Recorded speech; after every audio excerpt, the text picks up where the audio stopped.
Prologue. The British Airways Airbus A318 had been kept in a holding pattern before it landed at Heathrow. Looking out of the window, Alex Ryder watched the familiar landmark slide beneath him for a third time. There was the River Thames, snaking its way past Slough and Maidenhead. Then Windsor Castle, built in the 11th century and now home to the Queen, visible for miles around.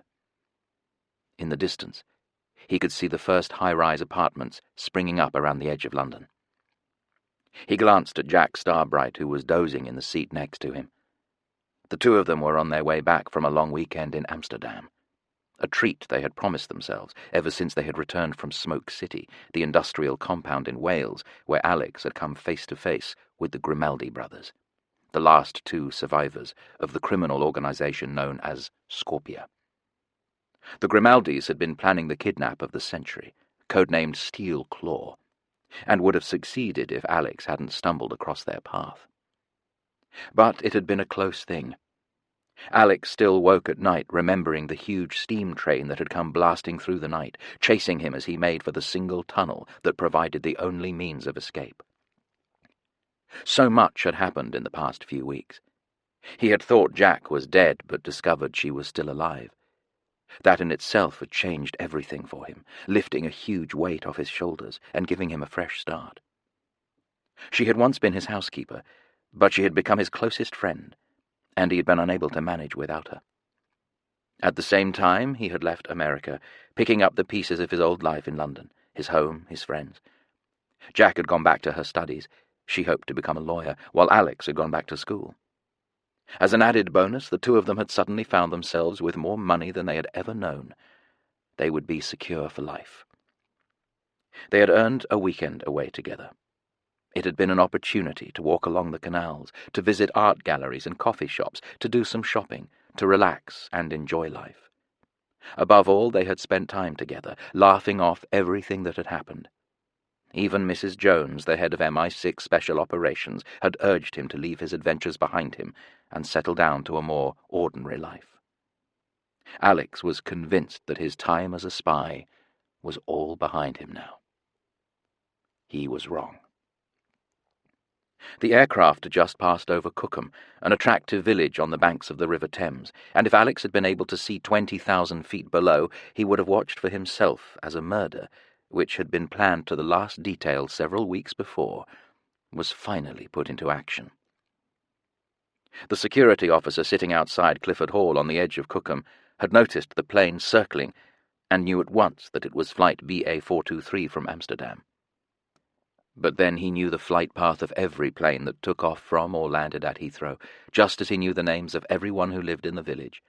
He could even recognize them by their car number plates. The plumber in his white van, the local magistrate in her Volvo, the bank manager in his new Ford Fiesta. He was sitting in a folding chair next to the main gates with a newspaper in his lap, but he had not read a word of it. His job was to watch, to be ready, always to stay alert. And although he looked half asleep, his hand was never far away from the Glock 17 semi-automatic pistol, which fitted snugly into the thumb-release paddle holster clipped onto his belt under his jacket. If necessary, he could load, take aim, and fire with total accuracy in less than 2 seconds. His name was Robert Spencer. He had been second lieutenant in Afghanistan until a roadside bomb had crippled him, ending his military career. He was now a senior officer in Protection Command, a highly specialized division of the London Metropolitan Police. His job was to look after the man who lived at Clifford Hall. James Clifford, now Lord Clifford, had been a politician for more than 40 years, but perhaps the most remarkable thing about him was that in all that time he had always been popular. He was a man who loved his country, who worked hard, who wanted to make a difference. He had been an extremely effective Home Secretary. In fact, he had been so successful in his war on organized crime that when he retired, it was decided that he should be given round-the-clock protection, just in case. He had, after all, made plenty of enemies. He was retired now and lived with his wife in the handsome country villa that his family had owned for generations. Clifford Hall had the look of a French chateau, with 5 bedrooms, a conservatory, and a perfect lawn that led all the way to the river with a view of Loch Island on the other side of a narrow stretch of water. Second Lieutenant Spencer had been given a flat above the garage. There were CCTV cameras everywhere, and sitting in front of a bank of screens in his front room, he could see anyone who came near. Life in an English village is very much a matter of routine, and after all the time he had spent in Cookham, he had most of the day pinned down to the minute.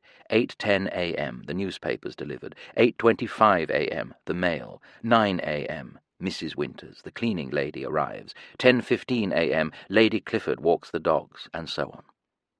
There was almost no chance that anyone would seriously try to hurt Lord Clifford, but, as Spencer knew from his time in the army, almost wasn't good enough.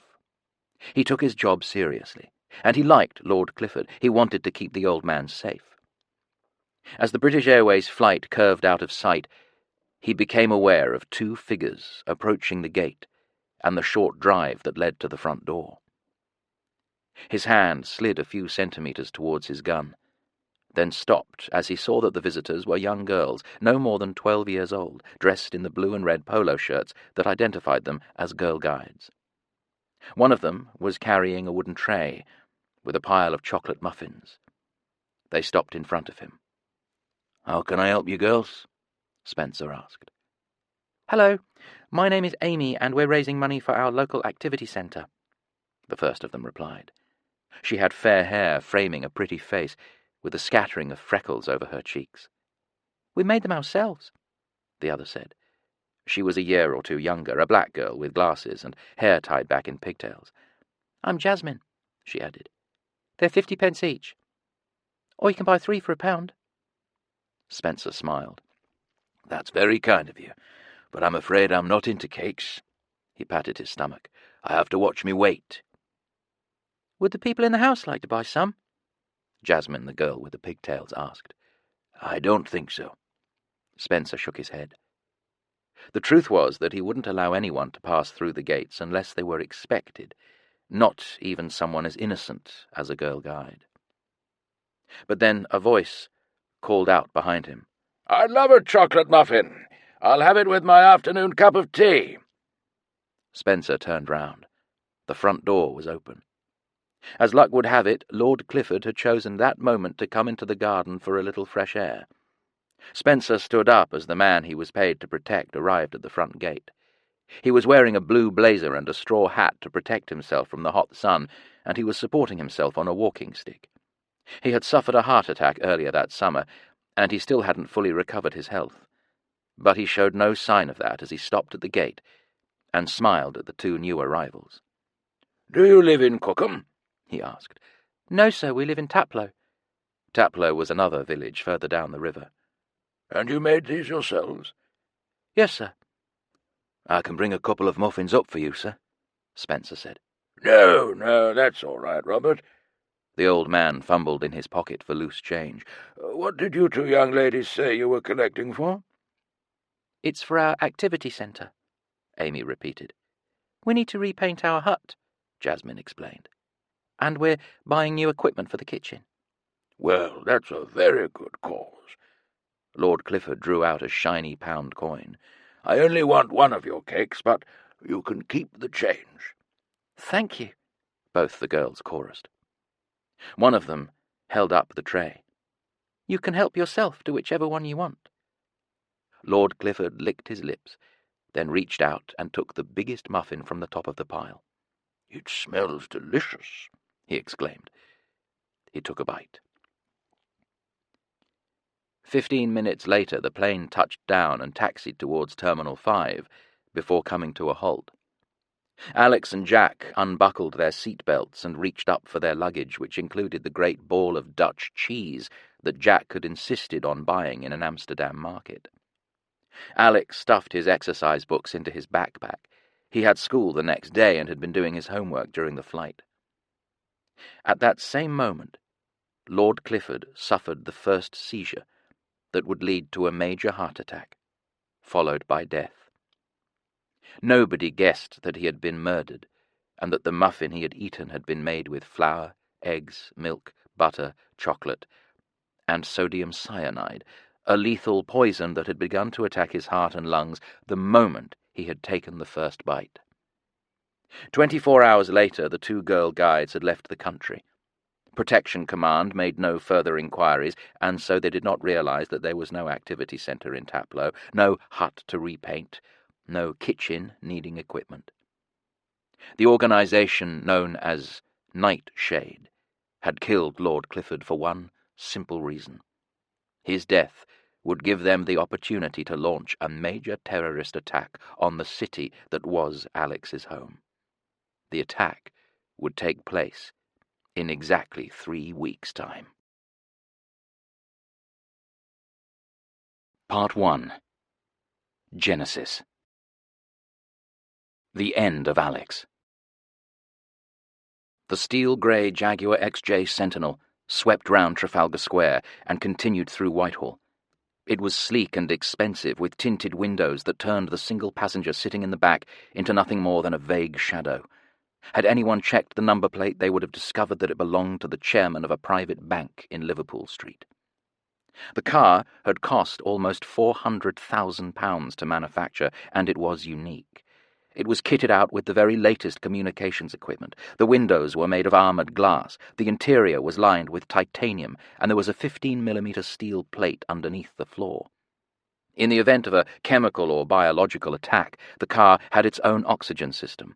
The tyres could be shot out without slowing it down. An advanced weapons system, including lightweight Javelin surface-to-air missiles, was built into the bodywork.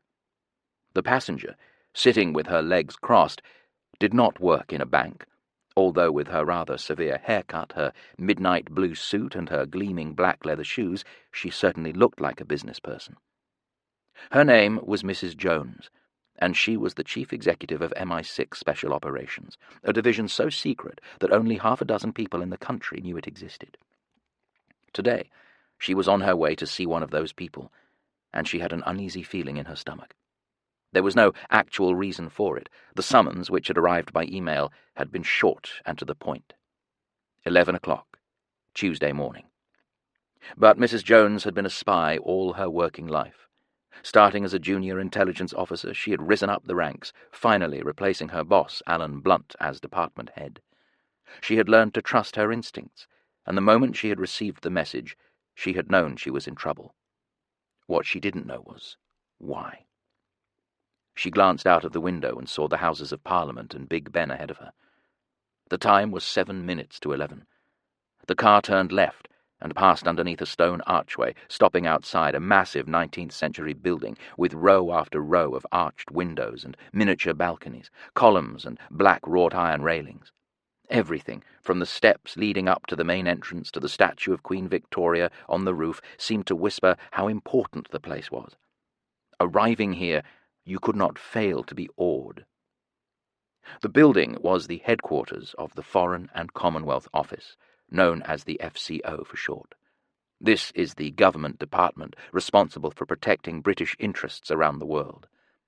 A large part of its responsibilities includes national security and counter-terrorism. It is in charge of both MI5 and MI6. A young assistant was waiting for her at the front door. In fact, he was ridiculously young, in his early 20s, with fair hair slicked back and a face that had surely never been shaved. As Mrs. Jones got out of the car, he watched her with watery eyes that seemed to cut her to the bone. He was wearing a made-to-measure suit that was a little tight on him, as if it had been made to measure for his younger brother. His shoes had been polished until they looked brand new. "Good morning, Mrs. Jones," he said. "Please will you come this way?" He did not speak again. His job was simply to take her through security and onto the office of Dominic Royce, the permanent Undersecretary for Foreign Affairs and the single most powerful man in the building. The head of the FCO is the Foreign Secretary. He is the man you will see on television, travelling around the world, talking to foreign leaders and the press. So far, only one woman has held the position. But the permanent Undersecretary works behind the scenes. He is a civil servant, not a politician. He runs the department on a day-to-day basis and makes all the most important decisions. Dominic Royce had only joined the FCO a few weeks before. He was very much a cold fish with no close friends. When he walked into a room, people fell silent, or if they could, found an excuse to leave.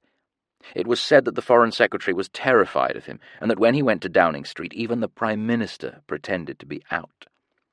Mrs. Jones thought of all this as she followed the young man across a spectacular entrance hall with columns and galleries stretching up to an iron and glass ceiling far above.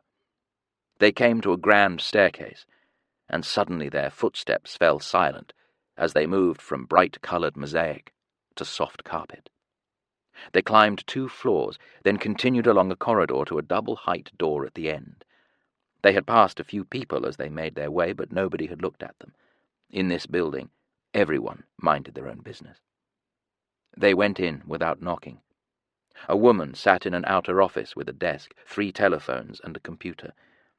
"Mrs. Jones," she said with the faintest flicker of a smile, but no hint of enthusiasm, "Mr. Royce is expecting you." Outside, in the distance, Big Ben chimed 11. Mrs. Jones continued through. Dominic Royce was sitting behind a desk so enormous that it reduced him to the size of a schoolboy. He was a small man anyway, thin, with a long, narrow face, grey eyes and grey lips. His hair was very black, neatly combed back and a little greasy. He was wearing an old-fashioned pinstripe suit and round wire-frame glasses that perched hesitantly on his upturned nose. He was clean-shaven, and from his looks, Mrs. Jones would have guessed that he was in his late 40s. But there was no need to guess. She never went to a meeting without learning everything about everyone in the room, and she knew that he was actually 43 years old, educated at Eton and Cambridge, married with 2 sons who were also at Eton. He had inherited millions of pounds from his father, who had inherited millions more from his. He owned several properties, including a flat in Pimlico and a huge country house with 20 acres of land just outside Salisbury. At the weekend, he liked to go shooting. Birds, rabbits, deer. Anything that moved. He looked up as Mrs. Jones came in, but he didn't stand to shake her hand or anything like that. "Please sit down." He turned his attention back to the folder that he'd been examining. Mrs. Jones could see the words "Top Secret" in red on the cover. In the silence that followed, she examined the office. She had been here before. The permanent Under-Secretary before Dominic Rice had been an altogether different sort of man, loud and cheerful, happy to discuss business over tea and biscuits. Jaffa cakes had been his favourite. There were going to be no refreshments this time. The office was dark and severe, with old wood panelling and leather-bound books on shelves. 2 windows reached from floor to ceiling, but very little light came in. Royce laid the folder down, and Mrs. Jones saw a black-and-white photograph lying on top of the first page. She showed no emotion. She had been trained to give nothing away. But her throat tightened. Now she knew why she was here. The picture, which had been taken more than a year ago, showed a very good-looking boy dressed in a school uniform. He was gazing into the mid-distance, unaware that he was being snapped. 2 strands of fair hair hung down, partly covering his eyes. He was pushing a bicycle, a Condor Junior road racer, and there was a backpack hanging off his shoulder. "Tell me about Alex Ryder."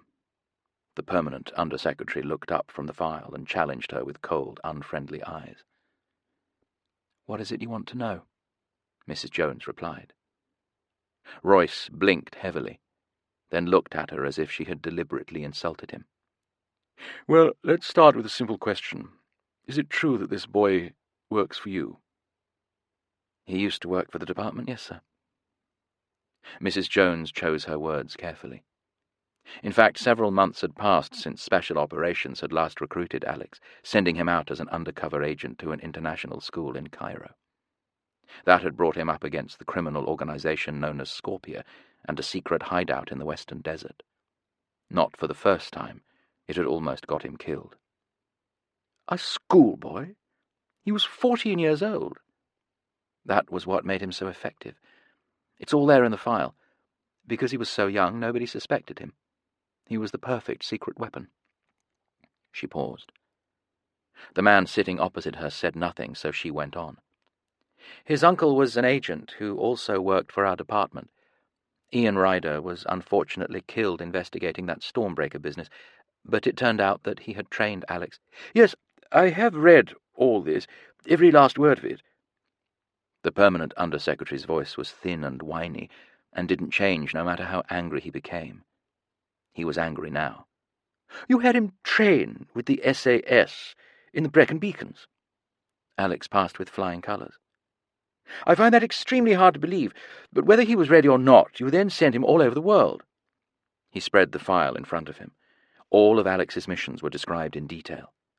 "First Cornwall, then the Point-Blank Academy in France, some island off the coast of America, Thailand, Australia. You even blasted him into outer space."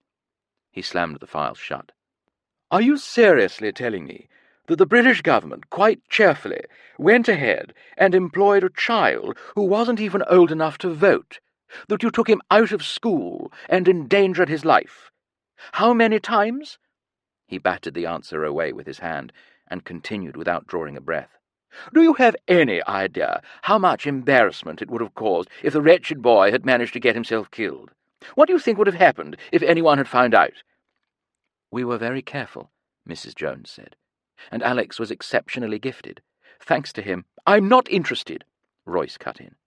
"To be honest with you, I think you should be considering your position, Mrs. Jones. You must have taken leave of your senses. I mean, what were you thinking of, recruiting him in the first place?" In fact, it hadn't been Mrs. Jones who had recruited Alex. That had been Alan Blunt's idea, and she had actually been against it.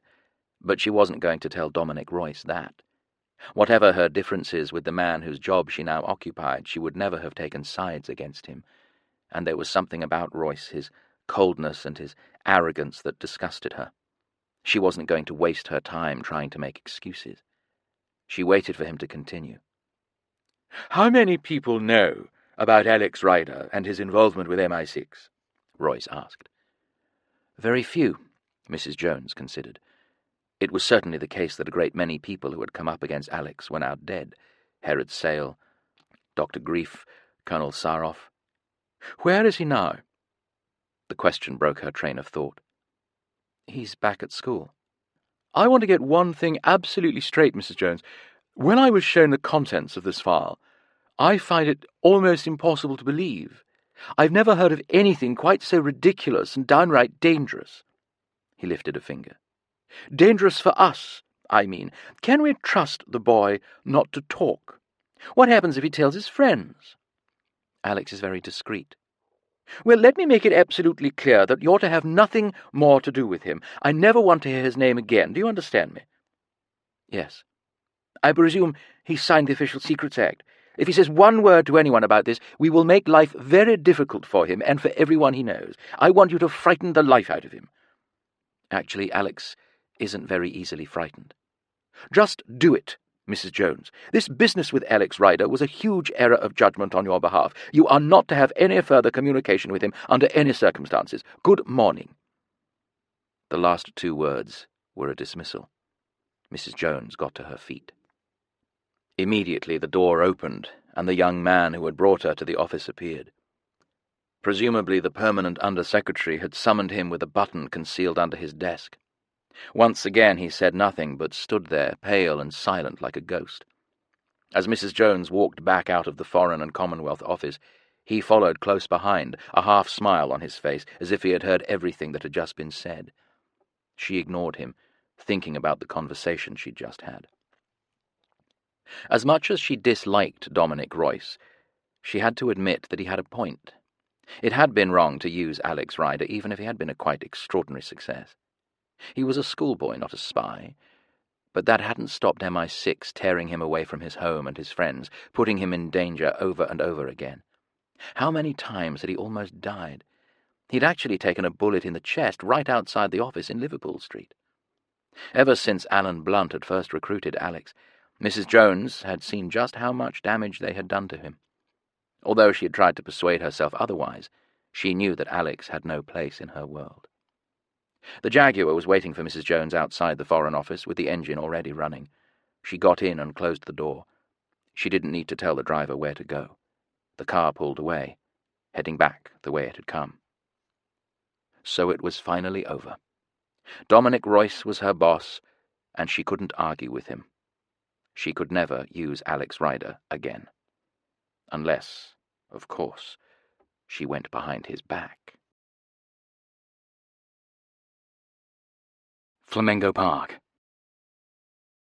It was one of the most dangerous cities in the world.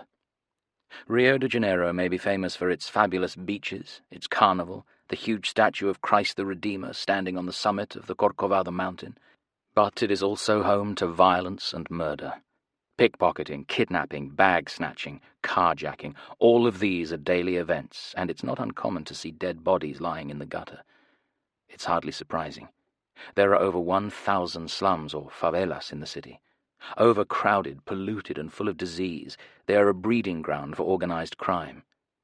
Ordinary people live their lives between the drug lords on the one side and the police and the army on the other, with armed militias patrolling the streets, killing anyone who gets in their way.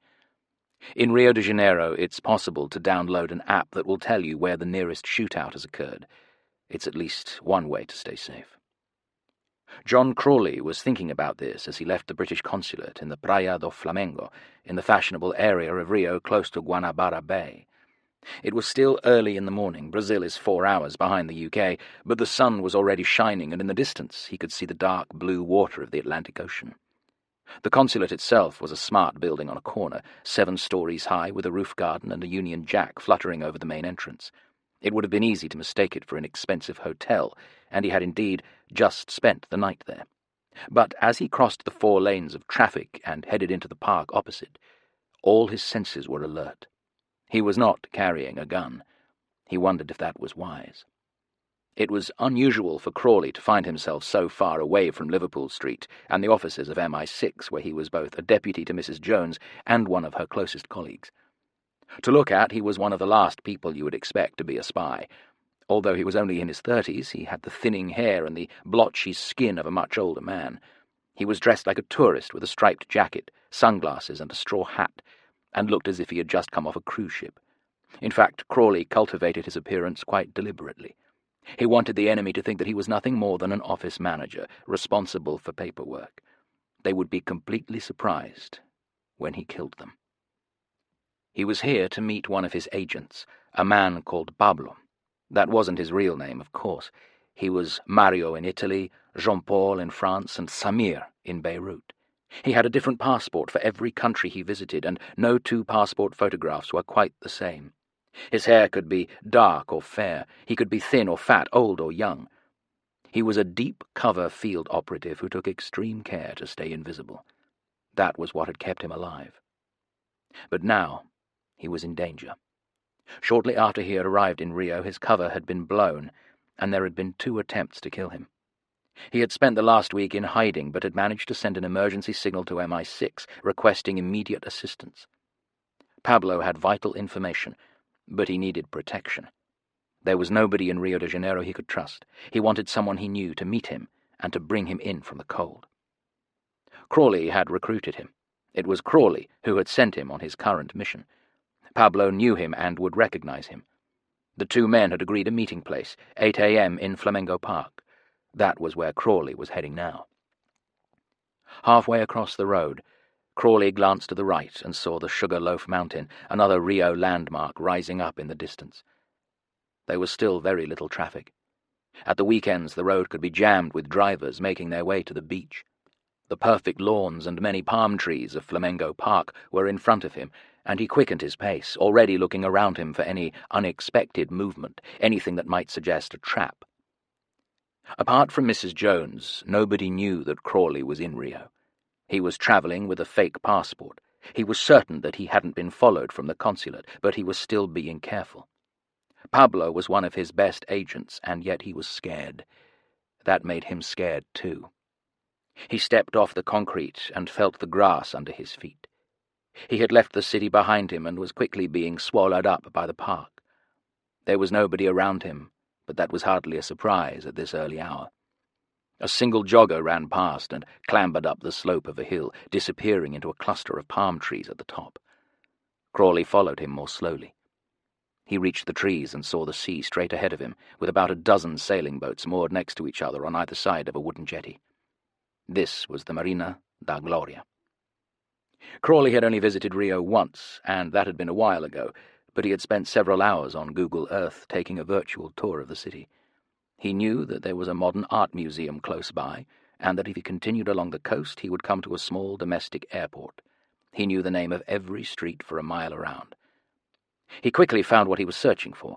What looked like a sports arena sat between the road and the marina, with 2 concrete circles cut into the grass forming the shape of a figure of 8. A wider track ran all the way round it, and the whole thing was enclosed in a low blue fence. This was the Pistas de Aeromodelismo, the model aeroplane track, a place which had been specifically built for Brazilian kids who gathered every weekend to fly their radio-controlled planes. Crawley glanced at his watch. He had arrived deliberately 10 minutes early. Apart from 2 children, a boy and a girl who must have got up early and who were leaning over a model plane, putting it through its final checks, the track was empty. There was no sign of Pablo, but Crawley was certain that he would be somewhere nearby watching. Only when he was sure that the area was completely safe would he show himself. Crawley walked into the middle of the figure of 8 and stood there waiting. It was a perfect place for a meeting like this, both private and yet out in the open. The park stretched out for about 200 meters in every direction, with nowhere to hide, nowhere a sniper could take aim without being seen. The arena was completely flat and so large that Crawley would get plenty of warning if anyone approached. The sea was a short distance away, providing a natural barrier. To the north he could see a modern archway poking up above the bushes. He had never visited it, but knew that it was a monument to Brazilian soldiers killed in the Second World War. A concrete bridge stretched over the road behind him. He wondered which direction Pablo would come from. Would he show up at all? Crawley hadn't heard from him for 48 hours, and it was always possible that he was already dead. Several minutes passed. The sun was getting warmer as it rose into the sky. Crawley could feel it beating down on his shoulders, and he was glad he had decided to wear a hat. The children had moved their plane to the center of the track, and even at this distance Crawley recognized the model, a Supermarine Spitfire. It was incredible how the old warplane was still an icon all over the world. He heard them start up the engine. A real Spitfire has a deep, throaty roar, but the model was more like an angry wasp. Now the children were fighting for the remote control, arguing who was going to fly it first. A figure appeared, coming through the trees, walking towards Crawley with the sea behind him. It was Pablo. When Crawley had shaken hands with him and wished him luck in his office in Liverpool Street, the agent had been wearing a suit. He had been relaxed, sure of himself. Now he was dressed in torn jeans and a dirty T-shirt, with the single word, Bumbu, a make of Brazilian rum, printed on the front. His hair was long and matted, and he had an untidy beard.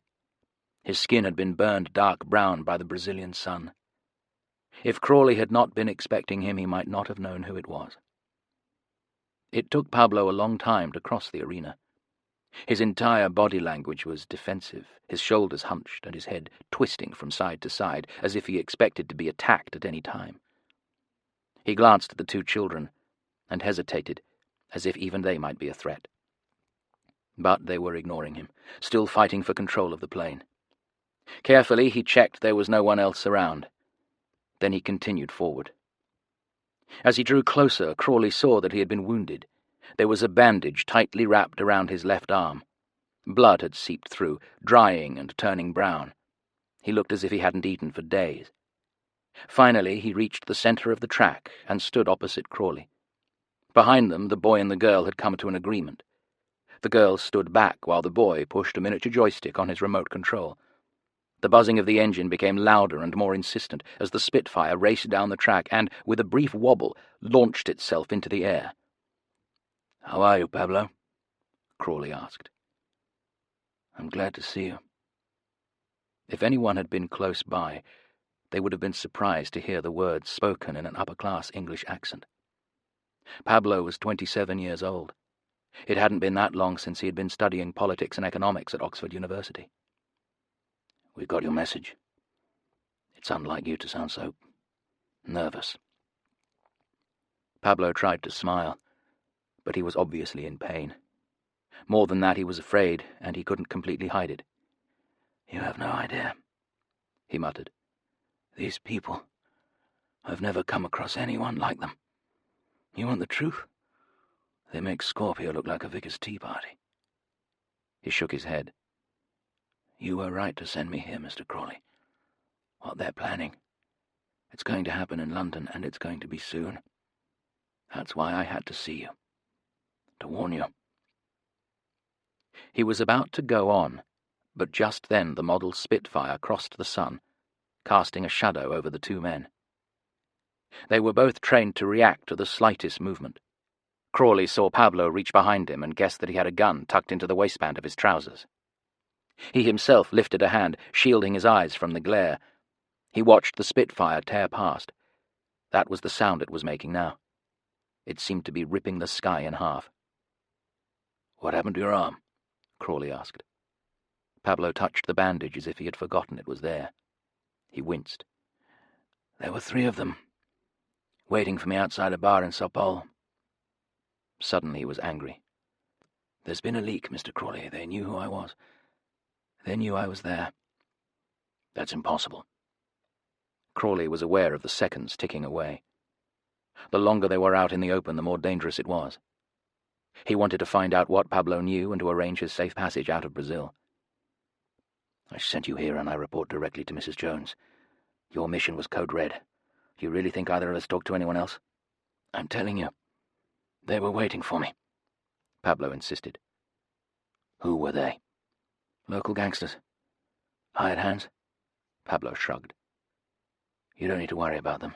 They've retired." So Pablo had managed to kill all 3 of them, but he had been hurt in the process. "We need to get to the consulate," Crawley said, "and then we're going to get you home." "Yes, but first, I have to tell you." Crawley was aware of the Spitfire before he saw it. It was louder than before, which meant that it was closer. What were the 2 children doing? They had brought it swooping down, so low it was going to hit them. Suddenly it was in his vision, a dark shape, nothing more. He saw it shoot past between him and Pablo, the wings outstretched. There was a spark of light, the sun reflecting off something silver. Pablo shouted and twisted round, and there was a spray of crimson that seemed to come from nowhere, splashing over Crawley's shirt. Pablo fell onto his knees. The Spitfire span out of control and crashed to the ground. The boy had dropped the remote control. Both children had turned and were running away. It took Crawley a few seconds to work out what had happened. Pablo had a terrible wound in his throat. He had been stabbed. But it was the Spitfire that had done it. One of its wings wasn't a wing at all. It was a knife, razor-sharp, and the child, was it really a child, had expertly guided it out of the sky, using its own speed and momentum to strike the killer blow. Pablo was finished. There was no doubt of it. As Crawley knelt beside him, he tried to speak, but no words came out. "Don't try and talk," Crawley said. "I'm getting help." Crawley's hand was already in his pocket, squeezing the button on the transmitter that he had brought with him. As the 2 assassins sprinted to the edge of the park, 6 agents appeared from different angles, running towards the model aeroplane track. They worked for ABIN, the intelligence service of Brazil. Their job had been to provide backup for the MI6 men, staying out of sight unless they were needed. They were most definitely needed now. For a moment they were confused. They saw Crawley kneeling beside the man he had come to meet. Mysteriously, that man had been badly injured. There was nobody in sight apart from 2 kids who seemed to be empty-handed. "Stop them!" Crawley shouted and pointed at the same time. It was already too late. There was a scooter, a little Vespa 300 parked behind a bush, out of sight. The girl was sitting in the front and started it up while the boy got on behind her. Neither of them bothered with helmets, and seconds later they were away, bouncing over the grass and onto the narrow road that curved all the way round the Marina de Gloria. But they hadn't got away yet. Crawley heard the growl of engines and looked round as 2 more ABIN agents appeared, both of them riding bright red Honda motorbikes, cutting across the park. These were the machines used by the Brazilian police, and with their 500cc engines they were much more powerful than the scooter they were following. It would take them 30 seconds, maybe less, to catch up. But the children had the advantage of the distance. They had already passed the war memorial, and as they sped forward, the boy reached into his pocket, took something out, and hurled it behind him. There was a soft explosion, and a great curtain of black smoke seemed to spring up across the road, blocking them from sight. The agents pursuing them were forced to slow down. Then they heard another sound, a soft humming that rose in pitch and very quickly became a high-pitched whine. 1/2 mile away in the park, Crawley heard the sound and knew instantly what it was. A helicopter, was preparing to take off. It was a bright red single-engine Bell 407. It had been parked close to the edge of the airport, beside the fence that separated the main runway from the perimeter road. Later on, it would be discovered that it had been there for 48 hours, supposedly with engine trouble. The helicopter was registered to a hospital in Salvador. Of course, they had never heard of it. The Vespa pulled up. The girl leapt off and ran the short distance to the fence with the boy right behind her. The two red Hondas were roaring towards them. The fence was less than 3 meters high, but it was topped with loops of razor wire, and there was no way they would be able to climb over. They didn't need to. Someone had already cut a hole big enough for them to pass through, and even as the two agents drew up, they were peeling back the wire, as if it were a trap door. Meanwhile, the helicopter was ready to take off, the blades spinning so fast they had become invisible, whipping up a cloud of sand and dust. The girl was through. The boy followed. The first of the two ABIN agents drew a gun, but he was half blinded by the dust. The helicopter pilot, no more than a blur behind the glass, leaned forward and opened the cockpit door. The engine was screaming now. The helicopter was rocking slightly, ready to leave the ground. The ABIN agent shouted out a warning in Portuguese. They would have both made it. But at the last moment the boy was unlucky.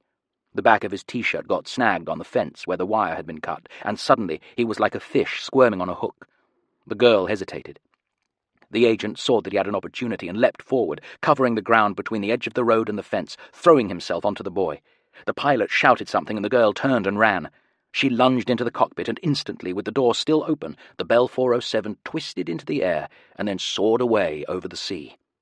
The two agents grabbed the boy and handcuffed him before he could make a move. He was screaming at them, swearing, his face contorted with anger. Neither of the men could quite believe what they were seeing. The boy had short hair and ears that stuck out. He was wearing round, plastic-framed glasses. He was only a teenager. Meanwhile, in the park, an ambulance had finally arrived. Crawley was still kneeling beside Pablo and looked up as it drew to a halt, wondering if it had come in time. It hadn't. Pablo's eyes flickered open. He grabbed hold of Crawley's arm. With the last of his strength, he uttered a single word. "Nightshade." And then he died. The Big Skull. It was a horrible room. The walls, the floor, and the ceiling were all made of concrete, raw and unpainted. The door was a slab of iron with no handle on the inside. There were no windows. The light came from a neon tube that hung crookedly, buzzing and flickering as it cast out a hard white glare. The room was in the basement, and although it was a warm afternoon, down here the air was chilly and damp. The boy from Flamengo Park had been here for 9 hours. He was sitting on a wooden chair on one side of a wooden table. Both pieces of furniture were bolted to the ground. The boy was handcuffed, the chain fastened to the table. So far he had not spoken a word. He had been given a glass of water and a sandwich, but he hadn't touched them. Some of the police officers who had seen him were beginning to wonder if there hadn't been some sort of mistake. It was impossible to believe that he could have been involved in a murder. From the look of him, even stealing from a sweet shop would have been beyond him. He was small for his age, slim and muscular. It would have been easy to imagine him as a dancer or an athlete.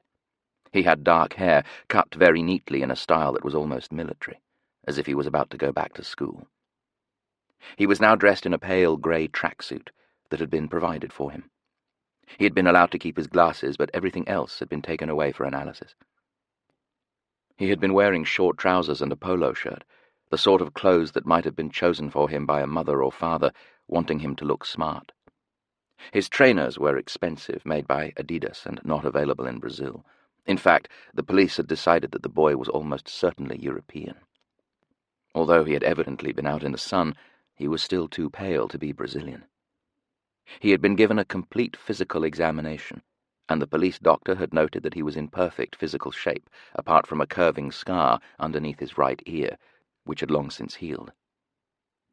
After his arrest, the boy, who still had no name, had been handed over to the Special Operations Battalion of the Brazilian police. BOPE is also known as the Big Skull because of the logo, a skull impaled by a dagger, which appears on their uniforms and vehicles. BOPE is one of the toughest police units in the world. They carry a huge range of weapons, from assault rifles and semi-automatic pistols to general-purpose machine guns. They need them in their constant fight against the violent drug gangs that infest the city. They work out of an ugly square building in the south of Rio de Janeiro. It's reached by a single track that leads to a yard filled with burnt-out motor vehicles and piles of broken-down crates and tires. It wasn't just the room that was horrible. The whole place was. The boy was being recorded and observed. A microphone was concealed under the table, and there was a camera behind the neon tube. In another room, one level up on the ground floor, 2 men were watching him on a TV monitor. One of them was John Crawley. The other, dressed in a loose-fitting camouflage jacket and trousers, was an older man with a tangle of greying hair, a hawk-like nose, and dark, watchful eyes. His name was Lieutenant Carlos Oliveira, and he was the senior commander of BOPE. 9 hours and not a single word, he was saying. He spoke excellent English. I had one of my best interrogators in the room with him. We tried to be nice to him. We tried threats. We put the fear of God into him. And nothing. What language did you speak? Crawley asked.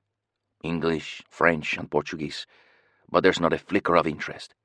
We've had the clothes that he was wearing examined, and they come from Athens, so we tried Greek.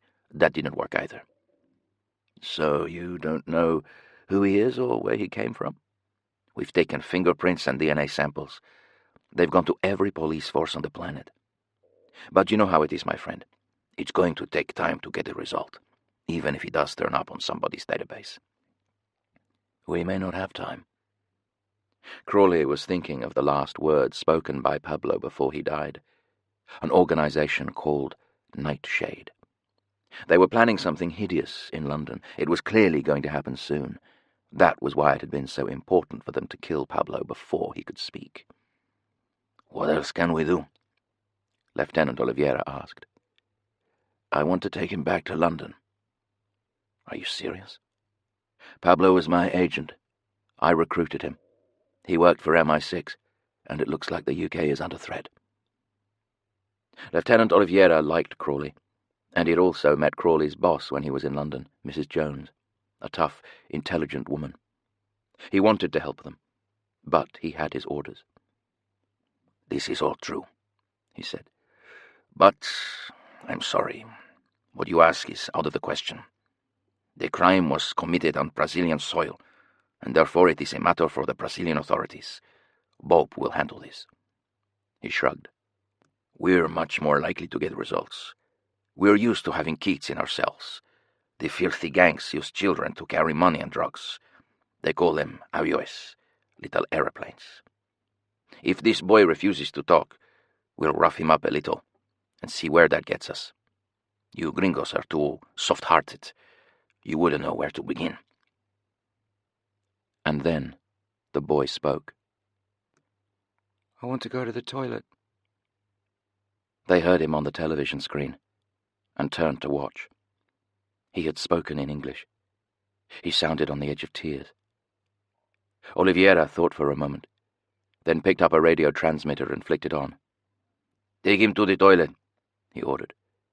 Crawley looked at him alarmed. He can't hurt anyone, Oliveira explained.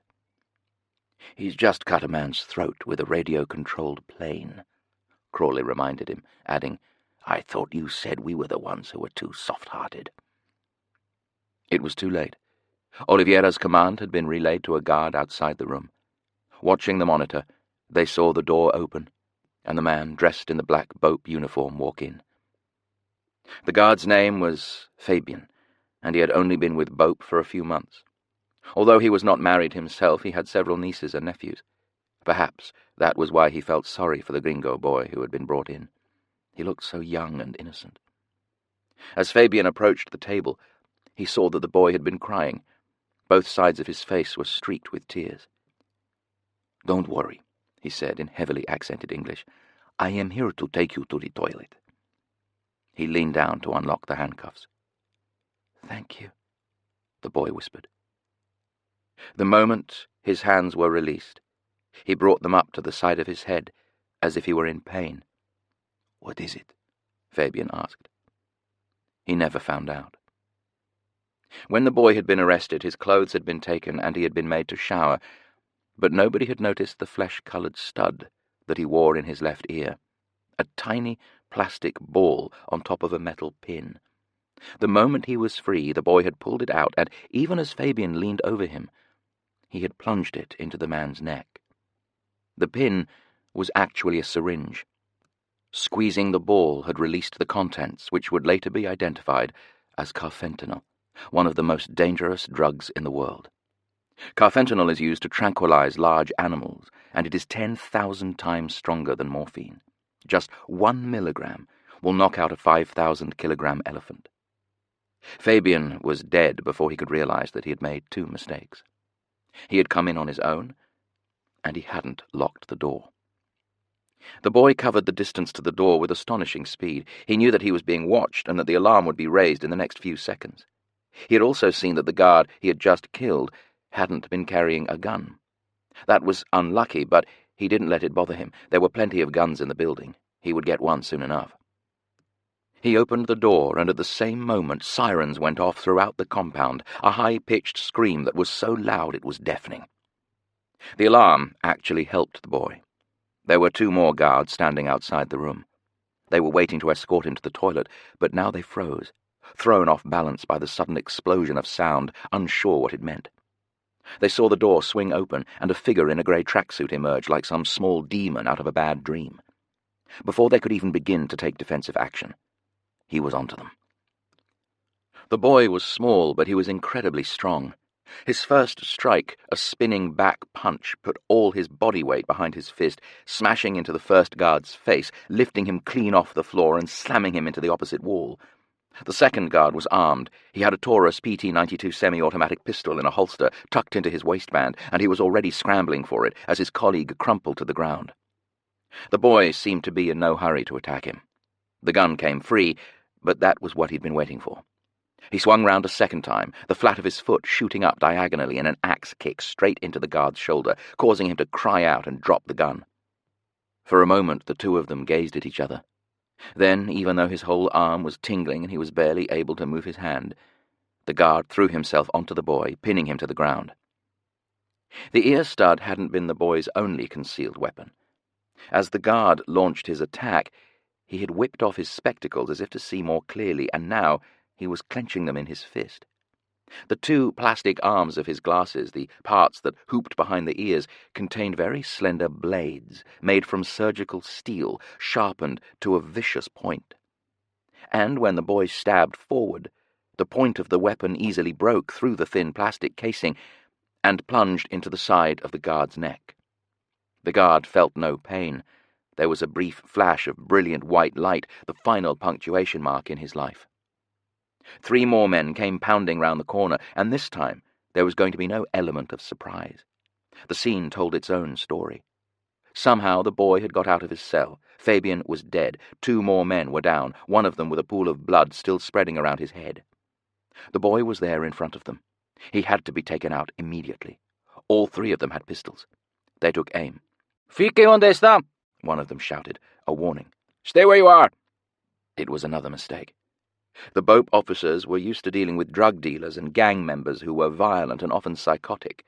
They were criminals who would kill without a moment's hesitation. But they were still smart enough to obey the rules of the game. When 3 men pointed guns at them, they stopped. They knew when the odds were hopeless and didn't want to die themselves. The boy didn't care. He threw himself onto the ground, his hand reaching out for the Taurus PT-92. Perhaps he had gambled on the fact that despite everything, the 3 men would be reluctant to open fire. If so, he was right. They had been too slow. As a fan of bullets spread above his head, ricocheting off the walls and turning the brickwork into dust, he twisted round and fired 6 times. His bullets found their targets. The men jerked and fell onto each other in a miniature dance of death. The boy sprang to his feet, quite literally. It was an extraordinary judo move, using his shoulders and the arch of his back to flip himself up. The Taurus held 17 rounds. The boy had used 6 of them. But even without doing the arithmetic, he knew he had 11 shots left. He had been trained to know instantly how many bullets there were in a gun, simply from its weight. Leaving a tangle of bodies behind him, just 1 man remained alive, groaning. He continued down the corridor. The strange thing was that he didn't act as if he was in any danger. He hardly seemed to be aware that he was trapped in the basement of a heavily fortified police building, surrounded by armed men who were now actively searching for him, and that even if he did break out into the open air, he would find himself fenced in and trapped. From the way he behaved, and even with the siren still screaming and the gun dangling from his hand, he really could have been going for a stroll, perhaps looking for the toilet. He came to a staircase. An armed policeman dressed entirely in black with Kevlar vest and helmet was coming down towards him. The policeman reached for his gun, but he was too slow. The boy shot him in both his legs, waited until he fell, and then stepped over him. Another CCTV camera recorded what had happened. There was something particularly nightmarish about the images, which were black and white, slightly out of focus, captured from a single point of view. They looked as if they had come out of an old, silent horror film. Oliveira had been watching all this on the monitor on his desk, waiting for his men to control the situation, but seeing the last policeman fall, he knew he had to take action himself. He opened a drawer in his desk and pulled out a gun. "Wait here," he said. "I'm coming with you." Crawley got to his feet. He had no weapon himself, but that didn't matter to a man who had once trained in 7 different martial arts. "I don't believe this. This is insanity. It's never happened before." Crawley remembered the last words of the agent before he had been killed in Flamengo Park. "These people, I've never come across anyone like them." The police chief had said almost the same thing. They left the office and found themselves in a wide corridor, brightly lit. Unlike the basement, this one had windows looking out onto the yard in front of the building. Crawley knew that the boy had no chance of leaving the complex. He wondered what he was trying to achieve. Oliveira signaled. With the alarm, it would have been difficult to hear what he said, and the 2 men began to move down the corridor. And that was when, quite suddenly and with no warning, the boy stepped out in front of them. He had reached the top of the stairs and found them quite by chance. He didn't know who they were, nor did he care. Quite casually, he lifted his gun and fired. Oliveira cried out and fell backwards. The boy took another 2 steps forward so that now he was standing right in front of Crawley. For what seemed like a long time, nothing happened. Carefully, the boy took aim. Crawley knew he was finished. The boy was only a teenager, but he showed no emotion at all. His eyes were 2 empty holes, little circles of death. His finger tightened on the trigger. "Who are you?" Crawley whispered. "Where did you come from?" And then, before the boy could answer, another policeman appeared behind him carrying a rifle. The boy became aware of him, but too late. The policeman used his weapon like a club, crashing the stock into the back of his neck. The boy fired, but his bullet went wild, smashing a window. He fell. The policeman was left, staring at Crawley. "Thank you," Crawley said. Then again in Portuguese, "Obrigado." "Are you just going to leave me sitting here?" The voice came from behind him, and Crawley turned to see Lieutenant Oliveira struggling to his feet. He had been hit in the shoulder, and his jacket was covered in blood, his right arm hanging limp. His face had lost much of its color. He looked down at the unconscious boy with disgust, and rapped about some commands to the soldier who had knocked him out. "Take him to a cell. Handcuffs, leg cuffs. No one is to go in under any circumstances. No food, no drink, no toilet breaks, nothing." Ignoring Crawley, he turned and staggered back into his office. There was a bottle of rum in a cupboard. He took it out, using one arm, poured himself a glass, and threw it back in one. Then, remembering his guest, he poured 2 more glasses. They drank together. An hour later, they knew the worst. 5 men had been killed. Another 2 had been seriously injured.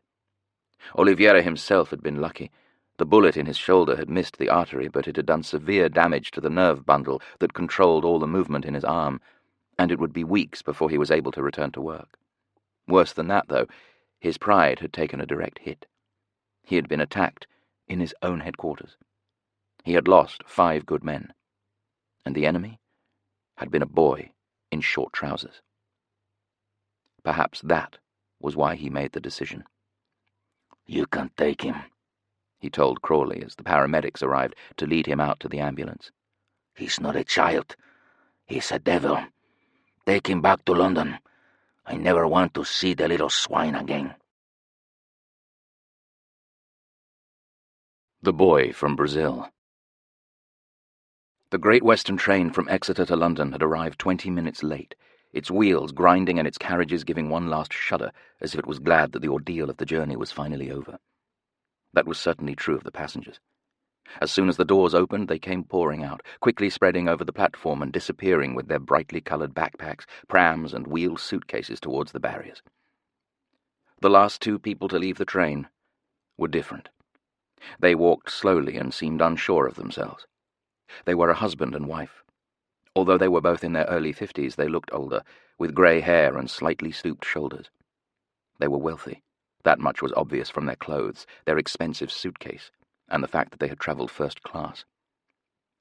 The man was wearing a jacket, jeans, and open-neck shirt. The woman had a skirt and jacket with a single pearl necklace. They were not speaking to each other. The station was busy, but somehow they were completely alone. As they moved down the platform, a young man approached them. He was smartly dressed in a dark suit and tie, but looked ill at ease, as if he was a little out of his depth. "Sir Christopher?" he asked. "That's right. I was sent to meet you and Lady Grey. Can I take that for you?" He reached out for the suitcase. "I have a car waiting for you outside." "You're with MI6? "Yes, sir. I work directly for Mr. Crawley. Would you like to check into your hotel, or would you prefer to meet him straight away?" Sir Christopher glanced at his wife. She nodded. "We'll go straight to wherever he is, I think." "Whatever you say, sir. Actually, Mr. Crawley is at Paddington Green. It's only a few minutes away." "I'm sorry?" Susan Gray frowned. "Paddington Green is a police station." "That's right, Mum." "Is that where the boy is being held?" "I'm sure Mr. Crawley will explain everything." The man didn't want to give too much away. "I'll let him know we're on the way." If the Greys had been nervous when they arrived, they were even more so now. They both knew that Paddington Green was no ordinary police station. It was a maximum security building with 16 cells located below ground level, specially designed for the most dangerous terrorists who would be brought here for interrogation. There was a car with a chauffeur waiting for them outside. The young man opened the door for the new arrivals, stowed their case in the boot, and then sat in the front. They didn't speak again as they drove off, joining the traffic which was moving at a crawl. In fact, it might have been faster to walk, although the Greys, sitting together in the back seat, seemed in no particular hurry to arrive. Lady Grey, in particular, barely looked out of the window, clinging on to her husband's arm. They pulled in outside an ugly old-fashioned building. The front was made up of double-height windows with blue and frosted glass, making it impossible to see inside.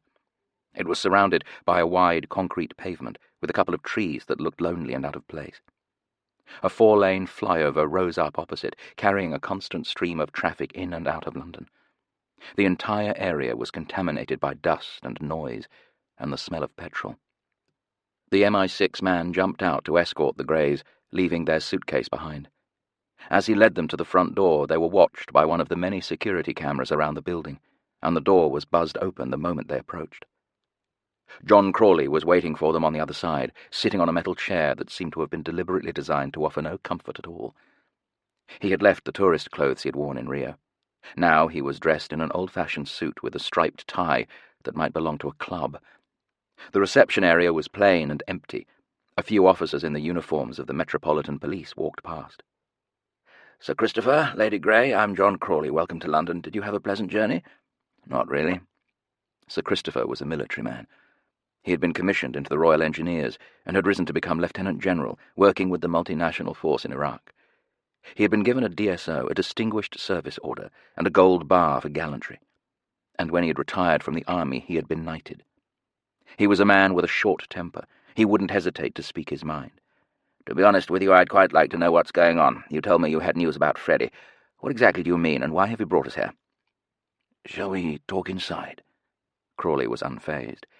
He gestured at an open door, leading into an interview room. "Very well." The young man had already gone back to the car. The three of them walked into a blank, square room with no windows, a table, and 3 chairs. They sat down. "Who exactly are you?" Sir Christopher asked. "I told you. You told me your name, nothing more. You don't look like a policeman." and nor did the young man who met us at the station. I know you're with the intelligence service, but in what capacity?" Crawley gave him a thin smile. "I'm a sort of general manager." "So what is it you want to tell us about our son?" Crawley hesitated. "This is very difficult, Sir Christopher. Your son, Frederick, died in a boating accident 10 years ago. That's what we've always believed, yes. That's what we've had to live with. I wonder if you would mind telling me exactly what happened?" "Don't you already know?" Sir Christopher frowned. "There was an inquest, Mr. Crawley. I'm sure you've read the official report." "Of course, but I'd still like to hear it from you." Sir Christopher hesitated, and his wife stepped in, wanting to get it over with. "Freddie was almost 5 years old," she said. "He was our only child. It was the end of August, 10 years ago. My husband was home on leave, and we went on a family holiday to Instow in Devonshire. We had a nanny, a lovely girl called Jenny, and she came with us. She would look after Freddie during the day so that we could have some time alone." "It happened on the 3rd day of the holiday." Sir Christopher took over. "Jenny asked us if she could take Freddie out in a boat on the River Torridge. She wanted to hire a dinghy with an outboard motor, and we agreed. Well, we trusted her completely. She'd been sailing all her life. Freddie was wearing a life jacket, and there weren't any waves. The weather was perfect. Believe me, Mr. Crawley, my wife and I have wondered about that decision 1,000 times, and of course, if we could go back in time, we wouldn't have let him out of our sight." He paused for a moment. His face showed no emotion. "They left at 11 o'clock, and they were meant to be gone for an hour. But lunchtime came, and there was no sign of them. I went down to the Marine Parade, which was where they had rented the dinghy, and the man there said they hadn't got back yet. That was what set off the alarm bells, and we called the Coast Guard at once." He paused a second time, and his wife reached out, taking his hand. "It wasn't long until they found the boat," he went on. "Somehow it had upturned. The nanny hadn't been wearing a life jacket, and she had drowned. Her body was found washed up near the sand dunes. There was no sign of Freddie. The Coast Guard brought in frogmen, and they searched the entire river, but without success. Although there weren't any waves, there had been a strong current, and it was assumed that he had been swept out to sea. They asked for witnesses, but nobody had seen anything. The inquest took place a few weeks later. The verdict was accidental death." "We didn't have any more children," Lady Grey said. "But I've never believed that Freddie was dead," she went on quickly before her husband could interrupt. "A mother always knows, and somehow I've felt it in my heart that Instow wasn't the end of the story, that one day he would come back to us." She looked at Crawley beseechingly. "Is that what you're saying? Is Freddie here?" "You found him?" Sir Christopher was staring at Crawley in disbelief. "We've found someone," Crawley replied, choosing his words carefully. "We're holding a young person downstairs, but so far he's refused to give us his name. However, we ran his photograph through facial recognition software, and someone had the idea of comparing it against children who had gone missing in the past 15 years, and we got a match with your son. We've also looked at NHS records. He has a very unusual blood type, AB negative, the same as you, Lady Grey. His hair and eye colour match, too." "How long has he been here?" "He was flown into the country only yesterday. We picked him up in Rio de Janeiro." "Rio de Janeiro?" This time it was Susan Grey who had cut in. "That's insane." "There's a great deal about this business that is hard to explain, Lady Grey. We've asked you to come up to London because we hope you can identify him. That would at least be a start." Lady Grey had gone very pale. Her hands were clutching the edge of the table. "I want to see him now," she said. "I'll take you down in a moment," Crawley replied. "But I have to warn you first. You have to prepare yourselves. I'm afraid this may not be a pleasant experience." "Has he been hurt?" "No, it's not that, Lady Grey." Crawley seemed unsure how to continue. "In fact, it's quite the opposite. The boy that we are holding in custody is responsible for the deaths of 6 people." "How is that possible?" "I'd prefer not to go into details at this stage, but what I'm saying is that you may find his appearance and general manner distressing. We've been forced to restrain him, and he's barely spoken a word since his arrest, He said nothing at all on the plane that brought him here, and he has remained silent." "None of this makes any sense," Sir Christopher said. "A 5-year-old boy disappears in Devonshire. He turns up 10 years later in Brazil, and you're asking me to believe that he killed 6 people. "There's no doubt about it. I was there." Sir Christopher stood up. He had made his decision. "I think we should see him." Crawley nodded. "I'll take you down now." They left the interview room. Security cameras watched them as they crossed the reception area and came to a steel-plated door which had to be opened electronically to let them pass. There was a loud buzz, and then a click as the lock was released. On the other side, a solid flight of stairs led down to a metal gate with 2 armed policemen, who examined Crawley's pass before letting the group continue. Down here, everything was silent. No daylight was allowed to intrude, and the brick walls and arched ceiling closed in on them from all sides, as if they were being buried alive. They passed a number of doors with tiny observation hatches and single numbers stenciled in black ink. 2 more policemen were on duty, standing with their Heckler & Koch machine guns slanted down. At last they stopped outside Cell 7. The Greys, Lady Grey in particular, had become increasingly uneasy. Crawley turned to them. "I'm afraid you cannot touch him," he said. "I must ask you to keep at least 3 steps away.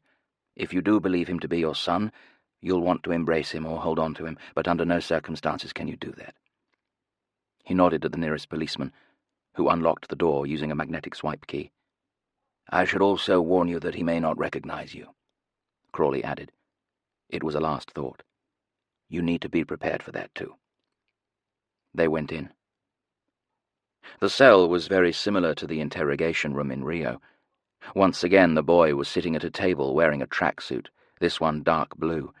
In addition, he had been strapped into a leather harness that pinned his arms to his sides at the elbow.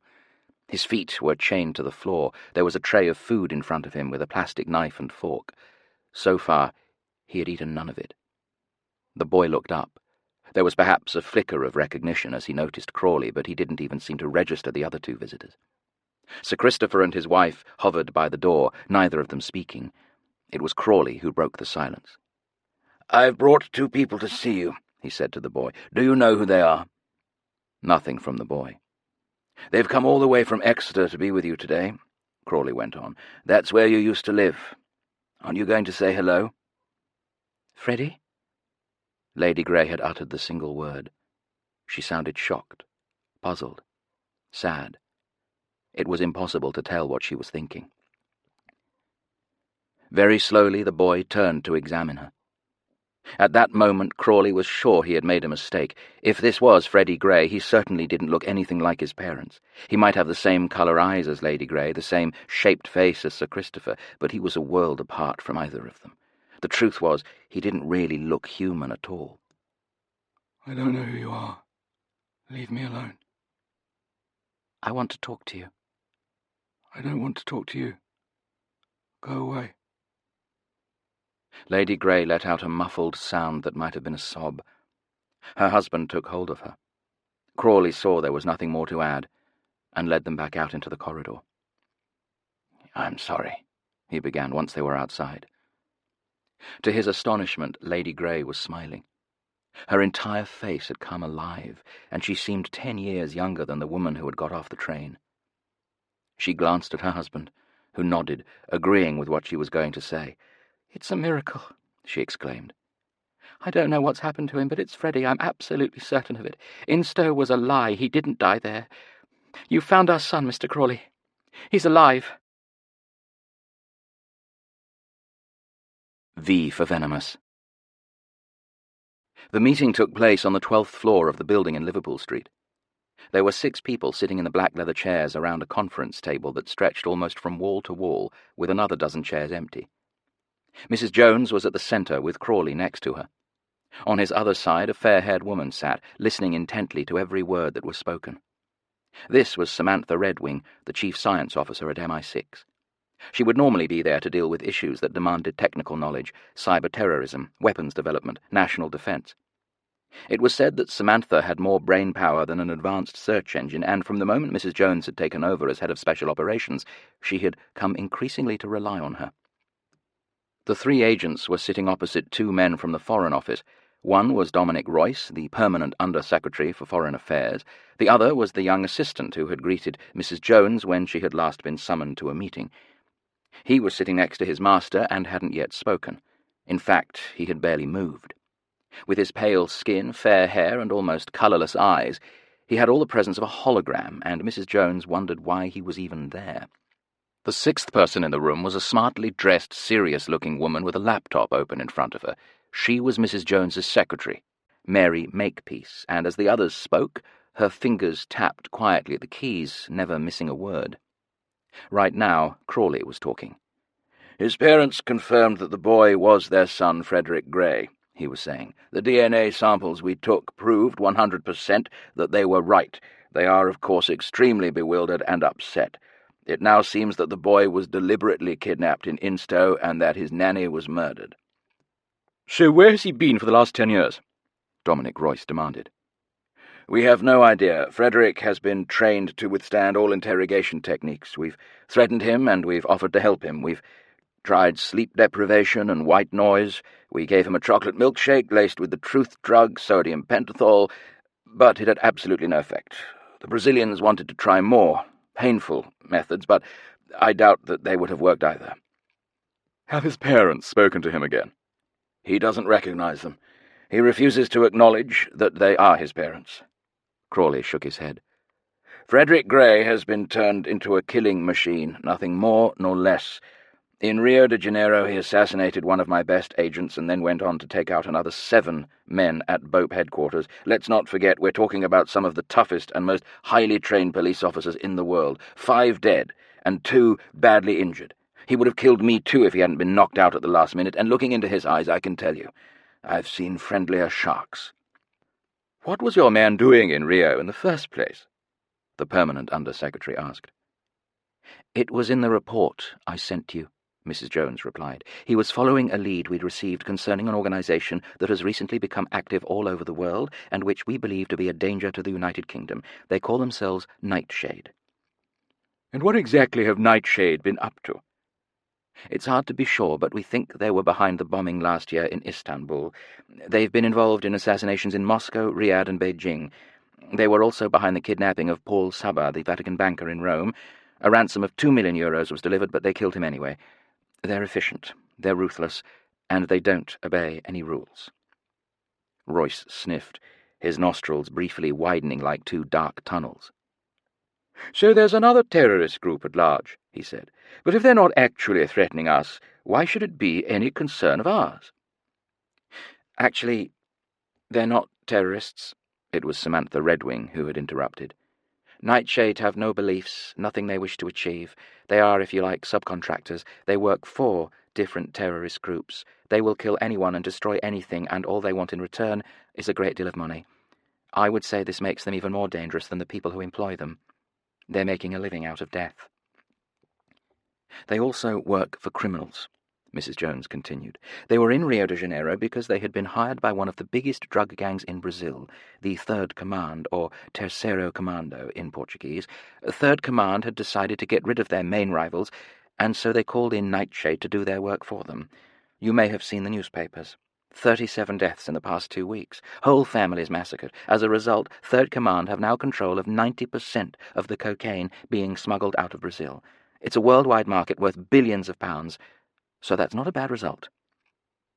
"That's all very interesting, Mrs. Jones, but again I don't see that this is any business of ours." "It wouldn't be," Mrs. Jones agreed, "except this time Nightshade weren't paid for their work, at least not in cash. We heard a rumour that, in return for the killings, Third Command were going to provide them with a canister containing a nerve agent called VX, which had been smuggled out of North Korea." "VX is a weapon of mass destruction," Samantha Redwing said. "It was actually discovered in England and is banned all over the world. It's one of the most deadly chemicals in existence. It's yellow and oily. It looks a bit like cooking oil, but you only have to get a tiny amount on your skin, and it will kill you immediately. The V stands for venomous. It's horrible stuff." For the first time, Dominic Royce looked concerned. "Are you suggesting that Nightshade are planning to use VX against us?" he asked. "We sent an agent to Rio to find out," Crawley said. He was an extremely capable man, but somehow he was compromised. He was killed in front of my eyes." Crawley drew a breath. "However, he managed to confirm our worst fears in the last moments of his life.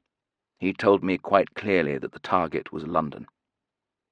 "But why would Nightshade want to take London?" "Because somebody has paid them to do exactly that." The answer was simple. Crawley didn't need to add anything more. "It's a great shame your agent wasn't more careful," Royce remarked. "Getting himself killed like that, and you too, Crawley, letting it happen. You should have done something." Nobody in the room had any answer to that. The secretary's finger pattered lightly over the keys, then fell still. "London is a very large city," Royce remarked. "Assuming they manage to get this VX into the country, and I suppose that won't be too difficult, do you have any idea what the actual target might be?" "This is a busy time of year," Samantha Redwing said. "Parliament will be sitting again at the start of the month. There's a state visit by the President of France, a memorial service at St. Paul's Cathedral, a major art fair in Regent's Park. Remembrance Sunday is coming up soon. The target could be any one of them." "We're raising the terrorist threat level to severe," Mrs. Jones said. "And what are you going to do about this boy, Frederick Grey? Surely there must be some way to get information out of him." "We'll keep trying." Mrs. Jones couldn't help remembering her last meeting with the civil servant. At the Foreign Office, Dominic Royce had expressed horror at the fact that MI6 had used a 15-year-old agent and had forbidden them to do so again, and yet here they were confronted by a 15-year-old terrorist. Wisely, she kept her thoughts to herself.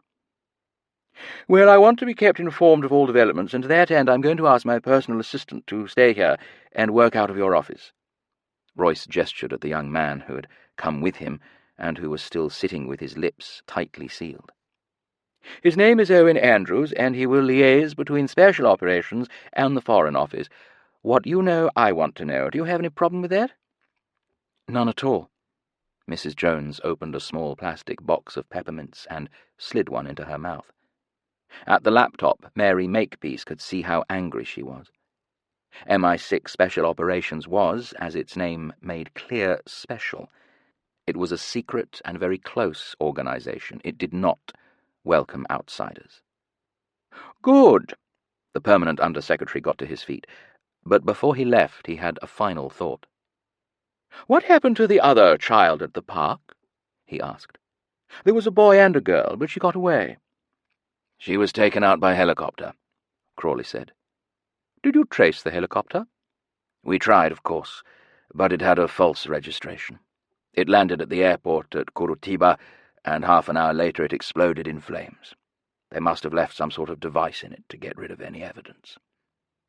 "Do you have a description of the girl? Surely someone has a photograph." Crawley hesitated for a moment before he answered, and at that moment Mary Makepeace knew that whatever he said next would not be true. "We've asked for CCTV footage from Flamengo Park and the surrounding area," he replied. "We're also looking for witnesses, anyone who saw the scooter as it made its way to the domestic airport in Rio. So far we've drawn a blank." Royce turned to his assistant. "You'll let me know if something comes in," he said. "Of course, sir." Andrew spoke for the first time. "All right. It seems to me that Special Operations has made a complete hash of this so far, but it's early days, and at least we have the boy. I'll be waiting for your next report." Dominic Royce stood up and left the room. A few minutes later, Crawley came into Mrs. Jones's office. She had taken over the room where Alan Blunt had once worked, and it sometimes seemed to Crawley that his ghost was still there, watching over her shoulder, whispering into her ear. In the past few weeks, Mrs. Jones had become withdrawn, more lost in thought. She was now in charge of the safety and security of the entire country, and the responsibility was weighing down on her. She looked up as he came in. "Sit down, John." She waited as he drew up a chair. "Who's looking after that young man from the Foreign Office?" "Redwing is keeping an eye on him," Crawley said. They both knew what that meant. She would make sure that Andrews found out as little as possible. The department was very careful with its secrets. That was why Crawley was here now. "I have something you might like to see," he said, producing a large white envelope. "Royce asked about the girl in Brazil." "The one who escaped in the Bell helicopter?" "Yes. I don't know if you want to share this information with Mr. Royce, but it turns out that a tourist managed to get a snap of her just as she broke into the airport. He was out walking with his wife and saw the helicopter, the police cars, and all the rest of it, and took a few shots with his iPhone.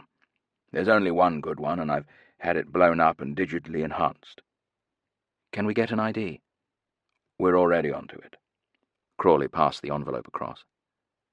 Mrs. Jones opened it and took out a colour photograph that had been taken from across the road right next to the domestic airport in Rio. The image had been caught just as she pushed her way through the hole in the perimeter fence. The helicopter was on the other side, in the right-hand corner of the image. The girl had stopped to look back to check that the boy, Frederick Gray, was behind her, and that was when the photograph had been taken. It showed dark brown eyes, a small nose, black hair cut in a fringe and reaching down to the shoulders. The girl looked the same age as the boy, about 15. Mrs. Jones stared at the image, and then, to Crawley's astonishment, something very strange happened. He saw her visibly start. Her eyes widened, and she let out something that sounded like a gasp. A moment later she stood up and, still clutching the photograph, went over to the window. She stood there for a long time with her back to the room. Crawley waited for her to speak. "You don't need to ID her," Mrs. Jones said, still not turning around.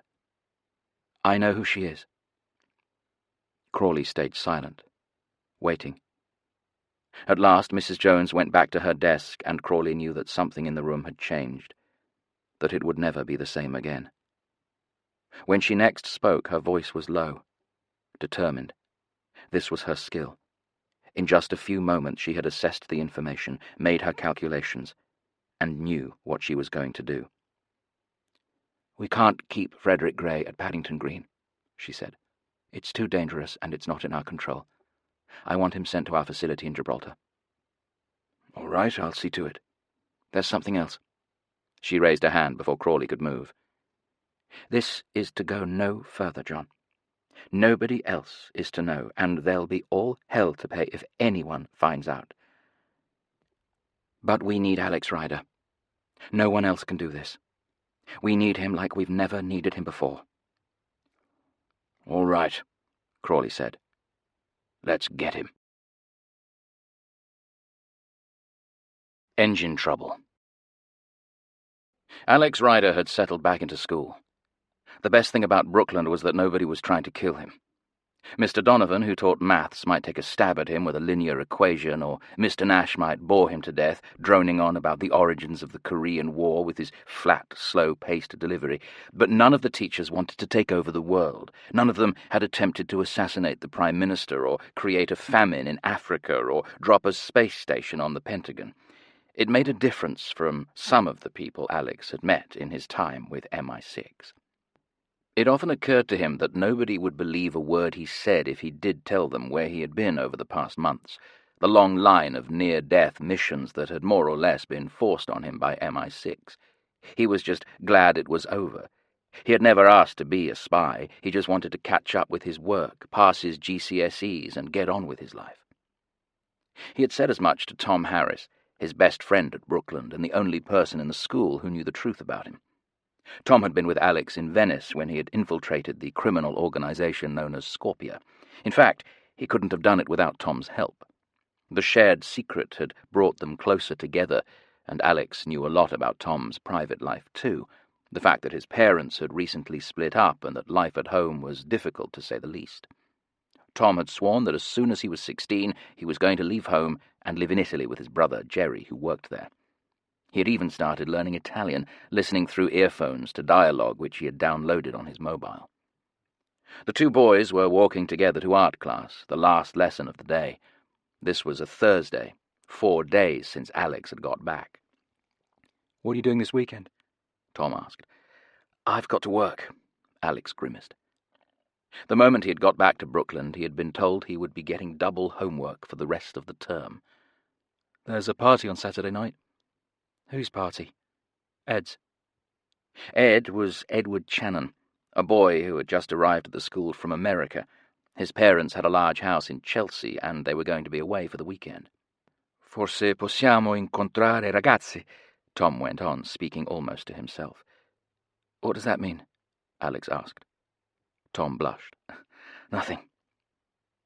The door of the art class was ahead of them, but before they could go in, they found their way blocked by Mrs. Desmond, who was usually stationed behind the window of the reception area at the main entrance to the school. She was an unsmiling elderly woman, whose main job was to issue passes to anyone who wanted to visit, but who always seemed reluctant to do so. "Ryder?" she exclaimed. She never used first names. "Yes, Mrs. Desmond?" "You are aware that the school day ends at 3:45. You've only just got back, so I'm a little surprised that you're so anxious to leave." "I'm sorry?" Alex had absolutely no idea what she was talking about. "I just had your driver in reception. He was asking when the last class would finish. I told him he'd come an hour too soon, and now he's waiting outside." Mrs. Desmond continued on her way. The school was on the edge of Chelsea, a wealthy part of London, and she clearly didn't approve of parents sending drivers to pick up their precious children. Alex was baffled. He had come to school, as always, on his bicycle. Jack certainly wouldn't have sent a car. It had to be some sort of mistake. Why would a driver come looking for him? He followed Tom into the art room, and for the next 15 or 20 minutes he tried to work on the scene he was supposed to be painting.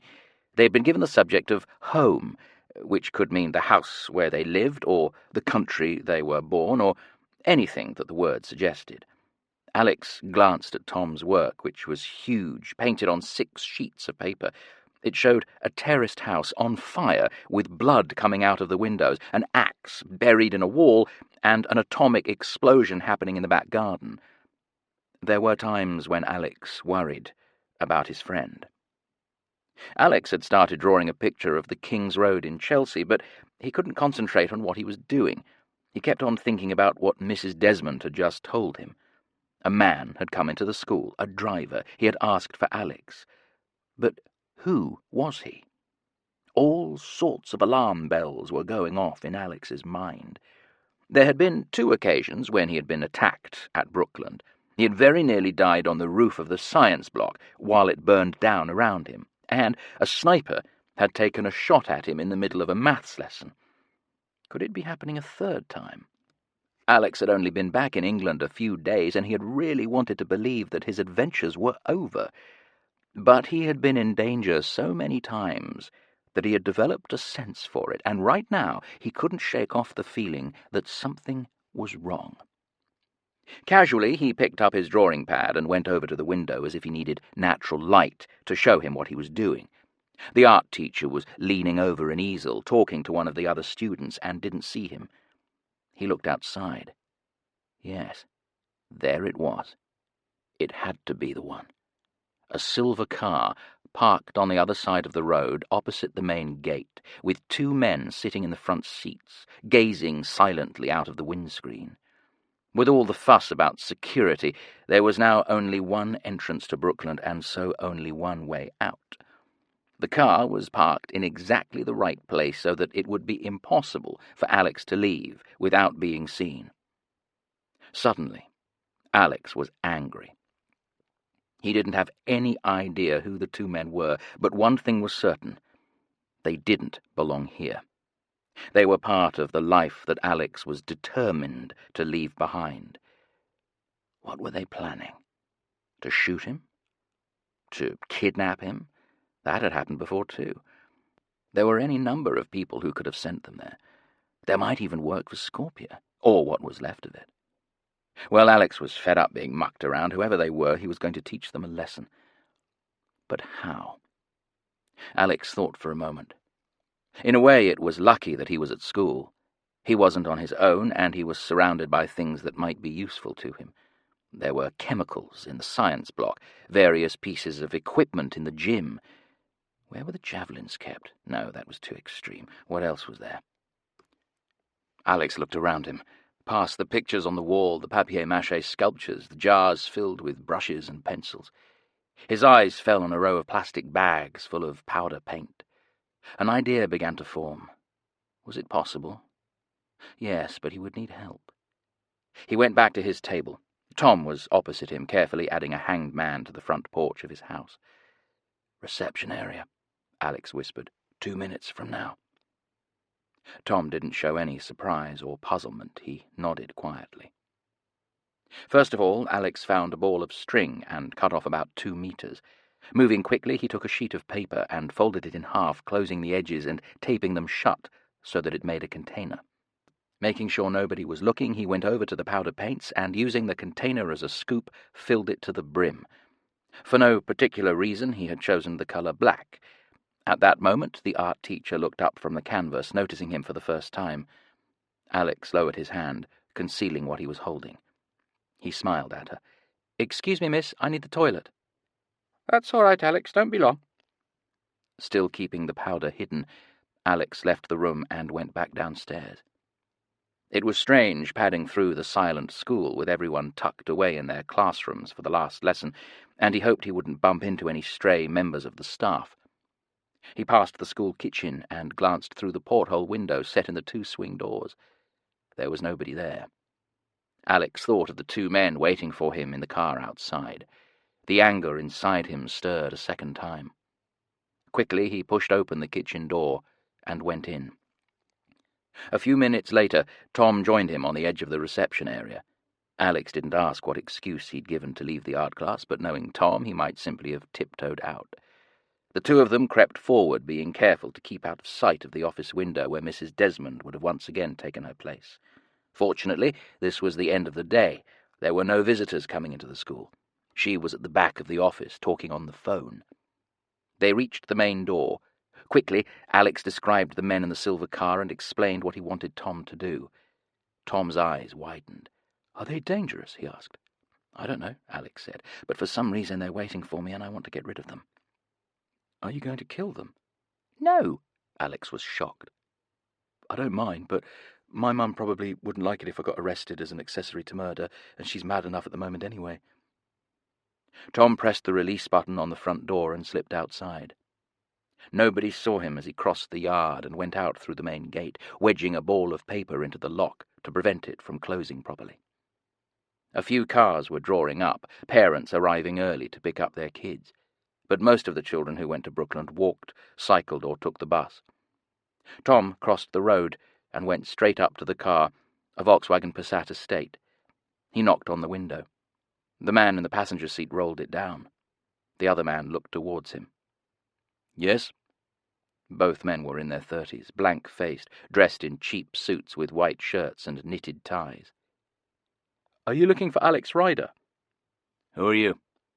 "I'm Tom. I'm his best mate. He said if you wanted to talk to him, he's in the yard." Tom jerked his thumb. "Why didn't he come himself?" "He's on detention. He has to pick up litter." The men glanced at each other, unsure.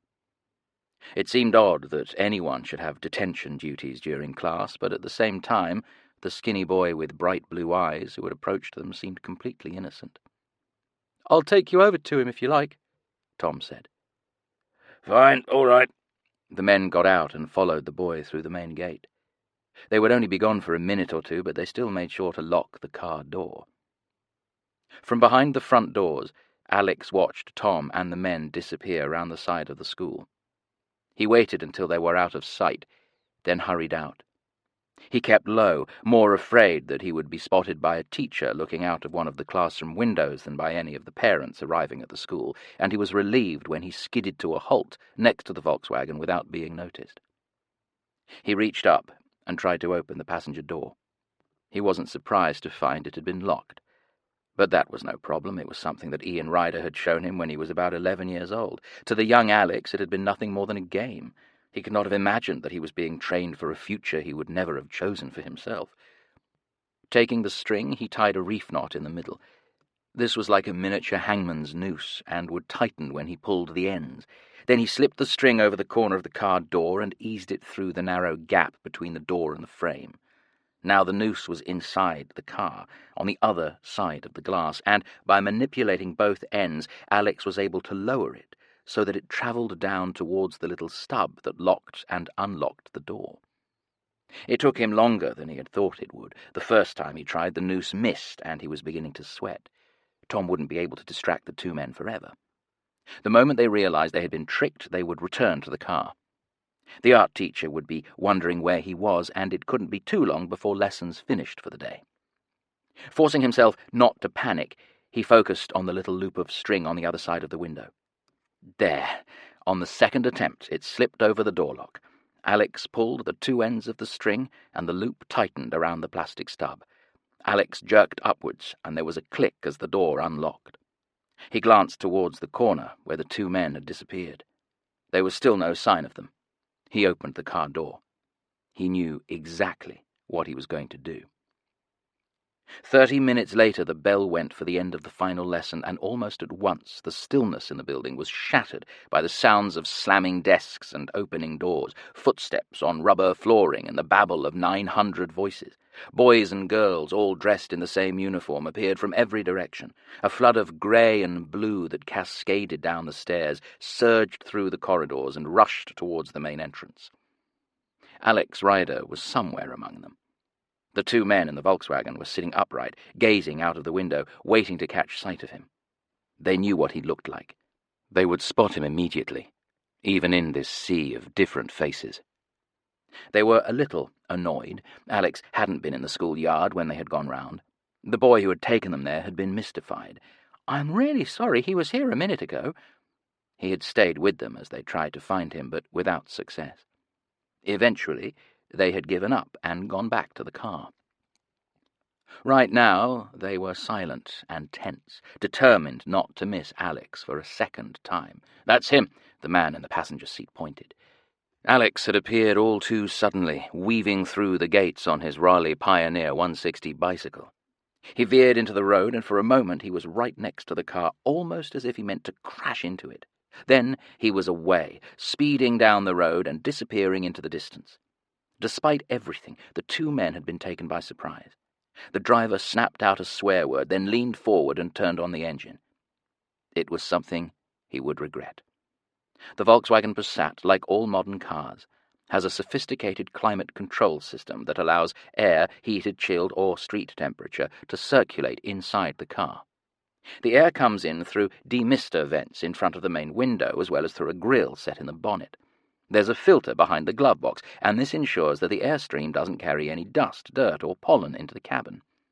Sneaking out of the school with a container of paint powder, Alex had known that he had to bypass the Volkswagen's filter, which was why he had asked Tom to distract the two men and lead them away from the car.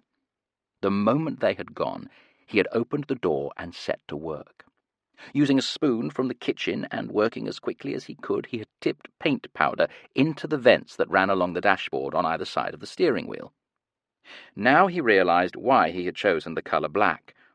The powder was invisible, disappearing into the shadows behind the dashboard and, presumably, coming to rest on the filters behind. Alex had got rid of about half the container that way. He had spilled some of it in the process, but the car had black carpets too, so he had finished by upending the container, spreading the rest across the floor. Finally, he had turned the two manual dials that controlled the air current. The one on the far right showed its direction. He had changed it so that the air would come in at both floor and face level. The one in the middle determined the power. Alex had cranked it up to 6, the maximum. The moment the driver started the car, the powerful climate control fans began to turn, and instantly the black paint powder exploded into the cabin through the vents, more powder being blasted off the carpet, completely engulfing the two men. To anyone standing outside the Volkswagen, it was as if day had somehow become night, the driver and the passenger disappearing in a dense, swirling cloud that completely filled the interior, pressing against the windows. For the two men inside, it was much, much worse. They were blinded. Their eyes were on fire. They couldn't breathe. Even as they cried out, they were swallowing black paint. Alex hadn't just taken a spoon from the kitchen. He had noticed a box of black pepper on one of the surfaces, and unable to resist the temptation, he had added that to the mix as well. It was the pepper, as much as the paint, that was attacking the men. In just seconds, he had turned the interior of the luxury car into a torture chamber. Somehow the driver managed to get the door open and fell out into the street, coughing and gasping, followed by his passenger. There were still dozens of students and teachers pouring out of Brookland, and they stared in astonishment at the two unfortunate men who were now lying on each side of the car, coughing uncontrollably. Meanwhile, Alex had cycled all the way round the school and had now rejoined Tom Harris at the gate, as if they had just left, the two boys looking as surprised as everyone else. Miss Bedfordshire was also on her way home and came over to them. "I don't suppose you'd know anything about this, Alex?" she asked. "No," Alex replied. He examined the two men with their black smudged shirts, black smudged faces and hair. One of them had staggered to his feet. He was weeping black tears. "It looks like they've had engine trouble." "Better get home," Tom said. With Alex pushing his bike and Tom walking beside him, the two friends set off together. They didn't look back. Spy Story. Alex didn't go straight home. He'd agreed to spend an hour doing physics homework at Tom's house. Somehow having two of them in the same room made it easier.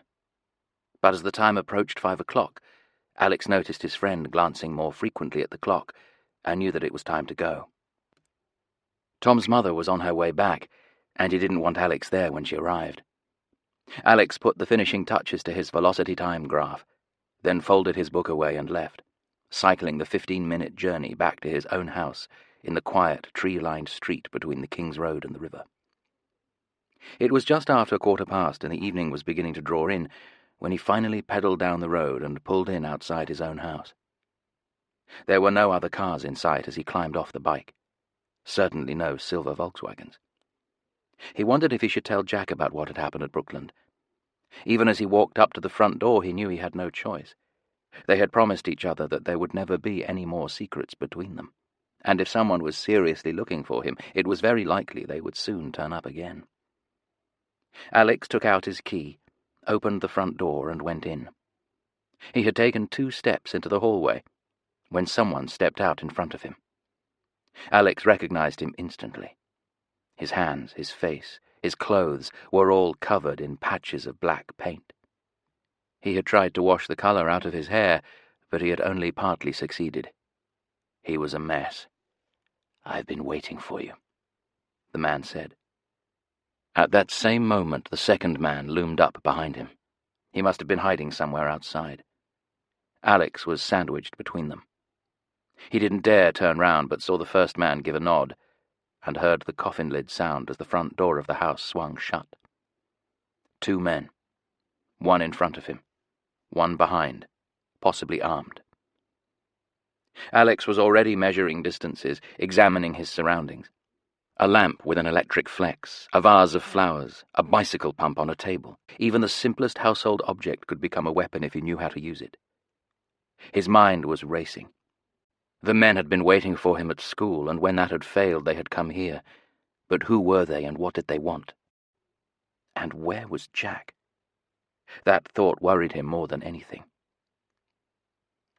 Without showing it, Alex had already tensed for action. The 3 of them were in a narrow corridor, but that was to his advantage. If either of the 2 men had guns, they wouldn't be able to fire them without the risk of hitting the other. Alex transferred his weight to one leg, preparing to spin round, and, "Alex, how are you?" To Alex's shock, Mrs. Jones had appeared, walking out of the living room. His living room. She looked completely relaxed, as if it was normal for her to be here. "Where's Jack?" Alex demanded. "She's in the kitchen making tea." Mrs. Jones glanced at the 2 men. "You don't need to look so threatening, Burton. He's not going to hurt you." "Yes, ma'am." The man unbuttoned his jacket and tried to relax. Alex was pleased to see a trickle of black paint appear under his nostril and worm its way past his lip. Mrs. Jones had seen it too. "I sent a car to pick you up from school, Alex. I thought you might like a lift. I didn't expect a declaration of war." "They should have said who they were," Alex replied. "From what I hear, you didn't give them a chance." Then Jack came out of the kitchen. She was safe and well, but Alex could see at once that she wasn't happy having any of these people in the house. "What's going on?" he asked. Mrs. Jones wants to talk to you, Jack said with a scowl. You two wait outside, I won't be long. Mrs. Jones had given the order, and the two agents obeyed. Once they had gone, she turned back to Alex. I apologize for the misunderstanding, she said. I wanted to talk to you, and I sent them round to the school. I should have warned you they were coming. It wouldn't have made any difference, Alex said. I still didn't want to see them. I can understand that. The last time we met, you said you weren't going to use me anymore. I said it would be your choice. Something has happened, something very serious. It could affect you and all your friends. That's why I'm here now. I need your help. I agreed Mrs. Jones could talk to you, Jack cut in, but only if you want to listen. And any time you want her to leave, you only have to say. Alex didn't want to hear what she had to say, but it was already too late. She had suggested that he and his friends might be in danger, and at least he would have Jack with him. 5 minutes, he said. They went into the living room. Sure enough, Jack had put out 3 mugs of tea and some biscuits, even though that wasn't really her job. The two of them had agreed that she was no longer going to think of herself as a housekeeper or Alex's nanny or anything like that. She had applied to go back to law school and would be out most of the day and studying in the evenings. Jack was Alex's legal guardian, but she wasn't going to look after him anymore. From now on, they would look after each other. Mrs. Jones got quickly to the point. I shouldn't be here, she said. You might like to know that my superiors take a dim view of your past involvement with MI6. She was thinking of Dominic Royce, but didn't actually name him. They could at least be grateful, Jack muttered. They are, but they're also scared of what would happen if your activities became public. I'm risking my neck coming to you, Alex, but I can't think of any other way. The whole of London is in great danger. I don't want to scare you, but we know something is going to happen. Although we don't know where and when, you're the only person who can find out. Why me? I'll tell you. Mrs. Jones explained what had happened in Rio de Janeiro, the meeting between Pablo and Crawley, the 15-year-old killer and the girl on the scooter. She told him about the VX nerve agent that Nightshade had acquired. She described what had happened at the Bope complex and Sir Christopher and Lady Grey's subsequent visit to London. Where is this boy, Frederick Grey, now? Jack asked. He's in Gibraltar. We have a maximum security facility high up on the rock. Mrs. Jones paused. It's where we sent Julius Grief. There was a brief silence. It didn't take Alex very long to work things out. You want to send me in there? He said. It had been obvious from the moment Gibraltar was mentioned. Julius Grief had been a prisoner there, and he looked identical to Alex. He had actually been given advanced plastic surgery to make him look that way. Julius was a clone, manufactured by Dr. Hugo Grief in the Point Blanc Academy in the French Alps, and he was dead because Alex had shot him in a street on the edge of Cairo. It was the only time Alex had ever fired a gun in anger, but he'd had no choice. He had saved his own life. You want me to pretend to be him, he added. Exactly. Before Freddie arrived, there were just 6 other prisoners in Gibraltar. They all know Julius Grief. He was with them until he escaped, but none of them know that he's dead. You could go in there and tell them that you've been recaptured. You're exactly the same age as Freddie, and it wouldn't be difficult for the two of you to become friends. All we want is information.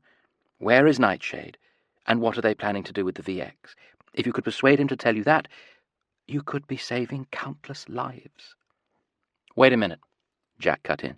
You're saying that you've managed to arrest a kid who's an insane criminal. You've put him in a prison with 6 other insane criminals, and you want Alex to pretend to be an insane criminal and move in with them? Well, you know what I think of that idea. It's insane. Mrs. Jones turned to Alex. What do you say, Alex? Alex thought for a few moments, then shook his head. I'm sorry, Mrs. Jones. I agree with Jack. Even if I could get away with it, and persuade everyone that I was Julius Grief, this other kid, Freddie, might not want to talk to me. You said he didn't even talk to his own parents. He sighed. Anyway, it's more than that. I've only just got back to school. I like being with all my friends again. I've only been there a week, and here you are already knocking on my door. I'm sorry. Get someone else to do your dirty work for you. I've had enough." Mrs. Jones nodded, but she didn't stand up. Something had come into her eyes that Alex had never seen before.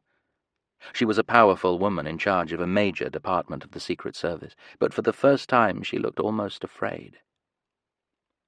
"There is something else," she said. "I said that this was a question of national security, but that's only partially true. I have a personal involvement. It's quite a long story, but if you'll allow me, I'd like to tell it." Alex and Jack glanced at each other. "Go on," Alex said. "I haven't told anyone else this," Mrs. Jones said. "Nobody knows. But there hasn't been a day in my life when I haven't thought of it. It feels very strange to be telling you now, but funnily enough, you're part of the story, Alex. Do you remember that time when you came to my flat, when you were sent by Scorpia to kill me? Well, I'll come to that in a minute, but I suppose I'd better begin at the beginning." She took a deep breath, and then she began. "Very few people choose to go into the Secret Service. It may surprise you, but you weren't the only one who stumbled into the world of spies without meaning to. When I was your age, I wanted to be a relief worker. I had this idea that I'd travel around the world and help people caught up in famine and floods and other natural disasters. My father was a diplomat, so I had experience of living in other countries like India and Turkey. I was mainly educated in England. The diplomatic service paid for me to go to a private school in Cheltenham, and after that I went to Cambridge, where I got a first-class degree in politics and Arabic studies. I suppose what happened next should have been obvious. I was planning to spend a few years writing a doctorate on climate change and its effects on developing nations, when I got an invitation to lunch from a professor I knew slightly. He spent a long time quizzing me about my work, my political views, my private life, and then he said he had a job opportunity that might interest me. There were some people in London who wanted to meet me. I knew straight away what he was talking about. He wanted me to become a spy. I was interviewed at MI6 headquarters in Lambeth, just round the corner from Waterloo Station. That was before they moved to the building by the River Thames. You may have seen it in one of those James Bond films. Anyway, I was offered a job, and I decided almost immediately to accept. Even then, it was clear to me that although the country wasn't at war, there were plenty of people around the world who wanted to do us harm. You've met quite a few of them. I wanted to help protect us. I was never a field agent. I started as an operational officer, and although I think my work was useful, it wasn't at all exciting. I spent a lot of time reading foreign publications. It helped that I was fluent in 4 languages. I had to look at intercepts, which is to say, letters written by people to each other and transcripts of their telephone calls. Emails began in the 90s, and that soon became a very large part of my work. I did very well, though. I had an eye for detail, and I was able to connect things, and quite quickly I began to rise up the ladder. Around this time, Alex, I fell in love. It's something I never talk about. But when I was in my late 20s, I met a young writer called Hans Meyer, who was living in London. He had been born in Berlin, but his parents had died, and he had moved to England, where he had been brought up by an aunt. He was a very handsome man, incredibly intelligent, someone you could talk to all night. I was introduced to him by someone at a party, and we hit it off straight away. It was amazing how many things we had in common. We liked the same films, the same music, the same food. You have to remember that I was in a very lonely job. I couldn't tell anyone what I did. I often worked long hours. Hans came into my life and swept me off my feet. We started going out together. Then he moved into my flat. After just 18 months, we got married. You didn't take his name? Jack said. No. I decided to keep my maiden name of Jones. As I think I may have told you, my parents gave me a very unfortunate first name, Tulip. It's actually Lale in Turkish, which sounds much nicer, and I think that's what they had in mind, but somehow it got translated and I'm stuck with it. Anyway, the Secret Service was quite old-fashioned about married women. They knew me as Mrs. Jones, and that was how I stayed. I'm going to move forward quickly now. Over the next few years, two things happened. The first is that I was approached by a man called Alan Blunt to work in a new division of MI6, Special Operations. He was going to head it up, and I would be his deputy. So this was a major promotion. I had 2 children with Hans. The first was a boy. I called him William. 2 years later, he was followed by a baby sister, Sophia. Her dark eyes settled on Alex. I think you saw their photograph when you came to my flat. Alex remembered the framed picture, sitting on a shelf in the empty room in Clerkenwell. He had assumed that the 2 children were Mrs. Jones's niece and nephew. He had never thought of her as a mother. She was too cold, too absorbed in her work. But it seemed he had been wrong. It wasn't easy, living in 2 worlds, Mrs. Jones said. It was as if she had read his mind. Having children, being a parent, buying nappies and preparing bottles and all the rest of it, trying to be normal, and at the same time, doing the work I did, knowing so many secrets every day, reading about things that would make your hair stand on end. Sometimes at the weekend, sitting in the park with William and Sophia, I would look at the other mothers and I would wonder what they would say if they knew the truth about me. And my own children, too. One day they would ask me what I did when I went to work.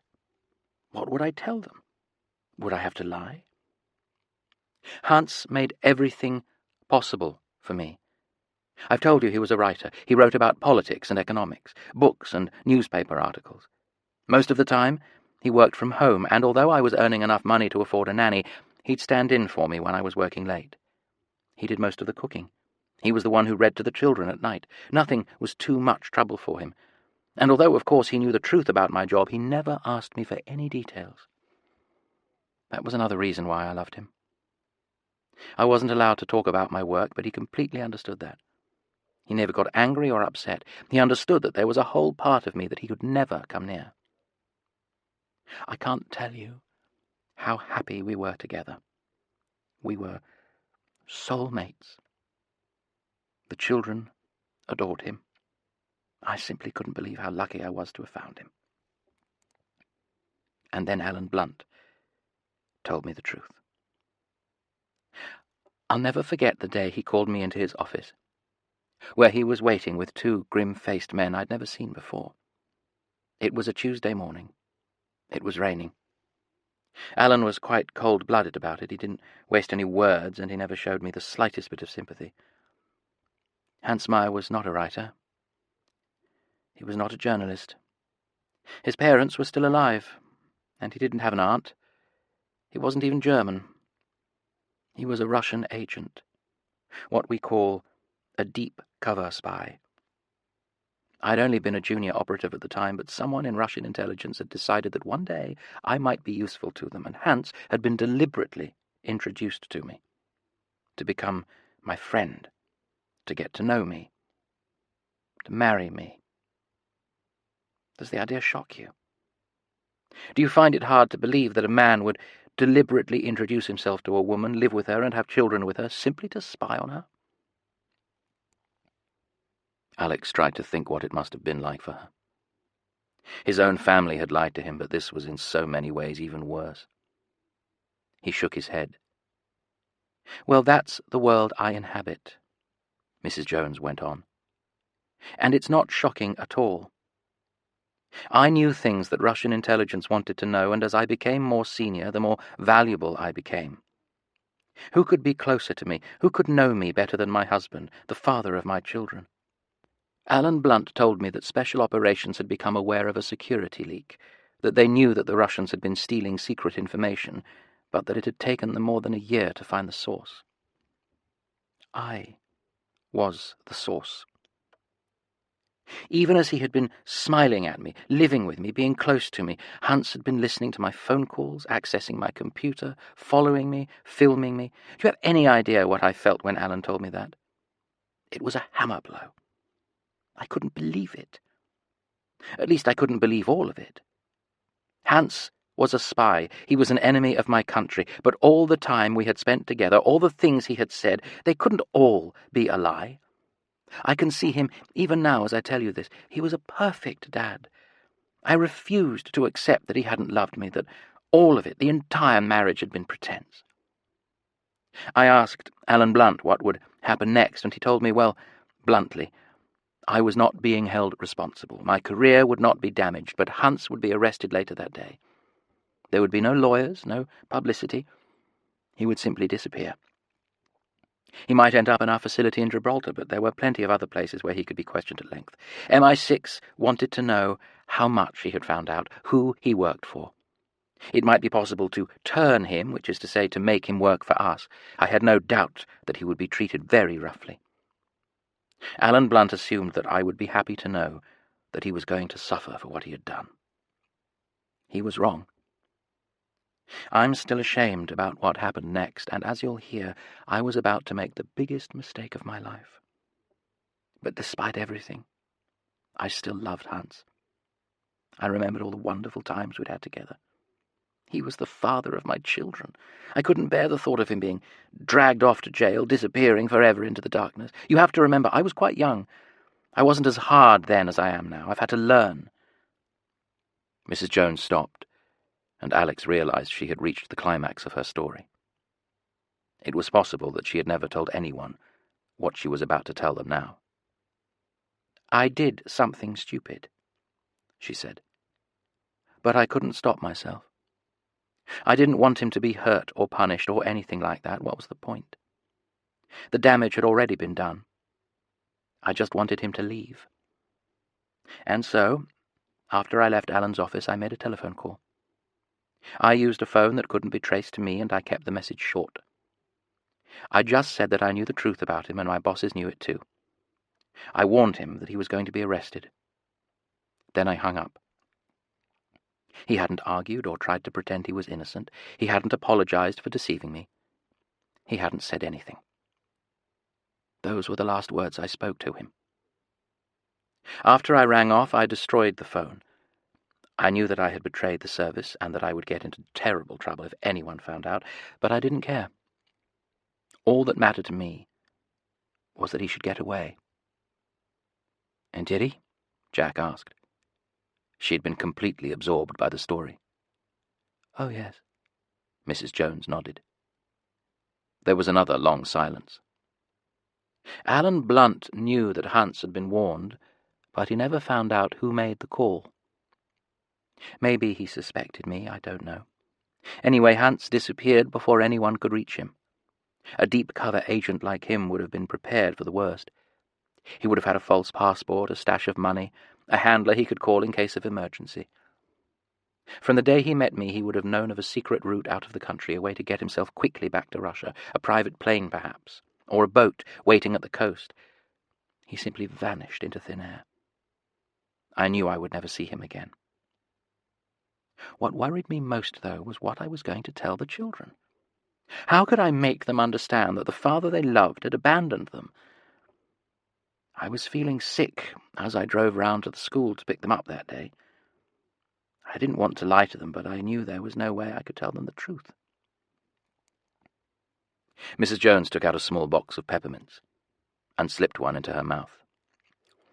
The children weren't there, she said bleakly. The head teacher told me that Hans had come round just after midday. That would have been about an hour after I called him. He had explained that there was an emergency, and he had taken William and Sophia out of school. They had left with him in a car. Do you understand what I'm telling you? He had taken them with him. That was how much he cared about me. I had quite possibly saved his life.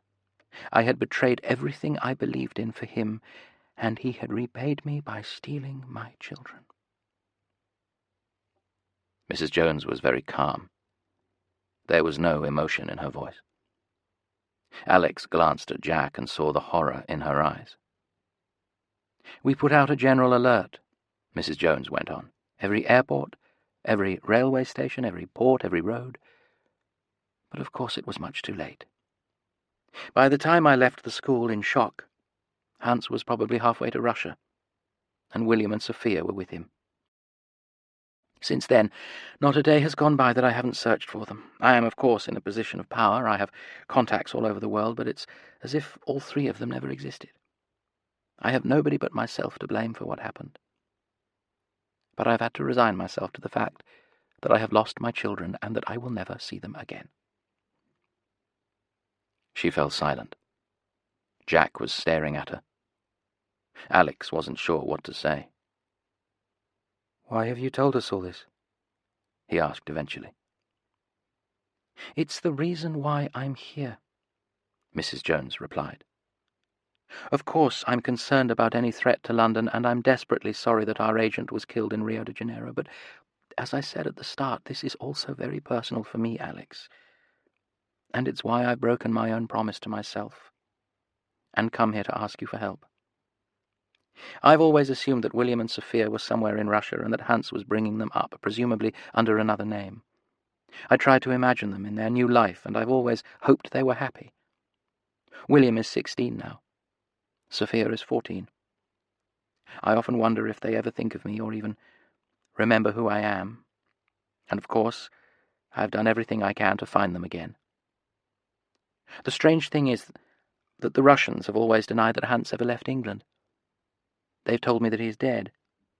How else would it be possible to disappear so completely in an age when all of us are being watched and listened to all the time? Sometimes I've woken up in the middle of the night and thought that maybe my children are dead too.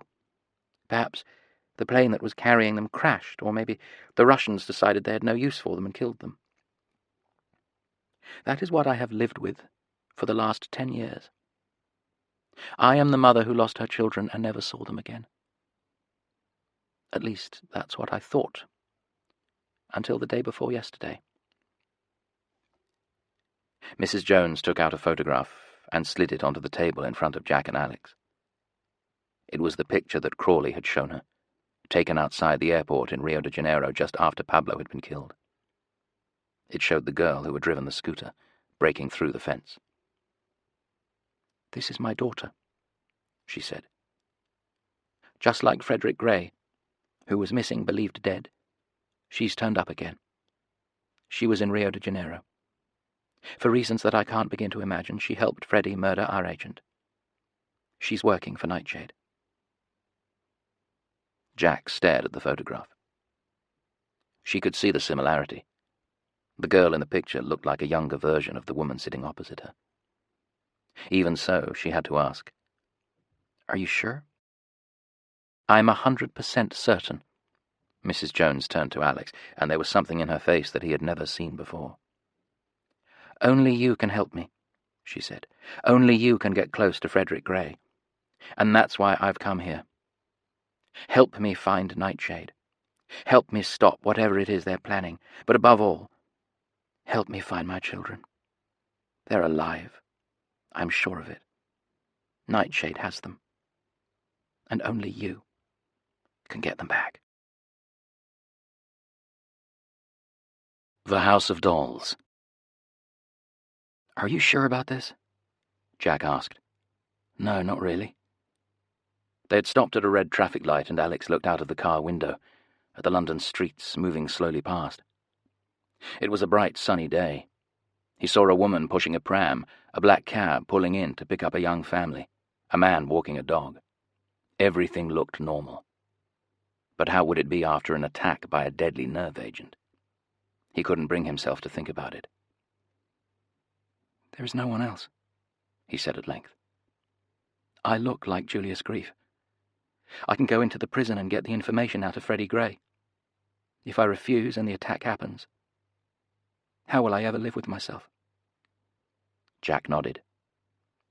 "What about Mrs. Jones, William and Sophia? I feel sorry for her. She made one mistake and it ruined her life.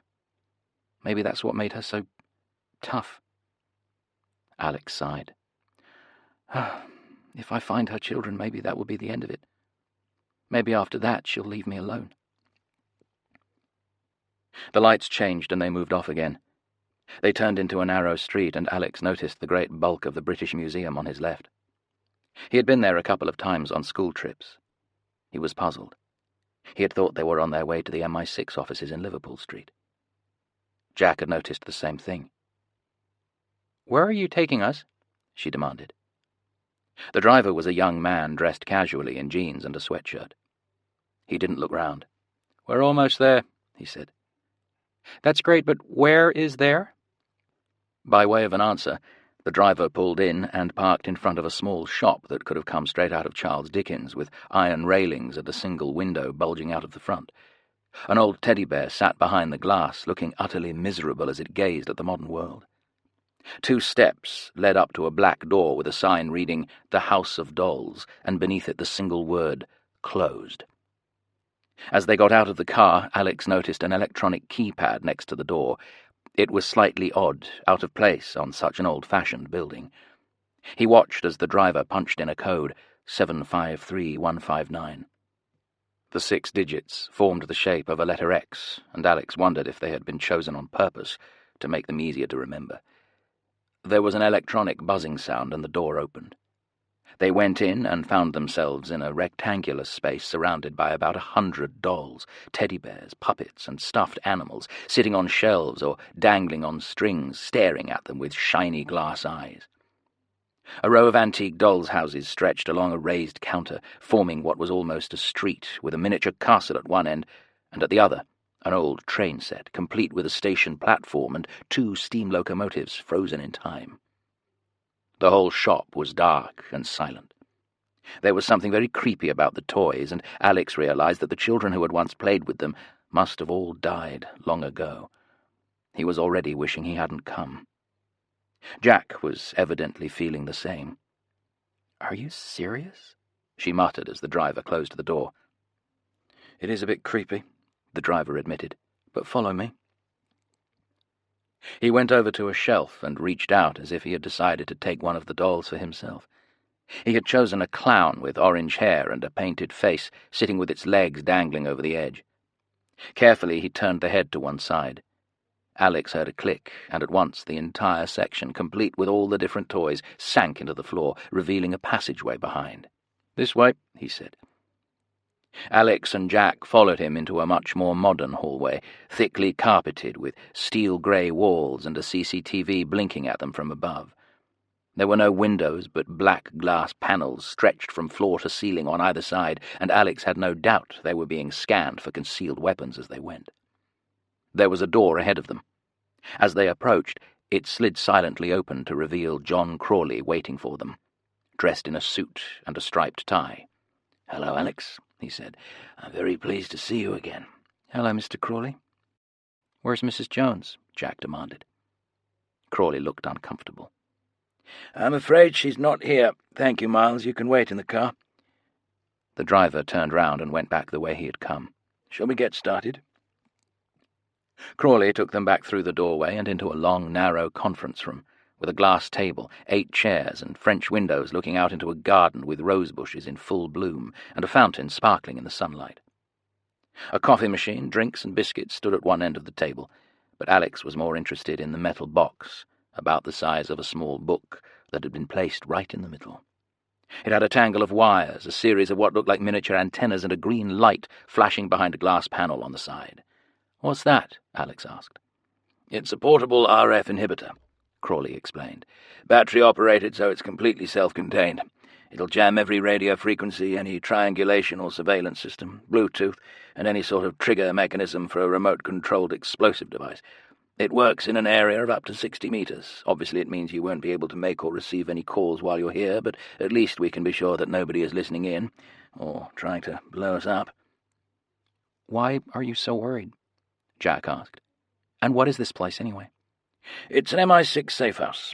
Crawley poured coffee for Jack and slid a can of Coke towards Alex. "We use it for agents visiting London, also for witnesses who need protection. There are 6 bedrooms, a kitchen, and a nuclear bunker. That's in the basement." "Nice garden." Jack was looking out through the window. She stopped and frowned. "But how come you've got roses blooming in the middle of October?" Crawley smiled. "Well spotted," he said. He went over to the wall and pressed a button. The garden vanished. In its place, the window was now looking over the edge of a lake with a sailing boat gliding past. "It's a hologram," he explained. "The trouble with having windows that look out is that they allow people to look in, which is too much of a security risk. But it's depressing to stare at a blank wall all day, so Smithers had the system put in before he left." He pressed the button a second time, and the garden reappeared. "He also supplied the jamming equipment," Crawley went on. "I must say I do miss him." So why aren't we in Liverpool Street? Crawley sat down. "This is an unofficial operation, Alex," he said. "The truth is that apart from Mrs. Jones and myself, nobody knows that you're involved, and we want to keep it that way. It's important you understand this from the start. Once you take on the identity of Julius Grief and enter our Gibraltar facility, you'll be on your own. Only one other person will know the truth about you, and she'll be your one point of contact if anything goes wrong. I'll introduce you to her shortly." He pointed at the jamming machine. "That's why I had this installed. An agent of mine was killed in Rio, which means that there was a leak. Somebody knew about him. So right now I'm not in the mood to trust anyone." What about the driver who brought us here? "Miles? Actually, he's my nephew. He's my private assistant. I trust him completely." Crawley poured himself a coffee. "Now, if you're still up for this, shall we begin?" Mrs. Jones had told Alex that as well as Freddie, there were 6 prisoners being held in Gibraltar. When he arrived on the peninsula, and if he was going to be convincing as Julius Grief, he would need to know everything about them, to pretend that he had met them already. Crawley had their photographs and personal details on his laptop, and turned the screen round so that Alex could see. 6 faces, 4 men and 2 women. Different ages, different ethnicities. Crawley took Alex through them one by one, giving them their names and a quick rundown of what each of them had done.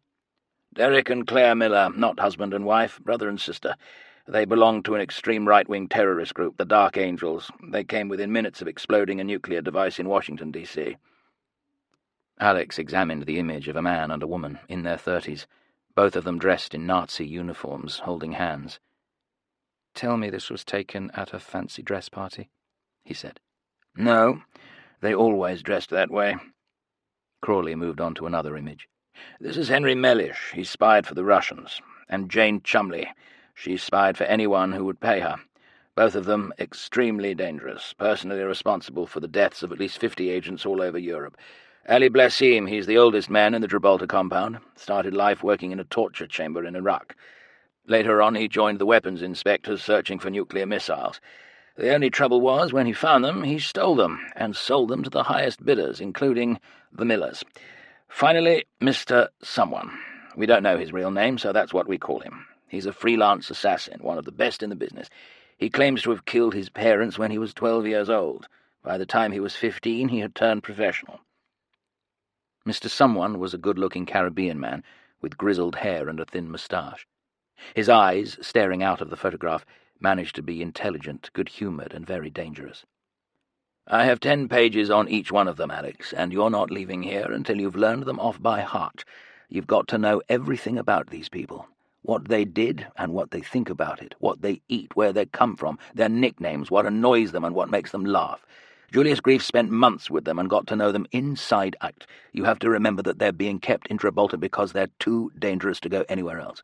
If they even suspect there's something wrong, they'll kill you without even thinking about it." "You're not making this mission sound very attractive," Jack growled. "I'm just being honest with you, Jack. If Alex wants to back out, I'll understand that, but I'm not going to send him in under false pretenses." "What else have you got for me?" Alex asked.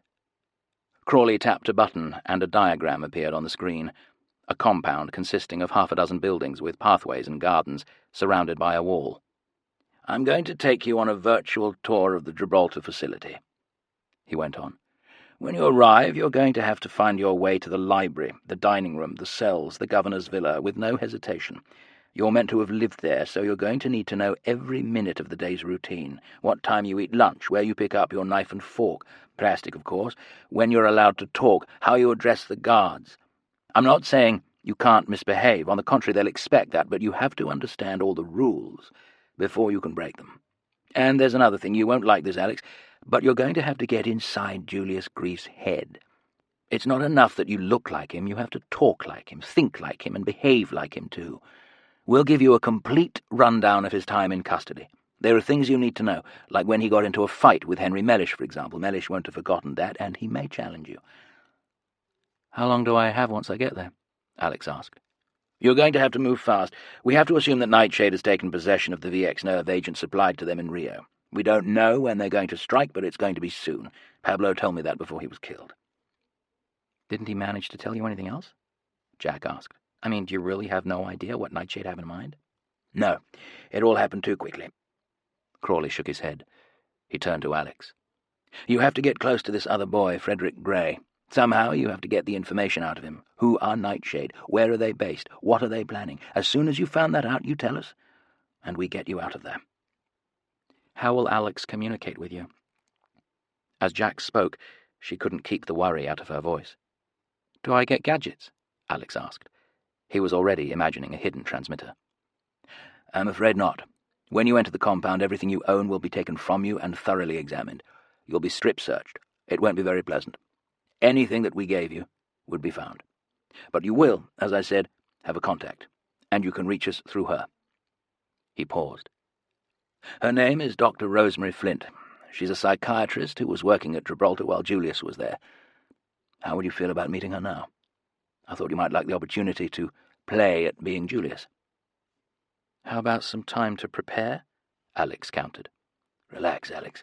You remember Julius Grief. You're identical to him. Let's see how this works."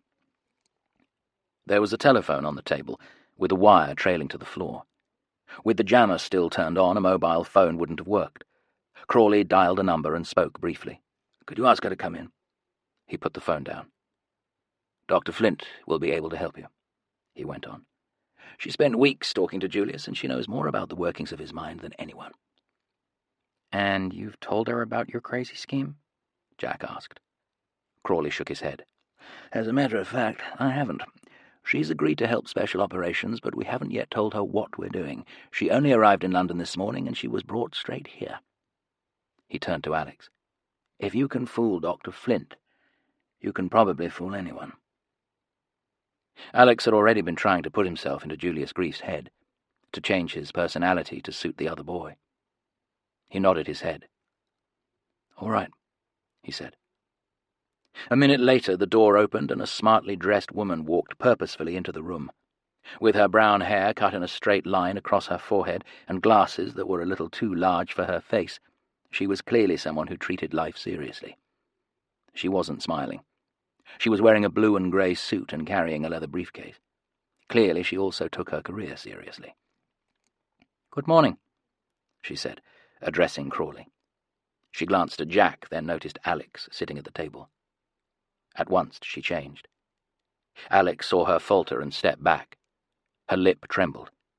There was real fear in her eyes. "You," she began. "Good morning, Dr. Flint," Alex said. The woman took hold of a chair, almost as if it were a weapon she could use to defend herself. "What is he doing here?" she demanded. "Please sit down, Dr. Flint. I've been looking forward to seeing you again." Alex was shocked how easy it was to become Julius Grief. He remembered the other boy from the time they had been together in Egypt. He would never be able to get the memories out of his head. Alex had never met anyone quite so cold, so eaten up by hatred. He was careful to keep any emotion out of his voice. He kept his eyes fixed on the psychiatrist. "It's very nice to see you, Dr. Flint," he went on. "How are you?" "No. I heard you were dead. I'm sorry to disappoint you." The psychiatrist had gone pale, as if she were about to faint. Her eyes were wide open, her face frozen in disbelief. Alex knew that he had gone too far and quickly held up his hands in a sign of surrender. At the same moment, Crawley stepped in. "This isn't Julius," he explained. "What?" "This is Alex Ryder, the boy Julius was meant to replace. We're sending him to Gibraltar, and we need your help." "You're Alex?" Dr. Flint was staring at Alex in disbelief. "Yes." Dr. Flint sat down. "I don't believe it," she exclaimed. "You look exactly like him." "Actually, he looked exactly like me," Alex said. "He was the one who had surgery. Dr. Grief turned him into a perfect copy of me." "You even sound like him. It's extraordinary." She turned to Crawley. "What exactly is this all about?" "I'm sorry, Dr. Flint," Crawley began. "I didn't mean to scare you, but it was important to know that Alex could pass as Julius." "You've certainly established that much. But why? What are you trying to do?" Quickly, Crawley explained what was being planned and why it was necessary. The psychiatrist nodded a couple of times, but listened in silence. Once Alex is inside the prison, we're going to need you to watch over him," Crawley continued. "You'll be the only person who knows his real identity. As soon as he has the information we need, he'll come to you. You'll contact us and we'll arrange for him to be returned to the UK. We're hoping this won't take too long." "Half-term only lasts a week," Jack muttered sourly. "A week is all we need, maybe 10 days at the most. We want Alex back in school as soon as possible." "And the idea is that he gets close to this other boy, Frederick Gray? Becomes his friend?" "That's right." Dr. Flint looked very unhappy. She turned to Alex. "Do you have any idea what you're letting yourself in for?" she said. She answered her own question before he could speak. "I've spent time with all the inmates at the Gibraltar compound, and they're not just dangerous, they're really quite sick.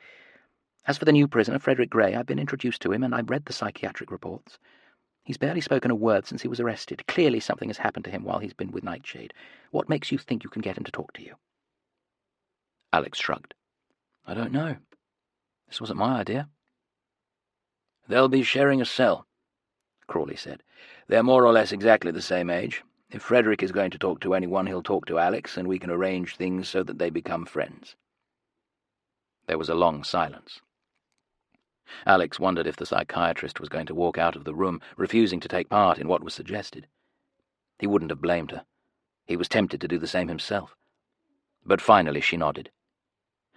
"What do you want me to do?" she asked. Crawley leaned forward, pleased. "To start with, you need to tell Alex everything you can about Julius' grief. He may look and sound like Julius, but that's not enough. He has to become him." "Where is Julius? What happened to him?" Alex didn't want to answer that. He glanced down at the floor as if he hadn't heard. "Julius died," Crawley said. "You were right about that, but nobody in the prison knows. As far as they're concerned, we'll simply say he's been recaptured." "What else?" "We've given Alex details of all the other prisoners. You can help him learn about them, and you can tell him what to expect when he arrives." "I will help you," Dr. Flint said, "but I want you to know right from the start that I think this is a crazy idea. These prisoners, the Millers, Jane Chumley, all of them, you have no idea how dangerous they are. If they even begin to suspect this boy isn't who he says he is—" She glanced at Alex and fell silent. "I don't believe this is happening," Jack muttered. "I thought we'd put all this behind us." "We have no choice," Crawley said. "But we're going to be very careful, 1 week in and out. We'll do everything we can to make sure Alex is safe. Nothing is going to go wrong." But it was already going wrong. At MI6 Special Operations in Liverpool Street, Owen Andrews was dialing a number on his mobile phone. Nobody had spoken to him from the moment he had arrived. He had been given an office at the very back of the building next to the toilets, but that didn't bother him. The permanent Undersecretary at the Foreign and Commonwealth Office wanted to know everything that went on in the building, and it was his assistant's job to make sure that happened. He wasn't here to make friends. And only that morning, he had overheard a conversation in the corridor. A man called Burton had been complaining about something that had happened outside a school in Chelsea. He had been sent to pick up some kid, but had ended up with black paint all over his face. "I could have been blinded," he was whining. "He put black pepper in with the paint powder. I complained to Mrs. Jones, but she just seemed to think the whole thing was funny. She said I should have been more careful." "So who was the kid?" his friend asked. "I don't know. His name was Alex Ryder, and she went to see him at his home. I thought I was just giving him a lift. I didn't expect him to try and kill me." Alex Ryder. Andrews knew that name. He had helped draw up the report that his boss had been reading when Mrs. Jones came to the Foreign Office. She wasn't allowed to employ him. She wasn't even meant to be talking to him. So what was she doing visiting him at his home? The telephone rang 3 times before it was answered. "Yes?" The voice at the other end sounded distant, bored. "Good morning, sir. This is Owen Andrews." "Ah, yes, Owen. What have you got for me?" "I think it's something you need to know, sir. It's about Alex Ryder. It seems that he's back." Part 2. Exodus. Back to jail. There were times when Alex found it almost impossible to believe what was happening to him, when he had to struggle to work out if it was real or some sort of dream. This was certainly one of them. He should have been home for half-term. He had promised to go round to Tom Harris's house to work on Deadmaster, a computer game Tom was trying to develop. Instead, he was sitting in the back of a Lockheed C-130 Hercules transport plane, 35,000 feet above the Mediterranean, wearing a flimsy orange jumpsuit, and strapped into a low metal seat which was itself bolted to the floor. Both his wrists and his ankles were chained. He was resting against a length of coarse red webbing which rose above his head. 2 men sat opposite him, watching him with eyes that were cold and curious. He had spent the last 24 hours immersed in the character of Julius Grief, acting like him, talking like him, helped by a reluctant Dr. Flint. "What you are doing is very dangerous," she had warned him. "It's easy enough to change your personality to become evil. The trouble is, it stays with you. And it damages you." But Alex had no choice. If he was going to convince the other prisoners, and Freddie in particular, he couldn't pretend to be Julius. He had to be Julius. They were 2 very different things. It was time to put his hard work to the test. He glanced at one of the guards. "I don't suppose there's any chance of a cup of coffee and a Kit Kat," he called out. "I have to say the service on this airline is pretty rubbish. Next time I think I'll go with EasyJet." The men ignored him. Alex half smiled to himself. They had already dismissed him as a juvenile delinquent, not even worth talking to. He sat back silently, focusing on what lay ahead. Get the information, get out, get back to school. That was the plan, and Alex turned it over and over in his mind. He had felt sorry for Mrs. Jones, and he had volunteered for this, but that didn't mean he had to like it. He couldn't wait for it to be over. The plane droned on through the darkness. Alex finally managed to nod off, but it felt as if only minutes had passed before he was woken up by the change of pressure in his ears, which told him they were coming into land. There was still nothing to see, and the jolt of the wheels hitting the runway took him by surprise. There was the roar of reverse thrust. The plane slowed down and came to a halt. The guards stood up, flexing their muscles. "You don't speak, Julius. You do as you're told. We have tasers and we'll use them if you even try to step out of line. Do you understand?" How would Julius have answered? Would he have tried another joke? No. He wouldn't have wanted to give them an excuse to hurt him. Alex smiled, his face filled with contempt. I am Julius Grief, he thought, the living replica of Dr. Hugo Grief. I am more than human, and you are nothing. Think like Julius. Act like Julius. Be Julius. The door was yanked open, and the grey light of early morning spilled into the hold. Alex was pulled to his feet and led down a flight of steps. He glimpsed a wide expanse of tarmac, more armed guards, and in the distance a looming shadow that he knew was the Rock of Gibraltar. Somewhere, high above, a maximum security prison, known only to a handful of intelligence officers, was waiting for him. A black prison van had been parked next to the Hercules, its back doors open. With his hands and feet still chained together, Alex shuffled forward. He felt a hand push him hard in the back. "Good to have you back, Julius," a voice said. "I won't be staying long," Alex replied automatically. 3 men climbed into the van with him, and the doors were slammed shut. A moment later they moved off slowly, but Alex's mind was already racing ahead.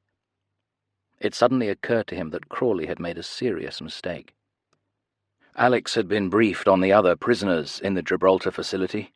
He knew about the governor and the governor's new wife, Dolores. The 2 of them had got married just a few months ago.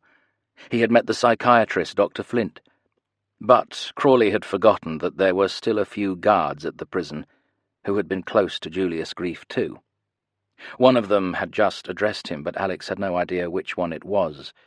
He was going to have to be very careful until he had worked out who exactly he was supposed to know. For the next 15 minutes, Alex was bumped up and down and thrown from side to side as the van made its way round a series of hairpin bends, following the road as it climbed uphill. The guards said nothing, but their eyes never left him. The van slowed and stopped, then started again. This happened 3 times. Checkpoints? Alex pressed his head against the side of the metal box, but apart from one voice calling out in Spanish, he heard nothing. Finally they stopped, and this time the engine was turned off. Alex guessed that they must be inside the prison. They had arrived. The sun had begun to rise by the time the van was unlocked and he was allowed out. Alex saw shafts of pink in an otherwise grey sky, a few clouds, a distant flock of birds wheeling around. He climbed down and found himself standing on a stretch of ground surrounded by walls, an electrified fence with razor wire, and automatic gates that were already sliding shut. He had been shown photographs of the prison, but it still took him by surprise with its tidy lawns, vegetable gardens, and low brick buildings. It almost looked like a holiday camp, although he reminded himself that any holiday here would last years, or even decades.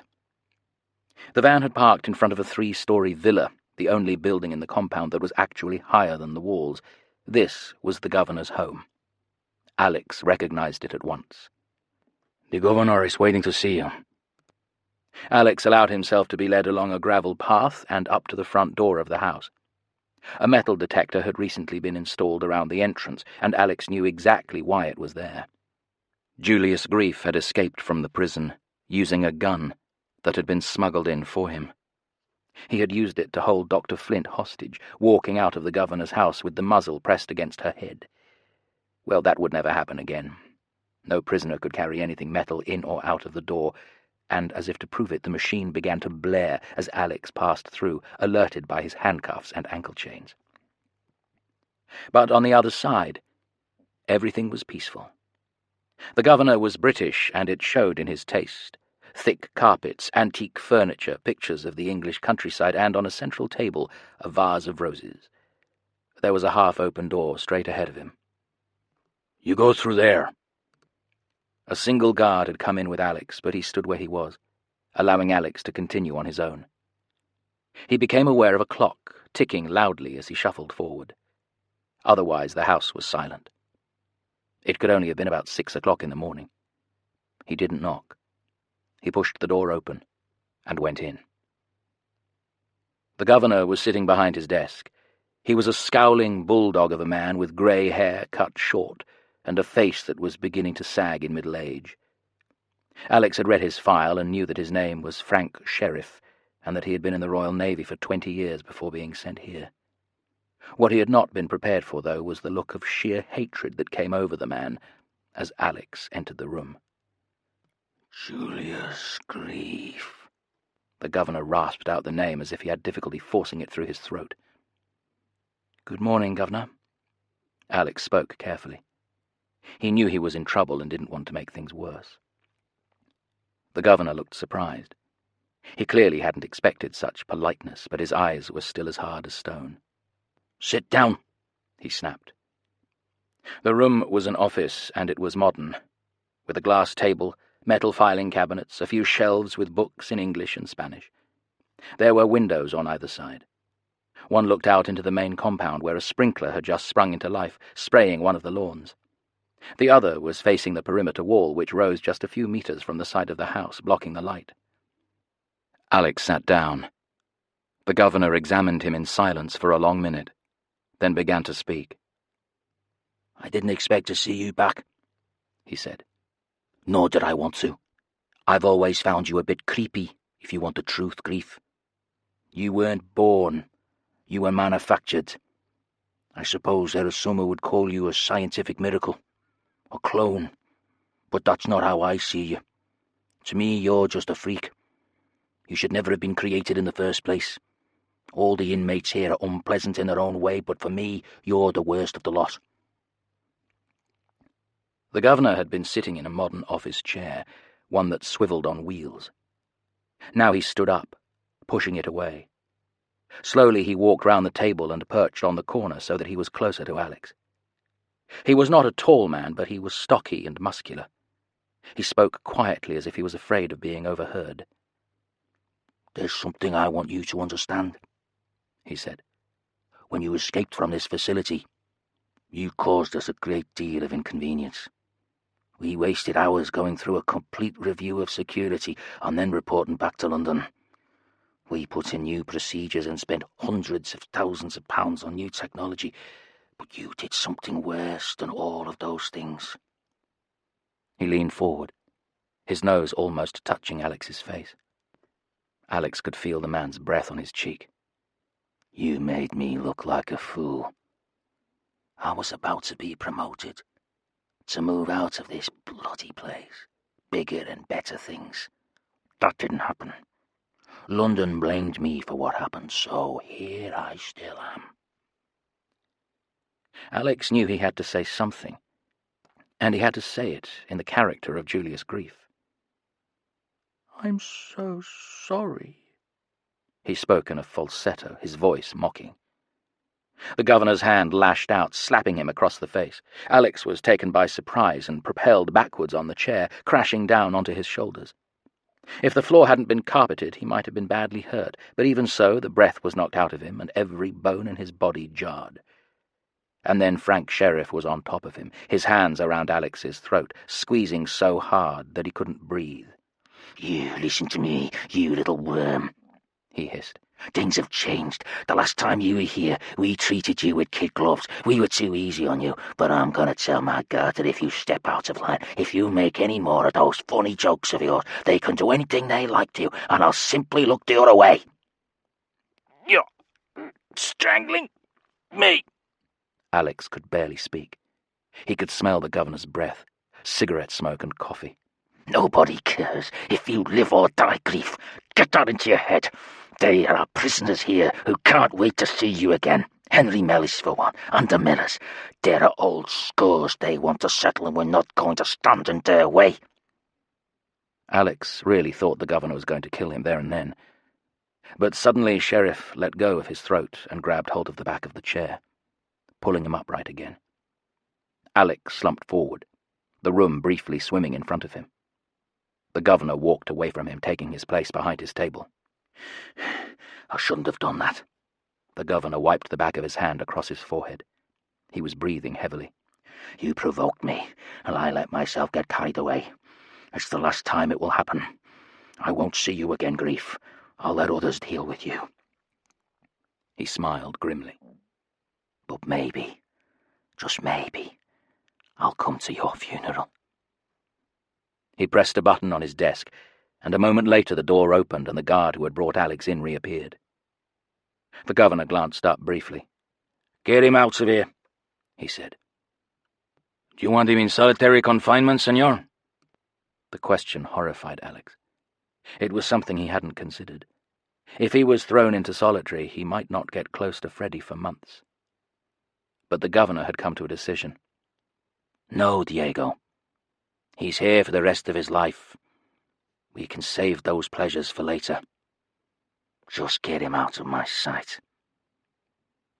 "Let's go, Diego," Alex mocked. Diego grabbed hold of Alex by the back of his neck and dragged him painfully to his feet.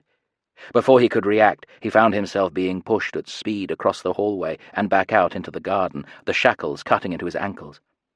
He hesitated briefly as he stepped outside, and Diego punched him hard in the back. So that was a good start. He had antagonized the governor and at least one of the guards, and this was before he had even met the other prisoners. It was still early in the morning and nobody was up. Alex knew that breakfast was served at 7 with the day's various activities, gardening, reading, workshops, exercise, beginning an hour later. Life inside the Gibraltar prison had been carefully designed to keep the prisoners manageable. There were also punishments. The governor had already talked about solitary confinement, and Alex had seen images of the 3 cells where unruly inmates would be locked up deep underground. But that wasn't where he was heading now. Diego prodded him towards a modern low-rise building made of wood and brick. Just the bars on the windows revealed its true purpose. Alex had already counted 6 CCTV cameras, and 2 more watched him as he was led down a narrow corridor and along to a door at the end. Only now did Diego unlock the handcuffs and ankle chains. All the time, making sure his hand was never far away from the Glock 17 semi-automatic pistol in a holster at his side. Alex was fairly sure he would be shot down if he so much as coughed. "You're sharing a room," Diego said. He had learned his English in America. It was obvious from his accent. "I'm sure you 2 guys are going to get along just fine." "I thought I got a single room," Alex complained. "We'll think again, Toreg." The door opened electronically, responding to a keycard that Diego had taken from his pocket. Alex wondered how they stopped the cards falling into the prisoner's hands. Not that breaking out of the accommodation block would have done any good. There was the wall and the electrified fence to consider, along with the 2 sliding gates manned around the clock which provided the only way out. The door was open. Alex was pushed inside. It took him a moment or two to get used to the dim light. The room was surprisingly spacious, with a set of bunk beds, 2 desks, a wall-mounted television, and a second door leading into a bathroom. There were no pictures on the walls, no carpet, no curtains. The light, not yet turned on, was contained behind a wire grill, and the window was barred. Otherwise, it looked comfortable enough. Then Alex saw that there was a boy lying on the lower bunk. Freddie Gray was watching him with clear blue eyes that gave nothing away. It was possible that Alex had woken him up, coming into the room, but from the look of him, he might never have been asleep. "Hello," Alex said. "I'm Julius. Who are you?" The boy said nothing. The door slammed shut, and Alex heard an electronic buzz as the lock engaged. The 2 of them were alone. Doing time. Alex watched as Freddie Gray uncurled himself and sat up, throwing back the thin blanket that had covered him. He was naked apart from a pair of shorts, and examining him from the door, Alex had to fight back a sense of unease. The boy didn't look dangerous. He was the same age as Alex and quite a few centimeters shorter. The muscles in his chest and arms were well defined, but he still had the appearance of a lost child. And yet there was something unquestionably lethal about him. He had been held by the toughest police force in Brazil and had gone on to kill 6 men, one after another. Alex had read the file. He had shown no hesitation, no remorse, and now the 2 of them were in a cell together and the door was locked. If Alex had been thrown into a cage with a man-eating tiger, he would have felt about as comfortable. He took a step forward, grateful that he could walk freely without shackles. The boy's eyes never left him. Suddenly, Alex was angry with himself. He wasn't Alex Ryder, he was Julius Grief. His new cellmate might be a ruthless killer, he might be as mad as a hatter, but Julius was madder. He wouldn't have worried if he was going to get killed. Alex remembered him the last time the 2 of them had met in the fort at Siwa, Julius giggling and capering as Alex was tortured. This was the boy he was supposed to be. He wasn't afraid of anything. "I asked you your name," he snarled. "Why don't you tell me? Or are you going to sit there like a dummy in a shop window? Is that what you are? A dummy?" Alex went up to Freddie and clapped his hands right in front of his face. "Hey, dummy! Can you hear me?" Somewhere deep inside him, a voice was whispering that he was committing suicide. But he ignored it. He cast his eyes around the room. "Okay, dummy. Let's get a few things straight. This is my room now, and we do things my way. If you don't want to talk to me, that's fine. I've got nothing to say to you either. But maybe, just maybe, it'll occur to you that we're on the same side. It's those losers out there who have locked us up. MI6, the military, the British government. You and I should take them on together. Maybe we can even escape. I've been here before. I already busted out once. I know a few things that might help you." Had Alex imagined it, or had there been a slight gleam in Freddie's eye when he had said the word escape? Otherwise he was expressionless, and he still hadn't uttered a word. Alex gave up for the moment. At least he had broken the ice, and Freddie hadn't killed him yet. "All right, suit yourself. Maybe I've got time for half an hour's sleep before breakfast. I hope the food's not as bad as I remember." A short wooden ladder led up to the top bunk. Alex climbed up and rolled onto his back. Freddie Gray sat where he was, and he was still sitting there half an hour later when the light in the cell flicked on, and a buzz announced that the door had opened once again.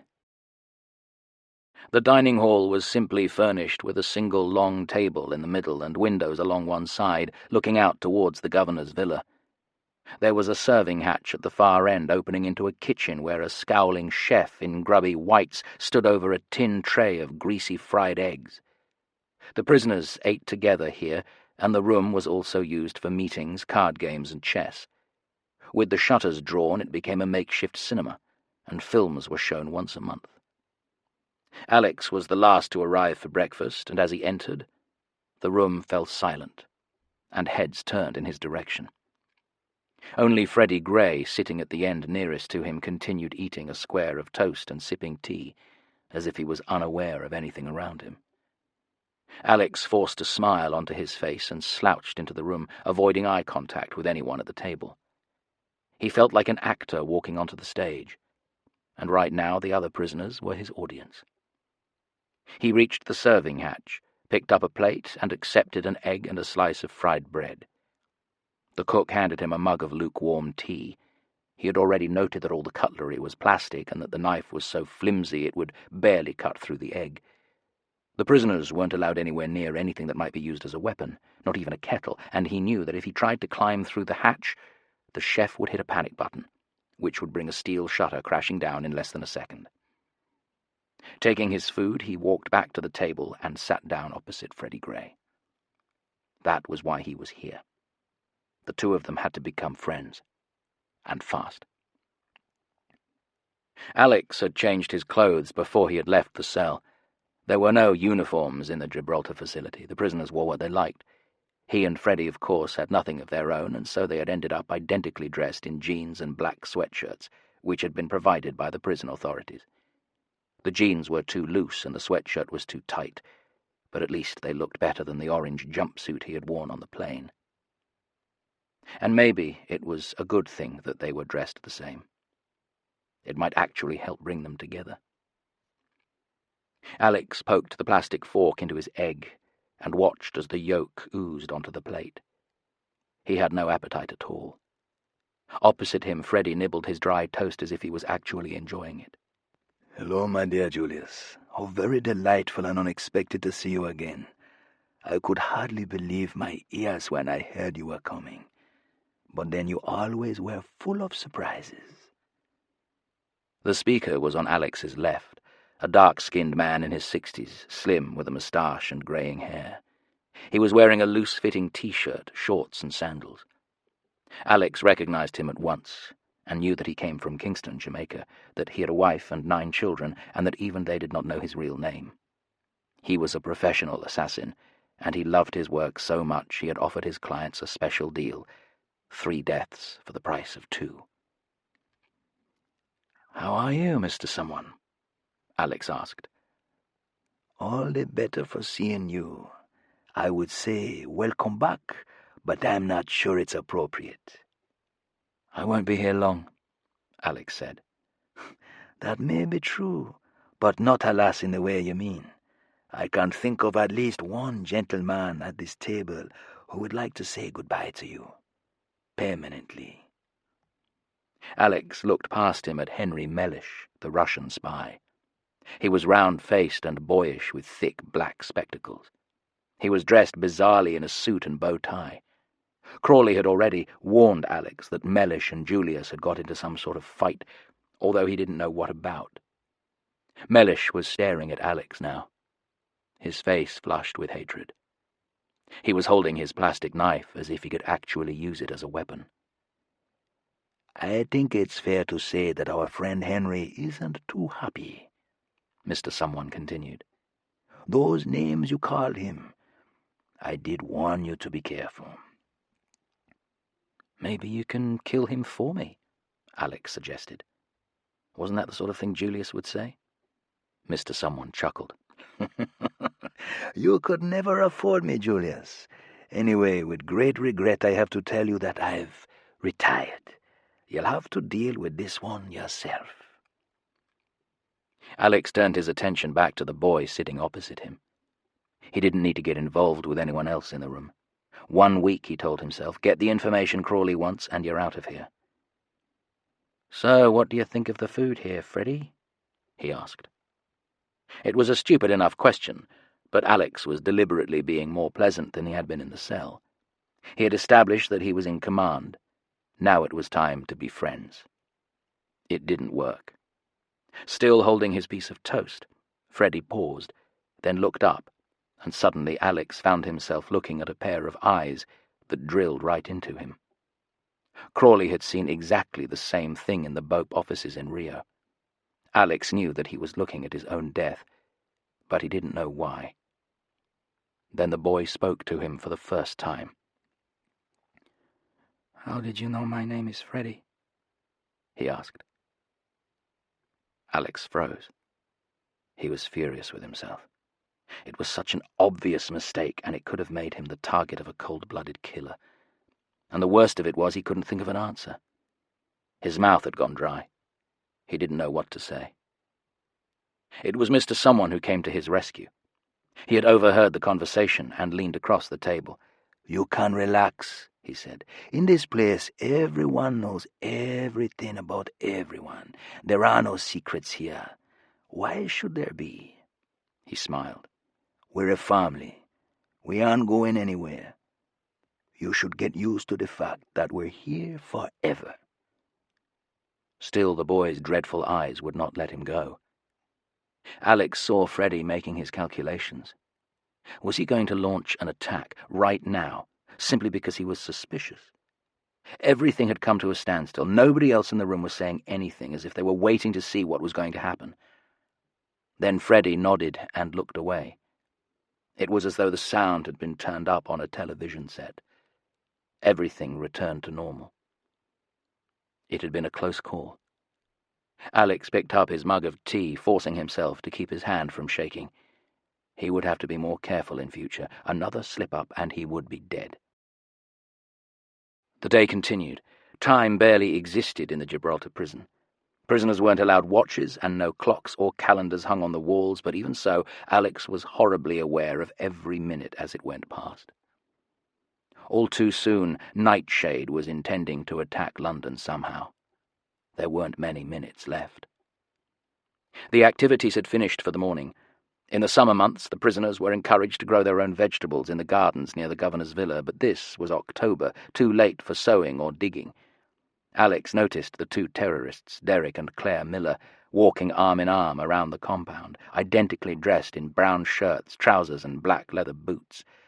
They had obviously been forbidden to wear military uniforms, but that didn't stop them behaving like soldiers on parade. Ali Blasim, who had once sold nuclear weapons, had dozed off in the morning sun. He was the oldest person in the prison, in his 80s, and looked completely harmless. But then, Alex reminded himself, so does a crocodile when it's asleep. He had seen Freddy going into the library, and after about half an hour, followed him inside. He didn't want to look too keen. The library was small, but it was modern and surprisingly well stocked. Freddy was sitting cross-legged on a beanbag, reading a book of Greek myths. Alex noticed an image of the wooden horse of Troy on the cover and made a mental note. According to the Brazilian police, the clothes that Freddy had been wearing when he was arrested had been bought in Greece. Was his choice of reading a coincidence, or was it a clue as to where Nightshade might be found? There was a woman sitting behind a desk close to the entrance, looking as if she were a professional librarian, although Alex knew at once she wasn't. Her name was Jane Chumley, and she was a spy, a traitor responsible for the deaths of many British agents. To Alex, she looked slightly mad, with staring eyes, frizzy blonde hair, and oversized front teeth. 2 white tombstones in the graveyard of her face. "So what are you doing here?" she asked, seeing him.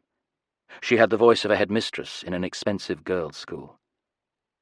"I got caught," Alex muttered sourly. "I know that, darling. I mean, what are you doing in the library? You never used to like books." Freddy was listening to every word. Alex knew he had to see this through and pressed on, playing the part. "I was looking for a horror story," he said. He leered at her. "And looks like I've found one. When did they make you the librarian?" "When they fired Carlos." Alex had already been told the name of the librarian who had worked in the prison at the time of Julius's escape. "They thought he was responsible for your breaking out of here." "Why would they think that?" It was one question too many. He shouldn't have asked. But already it was too late. "Because the gun you used was smuggled into the library. They found the book with the hollowed-out pages." She frowned. "Or had you forgotten?" Of course I hadn't forgotten. Alex was aware of Freddy, looking up from his book. Inside, Alex was raging. He had been told that Julius had a gun, but not how it had been concealed. It was another lethal mistake. He shrugged. Carlos had nothing to do with it. He didn't know anything. Well, thanks to you, we don't have a librarian, so I have to do it. Chumley didn't seem suspicious. She opened a book and date-stamped it. Do you want something to read? Yeah, I'll have a travel guide. You're not going anywhere. Wait and see. Alex had hoped that Freddie might engage him in conversation if he came into the library, but the other boy had returned to his Greek myths, flicking the pages, seemingly unaware that there was anyone else in the room. He said nothing at lunch either, and by the time he left the dining hall, Alex was beginning to think that Crawley's scheme was a complete waste of time. Walking across the compound towards the wood and metalwork shop, he thought of Jack and Tom and wished that he was with them. And that was when it struck him. He had allowed Mrs. Jones and Crawley to talk him into this, but there was actually no easy way for him to get out of it. If he went to the governor or to any of the guards and told them that he wasn't actually Julius Grief, they would simply laugh at him. The only person who knew who he was Dr. Rosemary Flint, but he hadn't even glimpsed her yet. What if she didn't show up? What if she was ill? MI6 had no idea what was going on, and he had no way of communicating with them. Anything could happen to him, and they would only hear about it when it was too late. So you're back. Deep in thoughts, Alex hadn't noticed that his way was blocked by a scowling, portly figure who was now blinking at him through heavy plastic glasses. "Get out of the way, Henry," Alex said. He couldn't show that he was afraid of Henry Mellish. It was a lesson he'd learned in the schoolyard. If you show the bully you're scared of them, it just makes them worse. But Mellish stood his ground. "I always hoped they'd find you," he rasped. He licked his lips with a moist pink tongue. "I always hoped they'd send you back." "Miss me, did you?" "Oh, yes." Suddenly Henry was very close to him. "All I wanted was to be your friend. Your special friend. I liked you, but you were horrible to me. You lied about me, and you let everyone know." He looked around him as if he'd remembered all the hidden microphones. He couldn't threaten Alex without being overheard. "I'll make you sorry," he whispered, and reeled away.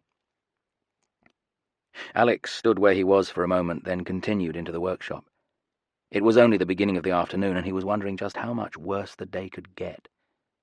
It was compulsory for the prisoners to do one activity every afternoon. The workshop was a large space, and with all the tools lying around, chisels, screwdrivers, even saws, security here was at its tightest. Every piece of equipment was fastened with a short length of chain so that it couldn't be taken or used in a fight.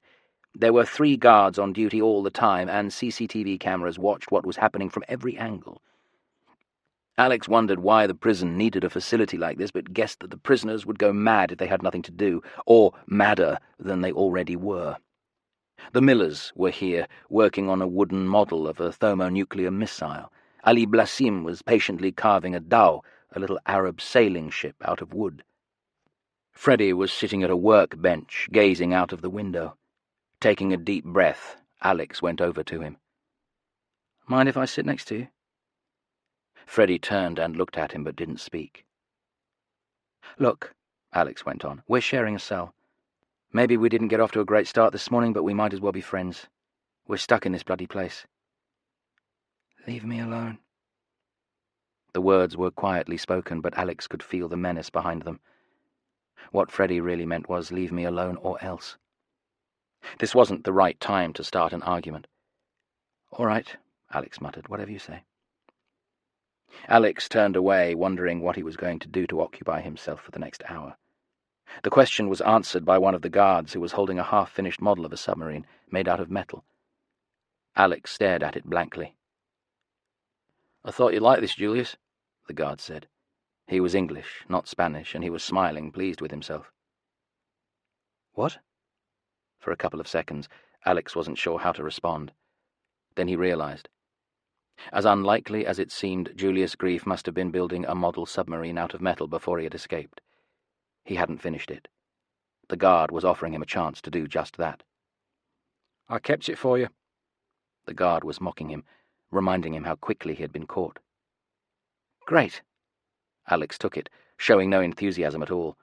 In fact, the model was just another problem to add to all the others he had faced that day. Crawley should have warned him. Alex might be the spitting image of Julius. He even talked like him, but he had never done any metalwork in his life. He didn't know how to use a grinder, a lathe, or anything like it. He examined the submarine. It was crudely put together, with the periscope sticking out at an angle and the rudder barely hanging on. Something had come loose inside and was rattling about. It was obvious that Julius had only been working on the thing because he had to. With a sigh, Alex carried it over to a free workspace. 1 week, he told himself. He picked up a file, dragging the chain towards him, and began to scrape it against one of the fins. Every time he came here, he could pretend to work without actually doing anything. He glanced across the room at Freddie, still staring blankly out of the window. 1 more week, and he would tell Dr. Flint he was ready to go home. Dinner was served early evening. Alex had already learned that everything in the prison was done to the minute. It was as if the whole complex was a huge clock, and the guards and the prisoners really not so different from each other, simply parts of the mechanism. He had only been here for a day, but already he understood what it meant by doing time. Once again he found himself sitting opposite Freddie, and as before, Freddie ignored him. The meal that night, slopped onto the plates by the miserable chef, had been described as paella, but looked more like porridge, a mess of overcooked rice with a few pieces of white meat and an evil-smelling sauce. Alex picked up his plastic fork and ate a mouthful. The paella was warm, but that was the best that could be said about it. It tasted vile. Further down the table, Derek and Claire Miller were having a heated discussion, in German. They never spoke their own language after 6 o'clock. Jane Chumley was reading a book. Ali Blassim was half asleep. Mr. Someone was tucking into his dinner as if he had wandered into a local restaurant and was expecting someone to come along with a dessert menu, and Henry Mellish was watching him, utterly motionless, but his eyes alive with hatred and menace. He was waiting for something to happen. As Alex lifted his fork a second time, he was suddenly alert. Mellish wanted to hurt him, but how could he, surrounded by all these people and with the cameras watching every movement? Alex hesitated, and it was then that something glinted, reflecting the light. He looked down and saw a tiny sliver of metal in his food. He had been about to swallow it. Carefully he laid the fork down, then used his fingers to separate the grains of rice. The metal was part of a razor blade. It was less than a centimetre long, but that would have been enough to do terrible damage. Alex imagined the metal shard travelling down the inside of his throat. Suddenly he felt sick. Alex had no doubt that Mellish was responsible. The two of them had been standing together at the serving hatch, and as Alex had taken his plate, Mellish had knocked into him and apologized. Of course, the apology had been fake. Alex had wondered about it at the time. Now he understood. Mellish had used the moment to slip the fragment into his food. What would he try next, and when would it happen? It was only now, at the end of day 1, that Alex recognized how much danger he was in. He looked across the table. Freddie was watching him. He had seen what had just happened, but showed no interest at all. Alex was surrounded by 7 of the most dangerous and unpredictable people on the planet. It was just a question of which one would kill him first. He was glad an hour later to be back in his cell. At least the door was securely locked, and until the wake-up call the following morning, he only had one other prisoner to worry about. Freddie was in the bunk below him, lying on his side watching a Disney cartoon on the television. All the TV content was controlled by the prison authorities. There was no news, no current affairs, just light entertainment programs, singing, dancing, cooking, baking, and films which had been carefully chosen to contain no sex or violence. The television blinked off at 10 o'clock, followed by the lights half an hour later. It was never completely dark inside the cell. There were spotlights on all night, all over the compound, and some of the glare spilled in through the barred window. Lying on his back, Alex saw Freddie roll off his bunk and kneel on the floor. What was going on now? Exercises before bed? The answer was the last thing Alex would have expected. Freddie Gray had clasped his hands in front of his face. He was saying his prayers. Alex could hear some of the words. "O great Master, Creator of the universe, protect me in this my hour of need. Although I am far from your guiding light, I am close to you and your voice is in me. I ask you to lead me as you have always done. I promise to obey your every command and to act without hesitation, no matter what you ask." Freddie went on like this for the next 3 or 4 minutes. Looking down from where he lay, Alex could see the boy's naked shoulders and the back of his neck.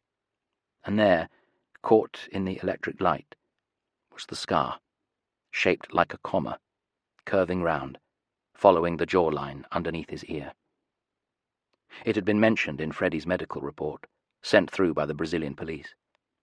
They had assumed that the boy had been involved in some sort of accident, but examining him now, Alex came to a different conclusion. It made him feel queasy, but there was something about the scar that was too neat, too precise. He would have said it had been made deliberately.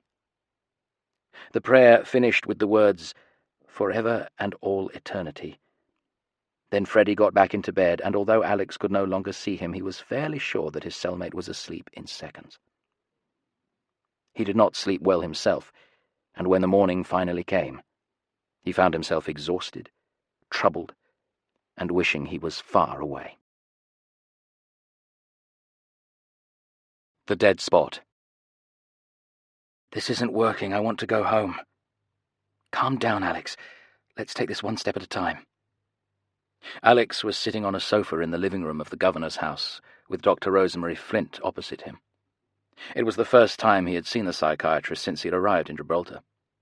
As the 2 youngest people in the facility, he and Freddie Gray were meant to meet her twice a week, and she had insisted that the sessions should take place inside the villa, as they had before. It provided a more homely feeling, she explained. It would help them relax. She was perched on a chair with her oversized glasses halfway down her nose and a notebook open on her lap. If anyone happened to come in, it would look as if she was interrogating her new patient, trying to work out what was on his mind. Even so, Alex was on edge. He looked around him. "Are we safe here?" he asked. "How do you know no one's listening?" "These sessions are held in the strictest confidence," Dr. Flint said. "Nobody's allowed to record anything, and yes, we're perfectly safe. There's a guard outside the door, but he won't come in unless I call him. After Julius escaped, they put in a whole lot of new security measures. Every door in the house is kept locked, so you can't get into the kitchen or the bedrooms upstairs. There's a panic button hidden right here." She pointed to the arm of her chair. "And you must have seen the new metal detector when you came in." Alex was glad to be here. It was an opportunity for him to be himself. He was constantly on edge with the other prisoners, thinking like Julius Grief, acting like Julius Grief, in fear of the next mistake that might blow his cover. Then there was Henry Mellish, who had already tried to hurt him once, and who might make a second attempt at any time. And finally, of course, there was Freddie himself, the most dangerous of them all. They had been locked up together for 4 days and 3 nights, and in all that time, Freddie had still barely spoken a word, apart from the lengthy prayers that he never missed before he went to sleep. Alex wondered how someone who had cold-bloodedly killed at least 6 people could possibly be religious, but there was no doubt that Freddie was sincere. Alex had tried to ask him what sort of church he belonged to, but only once. Freddie had again turned on him with that dreadful, icy stare, and he had known immediately that he had strayed into forbidden territory, and that if he continued, he would be the one needing prayers. He didn't want to quit. Alex wasn't someone who gave up easily, but he had decided that Crawley's plan wasn't going to work. He hadn't made any progress, and he doubted that he would, even if he stayed here for another 6 months. Quite soon half-term would be over, and he wanted to get back to Brookland. He had promised himself an ordinary life, a schoolboy, not a spy, and definitely not a high-security prisoner, and so he had come to his decision. It was time for Dr. Flint to make the phone call that would get him out of here. "You know, I was against this idea the moment I heard it," the psychiatrist said. "I was worried about you, and even though you've done a brilliant job, you look and behave exactly like Julius Grief. That's not true. I wasn't given enough time to prepare, and I've already made mistakes." "You've done brilliantly, Alex." The psychiatrist examined him carefully. "Look, if you want me to call MI6 and get you out of here, of course I will, but before we do that, I was hoping you might be able to do something for me." "What?" Alex felt his heart sink. It was funny how everyone, Crawley, Mrs. Jones, and now Dr. Flint, forgot about his safety when they thought they could use him. "I've had 2 sessions with Frederick Gray, and I'll be honest with you, they were completely unsuccessful. Most of the time he just ignored me. Talking to him is like talking to a brick wall. It was as if I wasn't even in the room. I had to remind myself that he's only 15 years old, basically just a child." "I don't think I can help you," Alex said. "He won't talk to me either." "He may not have done so yet, but there's a difference. You're close to him. Physically close, I mean. You're there when he goes to bed and when he wakes up, 2 moments when he may be at his weakest. What you told me about the prayers, for example, that's a fascinating insight." Dr. Flint closed her notebook and set it on the table beside her. "Frederick Gray has been brainwashed," she went on. "I thought that must have been what had happened when the case was handed to me, and I'm certain of it now that I've met him. He wasn't even 5 years old when he was kidnapped, and since then he has been turned into this machine. The prayers may be a part of it, I don't know, but I'm convinced that he isn't responsible for his actions, for what he has become. In a way, he's a victim in all this. He didn't choose to be what he is." She paused, deep in thought. "But this is what you've got to understand, Alex. When you brainwash someone, it's as if you've built a series of blocks inside their head. It's a delicate structure. Pull out one of those blocks and the whole thing comes tumbling down. That's how I think you can help me." "What do you want me to do?" By way of an answer, Dr. Flint reached down into her briefcase and took out a stuffed toy. It was a monkey dressed in blue pajamas. It was clearly very old. The years had worn out its fur, leaving bald patches, and its arms and legs were hanging limply. "I got this from Freddie's mother," she explained. "It belonged to Freddie before he disappeared. He left it at Insto. He had it from the age of 2. She handed the monkey across. "Its name is Benjamin," she added. "You think I can use this to unlock his memory?" Alex asked. "Something like that, yes." Alex turned the monkey over in his hands. It gazed up at him with blank button eyes. "Mr. Crawley told me that Freddie doesn't even remember his own parents," he said. "What makes you think a stuffed toy will be any different?" "There are 2 reasons," Dr. Flint replied. "Although you may not know it, babies and very young children have excellent memories. In fact, aged 3, your brain is already 90% as large as it will be when you're an adult. That's why your first memories, the early wiring, are so important. Freddie will have had a strong emotional bond with Benjamin. It's just possible the sight of it will bring down some of those blocks." "And the second reason?" "Whoever kidnapped him must have been watching him for some time. They will have known about his parents. They knew where he lived and where he went to school. But they almost certainly didn't know about this toy. So when they brainwashed him, they won't have been able to remove it from his mind. Do you see? Benjamin is a direct link with the boy he used to be." She sighed. "I know it's a lot to ask, Alex, especially as it may mean staying a little longer, but will you give it a try? You could pretend that the monkey is yours and have it on your bed, that sort of thing. At the end of the day, I want to help Freddie. With you on my side, maybe I can." "Yes, unless I get killed first." That was what Alex was thinking, as the guard led him out of the villa at the end of the session. Carrying the monkey but being careful to keep it out of sight, he went straight back to his cell and placed it on his bunk, then thought better of it and hid it under the pillow. He would produce it once he was alone with Freddie. It was 4 o'clock by now. The session with Dr. Flint had lasted exactly 1 hour, and he had nothing to do until dinner. He decided to go to the gym. He had seen Freddie silently exercising, doing squats and press-ups and lifting weights until he was bathed in sweat. The boy seemed to have no pain barrier. If he was there, Alex would join him. If not, it wouldn't hurt to stretch a few muscles himself.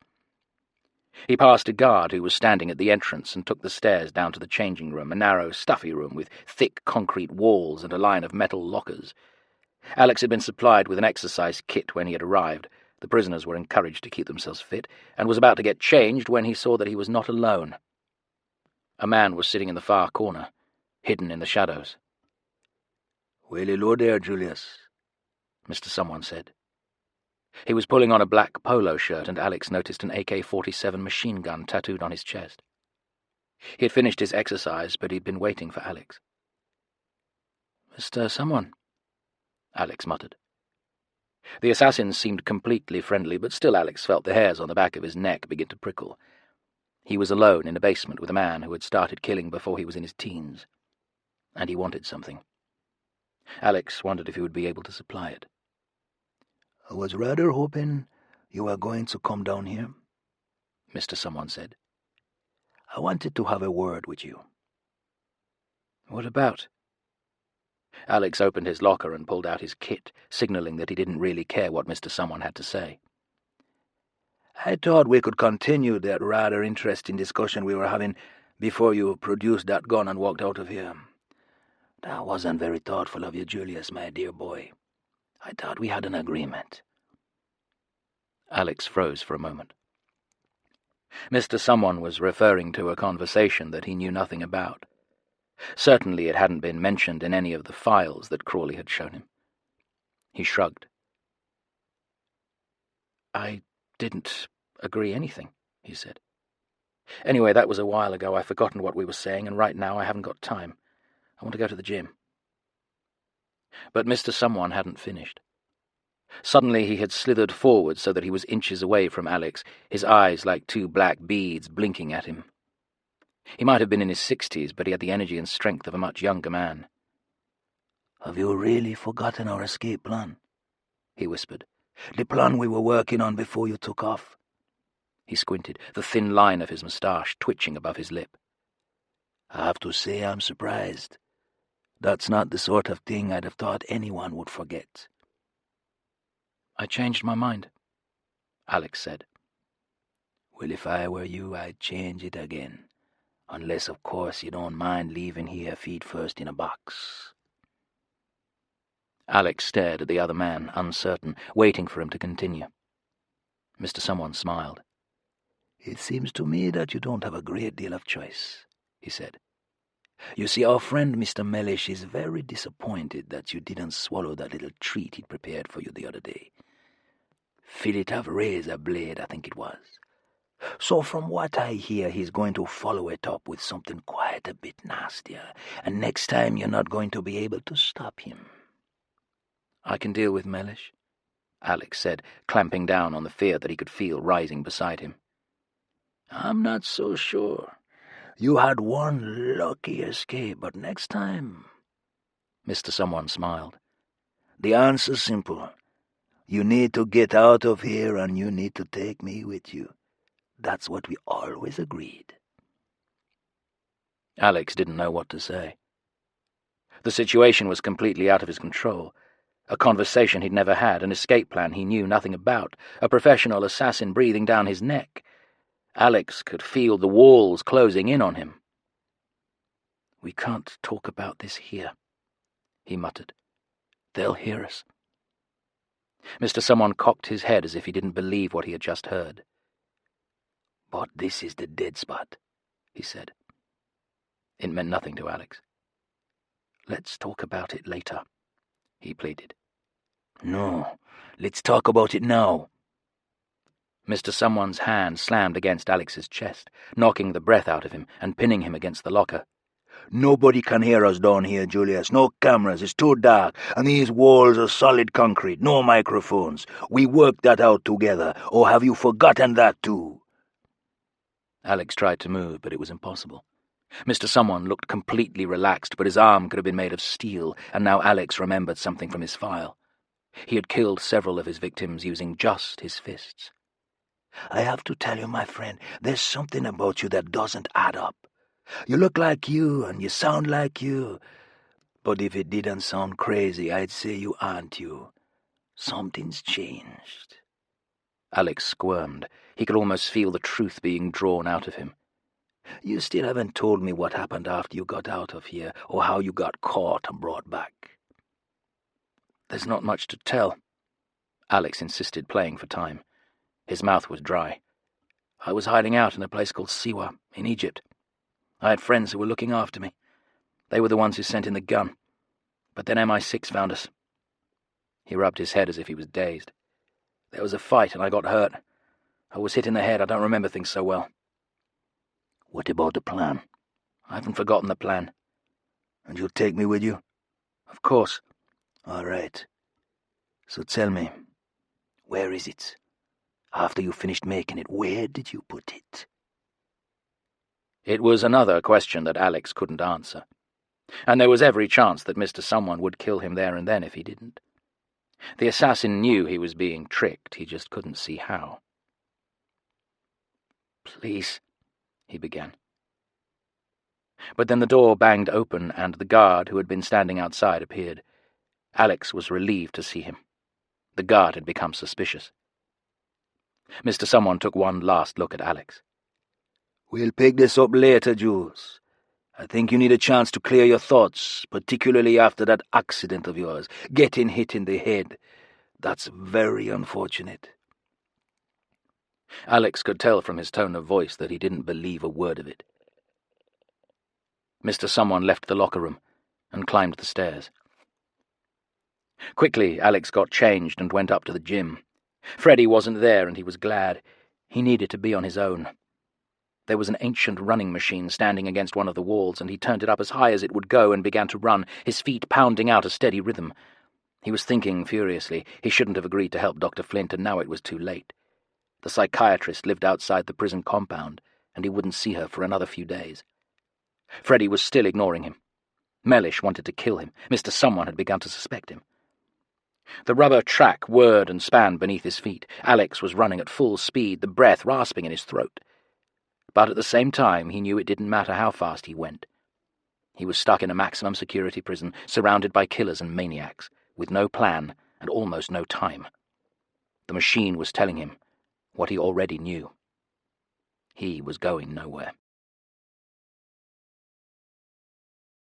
Cellmates. Freddie Gray was already in the cell when Alex got there.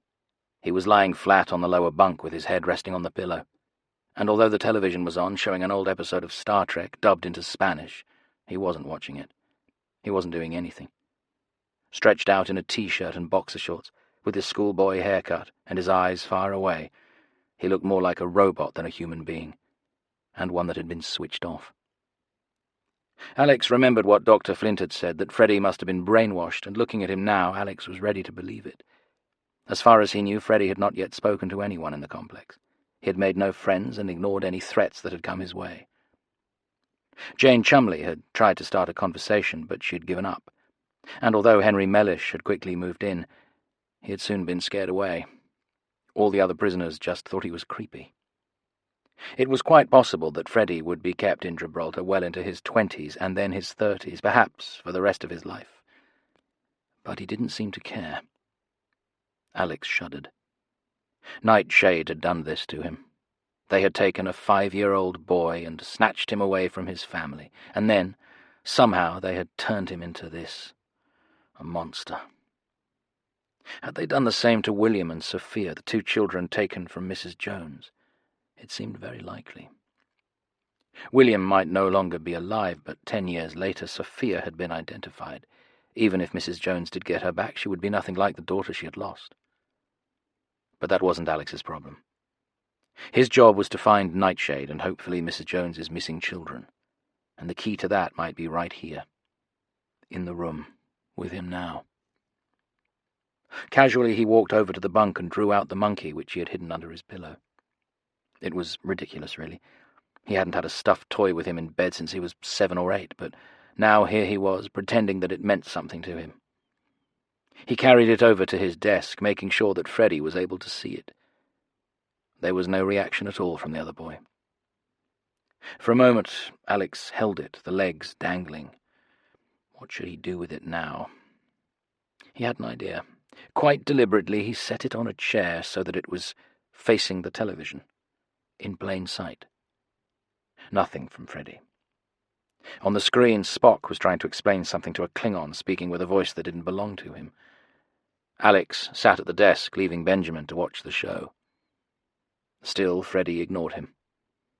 After a few moments, Alex had to accept that Dr. Flint's plan had failed, and there was nothing more he could do. He was sorry. It wasn't just that he had let down Mrs. Jones. He realized now that over the past few days, despite himself, there was a part of him that wanted to help Freddie too. It wasn't Freddie's fault that he had been kidnapped, and if Alex had been able to get through to him, he might have been able to find out where Nightshade was located. He could have prevented the attack on London. He could have found the other children. But it wasn't going to happen that way. So what next? Somehow survive the next couple of days and then see Dr. Flint at the governor's villa. She would arrange everything. He would leave the same day. What's that? The two words came from the other side of the room and took Alex completely by surprise. Freddie had asked him a question. It was the first time he had spoken to Alex since they had sat opposite each other in the dining hall, and there had been no tension, no sense of menace in the inquiry. Very briefly, he had sounded like an ordinary boy. He had turned onto his side, and he was looking at the monkey, still perched on the chair. "It's nothing." Alex chose his words carefully. He didn't want to sound too eager. If he tried too hard, he might drive Freddie back into his shell. "Where did you get it?" "Dr. Flint gave it to me." Alex shrugged. "I used to have it when I was a kid, and she thought it might help me with my anger issues. At least that's what she said." He waited for something more, and when it didn't come, he added, "Its name is Benjamin." Freddie hadn't moved. He was still lying on his side, his slender body forming a letter S on the bunk.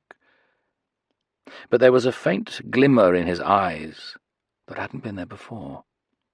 He couldn't stop staring at the stuffed toy. Alex decided to press on. "I took it everywhere with me," he said. "When we went on holiday. We used to go to this place in Devon called Insto. Benjamin would come with me. He used to sit on the beach and watch me build sandcastles. And we'd watch TV together too. Isn't that stupid? But I was only 5 years old. I didn't know any better." "I don't think that's stupid." Freddie frowned. There was just a tiny crease in his forehead, but it was the first emotion that Alex had seen. "Did your mother give him to you?" he asked.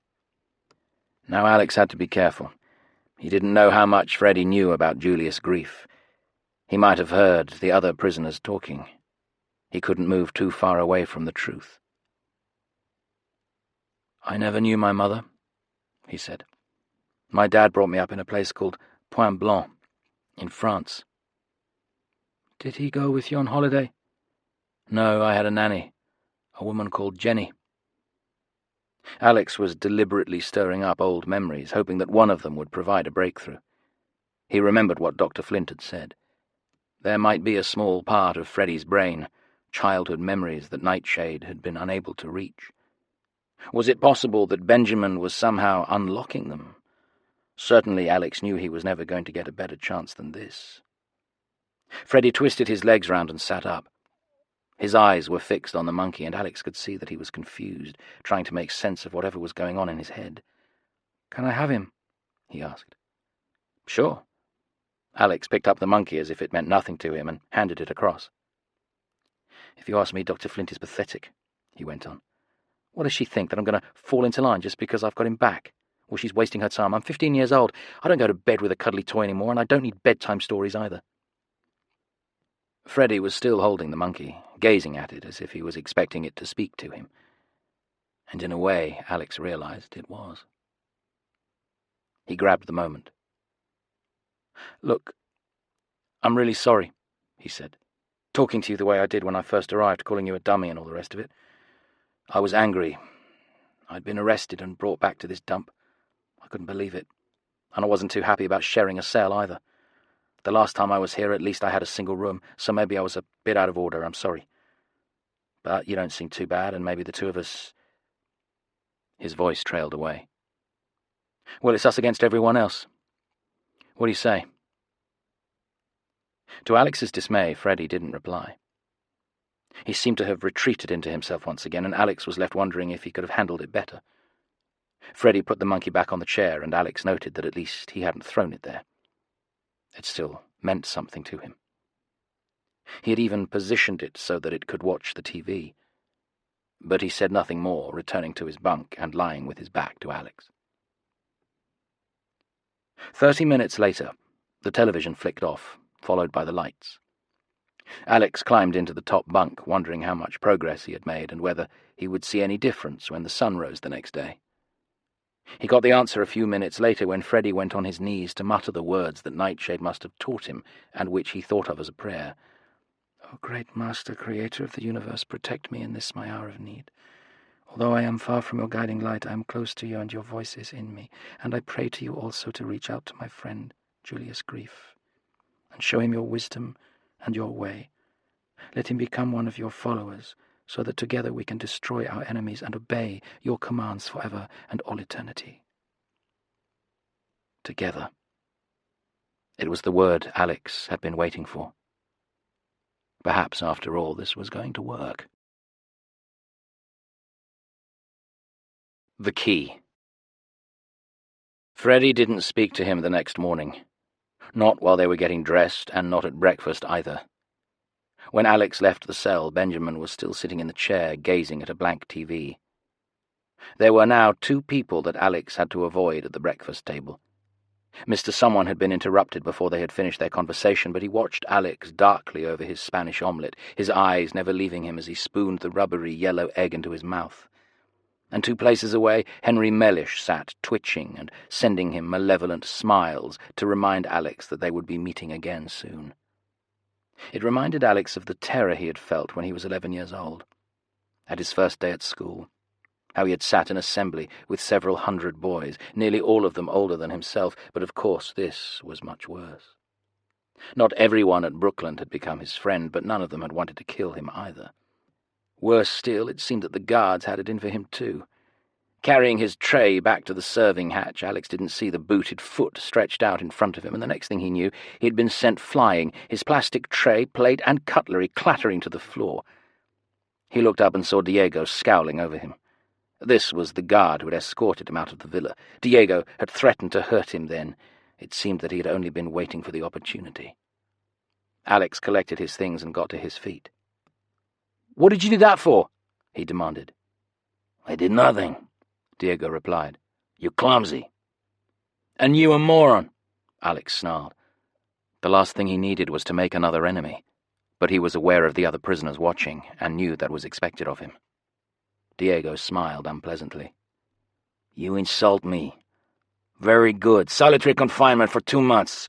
We begin when the governor gets back, and when you alone, then you see what happened." Great. The governor had been called to London for a few days, but now he had something he could really look forward to, being thrown into the darkness and emptiness of the punishment block, sitting on his own day and night. Alex had been warned about what went on in the Gibraltar facility. Nobody knew they were there, so there was nobody to care how they were treated. He had borrowed a book out of the library and spent the rest of the morning out in the sun reading. The book was an old Philip Pullman with a cracked spine and loose pages, but he was glad to escape into a world of demons, hot air balloons, and warrior bears. Then, after lunch, he did another session in the metal workshop, and it was there that once again everything changed. He was still working on the submarine that Julius had left behind. It was strange, but he had found that he was actually quite keen on trying to improve it. At least it gave him something to do. He had decided to repair the rudder and straighten the periscope.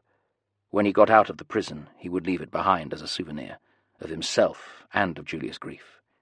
It would be the only decent thing that Julius had done in his entire life. He rolled it in his hands and heard once again the rattle that came from inside. What had broken? He turned the submarine upside down, noticing for the first time what looked like a crack continuing in an unbroken circle all the way round the metal shell. He hadn't seen it before because the whole thing was so scratched and disfigured, but now that he examined it more closely, he would have said that it had been made deliberately. It wasn't a crack, it was a groove. Moving slowly, not drawing any attention to himself, he looked around him. The millers were painting, Ali Blassim was carving his boat. Jane Chumley was working on a pair of wooden earrings. A bored guard was sitting on a stool by the door, and as usual there were security cameras everywhere. Alex took the submarine in both hands and, keeping it close to his lap, slightly out of sight beneath the level of the counter, twisted. Nothing happened. He tried again, harder, and this time he felt movement in the palms of his hands. The hull was unscrewing. It had been brilliantly done. Alex had to hand it to Julius. He had manufactured an almost invisible thread with a great deal of skill, which was completely at odds with the rest of the submarine. It made complete sense. His father, Dr. Hugo Grief, would have insisted that Julius was an expert in everything he did, and that included metalwork. Julius didn't want to draw attention to himself, so he had made the submarine look as amateurish as possible. But in fact, he had turned it into a safety deposit box, and he had hidden something inside.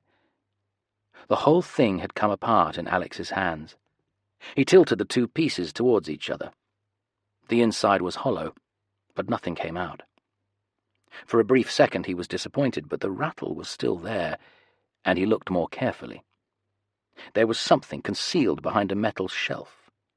Alex reached in with his finger and felt a blunt edge, an object a few centimeters long. Gently he prized it free. The single hinge that had been holding it in place snapped, and something slid into his hand. He looked down. It was a key. Alex stared at it for what felt like a long time. It was exactly the same shape as the key that he used to open his own front door back in London, slim with a series of peaks and troughs like a miniature mountain range. Julius had clearly manufactured it. How? Alex remembered Mr. Someone challenging him in the changing room under the gymnasium. "Tell me, where is it? After you finished making it, where did you put it?" At the time the words had made no sense, but this must have been what he was referring to. Mr. Someone knew about Julius's secret plan to escape. He must have helped him. Somehow the two of them had stolen a key from one of the guards and made a copy. Alex came to a decision. He took another quick look around, then palmed the key, and, pretending to scratch his leg, slipped it into his pocket. He had no intention of escaping. That was the one thing he didn't need to do. But the key might be useful in other ways. He screwed the submarine together again and went back to work. His mind was racing. There must be hundreds of locks scattered throughout the prison, not just doors, but cupboards, drawers, lockers, windows, handcuffs, and so on. And now he had a key. But a key to what? Alex still had no answer to that question several hours later, by which time night had fallen and dinner had been cleared away. It was a Saturday. Not that it was easy to tell, as every day inside the prison was much the same. But this was the one evening in the month when the dining room was turned into a cinema. The chairs were arranged in front of a screen. The shutters on the windows were closed, blocking out the searchlight so that the film could be projected without interruption. The films themselves were downloaded, carefully chosen by the governor to keep the prisoners quiet as much as to entertain them, and everyone was encouraged to attend. They should do things together as a group. It would help to ease the tensions between them. At least, that was the idea. Tonight the film was The Martian, which had an astronaut getting stuck on the red planet and, with his life being threatened in all sorts of ways, trying to survive. Sitting in the dark, surrounded by people who were completely alien to him, Alex had an idea of how he felt. He watched as the main character stumbled around in a dust storm and got knocked out. His rocket took off without him. He was stranded, but Alex couldn't focus on the film. The key. He couldn't get it out of his mind. Julius Grief had stolen a key and made a duplicate. He and Mr. Someone had been planning to escape, but how could a single key help them? Alex thought about all the different doors he'd had to pass through in the course of a single day. His cell, the dining hall, the library, the gymnasium. Some of them, the library for example, were left open. Only the kitchen and the metalwork shop was secured at all times, but they had electronic locks. The key wouldn't work. Thinking about it, Alex realized that on its own the key would be useless. Whatever it might open, the prison was surrounded by a wall and an electric fence. To get in and out, everyone had to pass through a holding area with sliding doors at each end. One closed and only then the other opened. And there were guards and security cameras everywhere. The simple truth was that no single door opened onto the outside world, so the key had to be part of a wider plan. Julius would have used it to gain access somewhere or to get hold of something that could help him escape, but where and what? On the screen, the astronaut had returned to his base and was trying to grow food using his own body waste as fertilizer. Despite everything, Alex found himself being drawn into the story, and he was actually beginning to enjoy it, when he felt something slip over his head, and suddenly he was fighting for his life. There was some sort of cord around his neck, strangling him. It had been tightened so quickly that he had no time to cry out. He could feel it biting into his flesh, closing his windpipe. He had been breathing normally. There wasn't a lot of air in his lungs. Taken by surprise, he knew that unless he did something quickly, in the next few seconds he would die. He kicked out with one leg, trying to force his chair to topple over backwards, but whoever was behind him had been expecting that. They were holding the noose with one hand while the other had wound around his chest, squeezing him in a hideous embrace. In the darkness, nobody could see what was happening, or if they could, they didn't care. Julius Grief had never been popular. What would it matter to them if he lived or died? Alex brought up his hands, clawing behind him, trying to reach the person who was attacking him. He found only thin air. He tried to get his fingers under the cord, but it was too tight. It was made of plastic.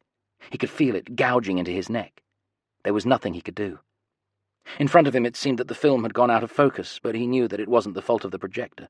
There was no oxygen reaching his brain, and he was losing his vision. His heart was pounding, his lungs screaming. He tried stamping his feet on the floor to get the attention of the guard, but Alex was wearing rubber-soled trainers, and the music in the film had risen, drowning out any sound. He was getting weaker. His whole body was shutting down. The darkness was closing in on him, and it was permanent. And then someone whispered something in his ear. "Goodbye, Julius." It was Henry Mellish, of course. He had chosen the seat directly behind him, and like a fool, Alex had taken his place without giving it a second thought. He tried one last time to reach behind him, but his hands would no longer obey his commands. He was going to die, and his killer didn't even know who he really was. But then Henry cried out. Not loudly, it was simply as if he had made an "oh" of surprise. The cord fell away, and Alex found that he could breathe.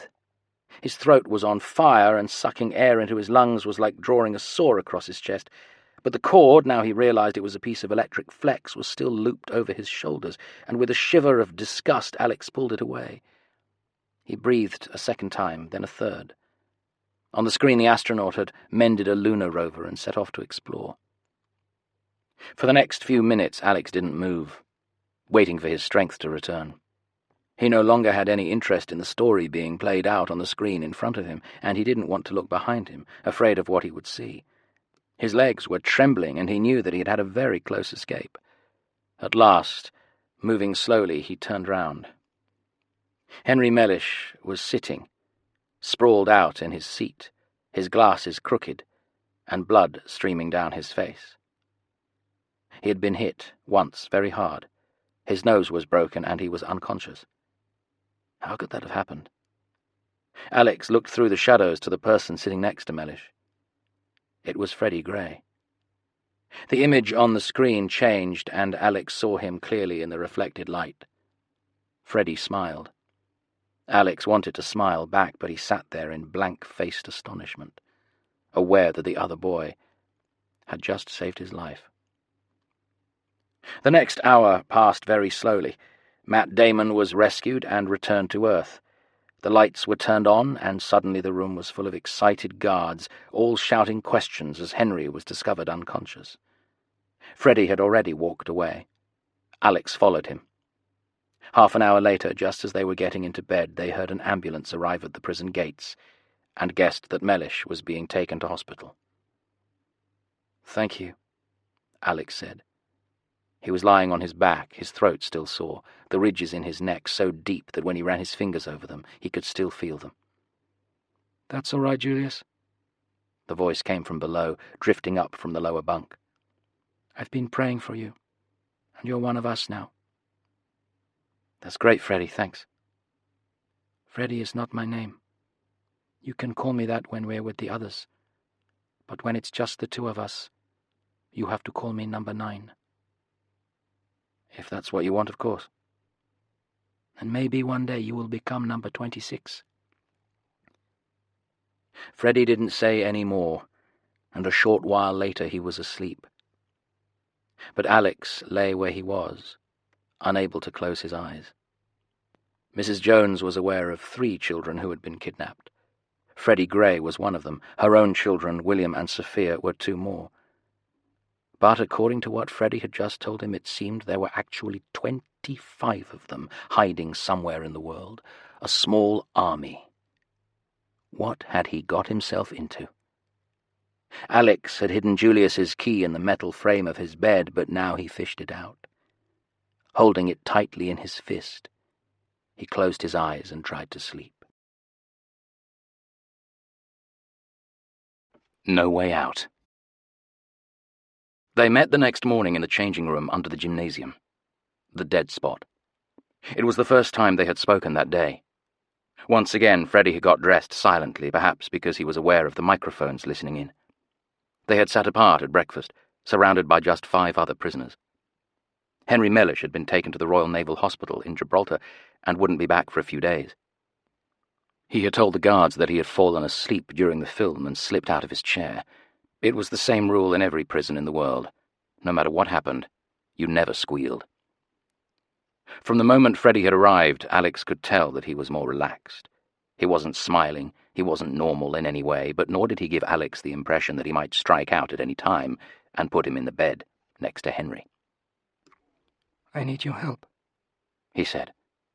He was speaking in a low voice and made no mention of what had happened in the dining hall the night before. Sure. Alex waited for him to continue. Your parents are dead. It was a statement, not a question. My father's dead. I told you. I never met my mother. But if you got out of here a second time, you'd have nowhere to go. That's right. Alex was beginning to get nervous, wondering where this conversation was going. But there is no way out of here, he said. You're wrong. Freddie was sitting on one of the benches. He was wearing gym shorts and a vest that made him look more harmless and childlike than ever. The scar on his neck stood out, dark mauve against his pale skin. I have a plan, he went on. Tell me. Alex had to pretend he was interested, even though it was the last thing he wanted to hear. He needed information, nothing more. Where had Freddie come from? Where were the missing children being held? They think this prison is secure, but it isn't, Freddie went on. There are weapons in the metal workshop. They must be crazy to have a place like that. There's one guard inside, one guard outside. I'll take care of the one inside. I'll get a chisel or a screwdriver. It must be possible to snap the chain, and then I stab him in the throat. What about the cameras? There are 4 cameras pointing into the room, but they're trained on the prisoners. None of them are looking at the guard. You call to whoever's outside and tell him that his friend is ill. Then when he comes in, I kill him. Alex swallowed. 2 deaths, and Freddie hadn't even begun. That gives us 2 guns. They carry 6-hour 9mm Lugers, double action, hammer trigger with a 15-round magazine. With the element of surprise, we can kill every single person in this compound, including the other prisoners, before they realize what's happening. Alex faked a smile. Great. And what then? Through the gates, down the hill, and out of Gibraltar by boat. Presumably he'd kill the boat owner too. Alex pretended to consider, buying time to collect his thoughts. Whatever happened, he couldn't allow Freddie to go through with his insane scheme. He was going to turn the prison into a bloodbath. It sounds a bit messy to me, Number 9, he said. Yeah, I'd love to get rid of some of the guards, but why don't we ask some of the prisoners to come on our side? Mr. Someone would be useful. I don't trust him. I don't trust any of them. I suppose you're right. Alex was still desperately trying to find something to say. If we get out of Gibraltar, where exactly do we go? He asked. Don't worry, Julius. We'll look after you. We? Nightshade. It was the first time Freddie had mentioned the word, and Alex seized on it. "Who are Nightshade?" "I can't explain. They're my family. They've been talking to me while I've been in here. I listen to them every night. Soon, you'll meet them." How was that even possible? What did it mean? Alex assumed it must be part of his brainwashing. "I'd like that," he said. "But where are they?" "You'll see. I'll take you to them." Freddie was getting agitated. Alex could see it in his eyes and didn't dare push him any further. "Okay," he said. "So when are we going to bust out of here? When do we kill everyone?" Freddie nodded slowly. He had worked that out too. "Tomorrow," he said. In London, the weather had finally changed. It had been raining for at least a week, spoiling everyone's half-term. But now, just as the schools were preparing to go back, the sun had come bursting out from behind the clouds, and suddenly it was summer again. People were back in their shirt sleeves, queuing up at any bars or cafes that had tables outside, and all the vehicles making their way towards Piccadilly Circus were fresh and gleaming, as if they had just emerged from a very large car wash. The grass was still wet underfoot as Owen Andrews came out of Green Park Station and turned into the park itself. He was dressed in the same suit that he had worn when he met Mrs. Jones at the Foreign Office, and he was far too hot. It was pinching him all over, and if he raised his arms he would show off sweat patches that had managed to seep through the material. As he walked, he glanced at his watch for the 10th or 11th time. It was 3 minutes to 1. He quickened his pace, cursing the fact that the tube from Liverpool Street had been so slow. He was going to be late, and knowing the sort of man he worked for, the thought quite terrified him. The permanent Under-Secretary for Foreign Affairs, Dominic Royce, was sitting on a bench, his briefcase on his lap, eating a smoked salmon sandwich. There were a few pigeons pecking around his feet, but he hadn't given them so much as a crumb. If he wasn't having lunch with another civil servant or a politician, he liked coming out here on his own. The park was only a short walk from his office, and it did him good, getting away from his desk with all its paperwork. Also, it was hard to know who might be listening inside the Foreign Office. There were some conversations he preferred to have undisturbed. He looked up as he saw Owen hurrying towards him. Big Ben struck the hour at exactly the same time.